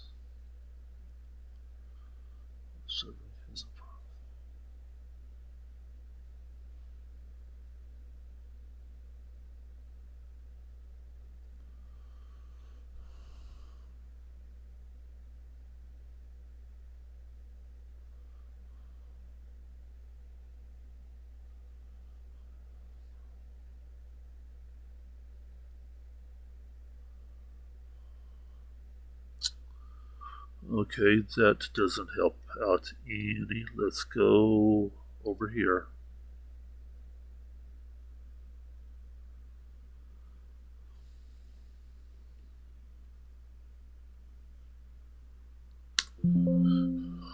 Oh.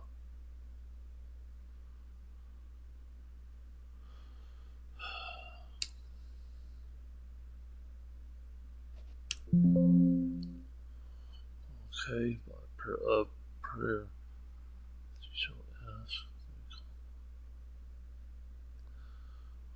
Okay. All night in prayer. Okay. That kind of says it, but wow.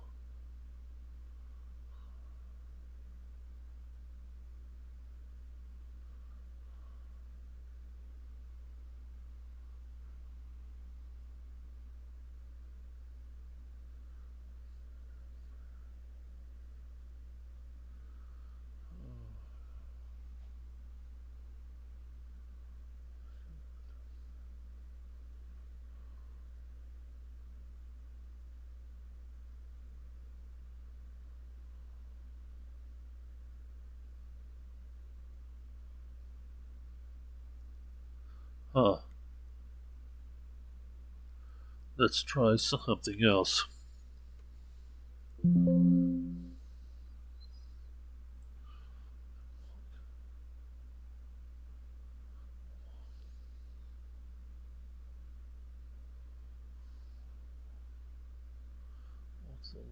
Walks.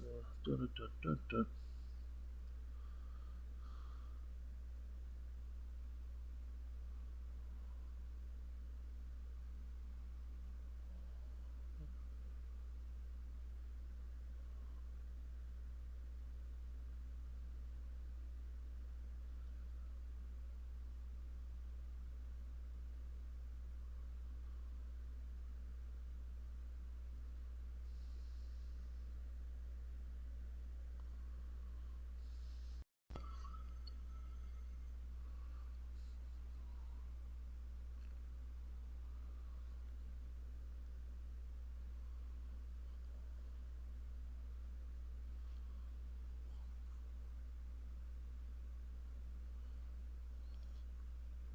But, well, see, here is a point that I was saying.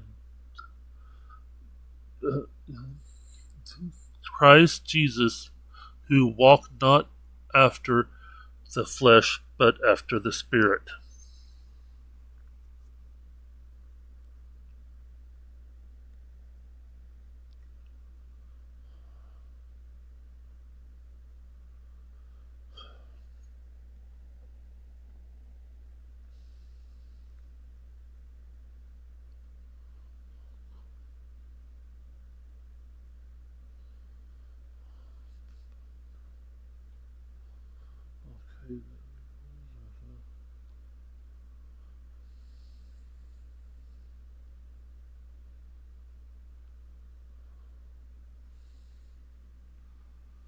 Well, I thought there was a verse that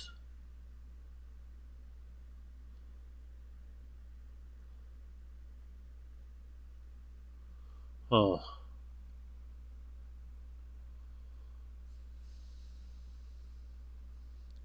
well, I will have to do more research on that a little bit later and do a separate video on that.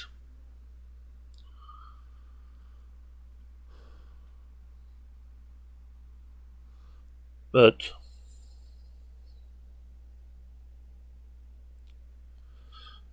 when you walk in prayer, when someone asks to pray for them, you are already in prayer, and boom, you can do that for them right away. You are already in prayer. You can pray for them right away. All right, well, if you have any comments about this video, go ahead and post them. I will delete comments that has nothing to do with this video and does not have anything to do about asking for me to do other videos on something else. Okay, you can do that. You can ask me to do other vids on other items. I don't mind that at all. So if you have a suggestion on a topic, let me know. Have a great day, guys.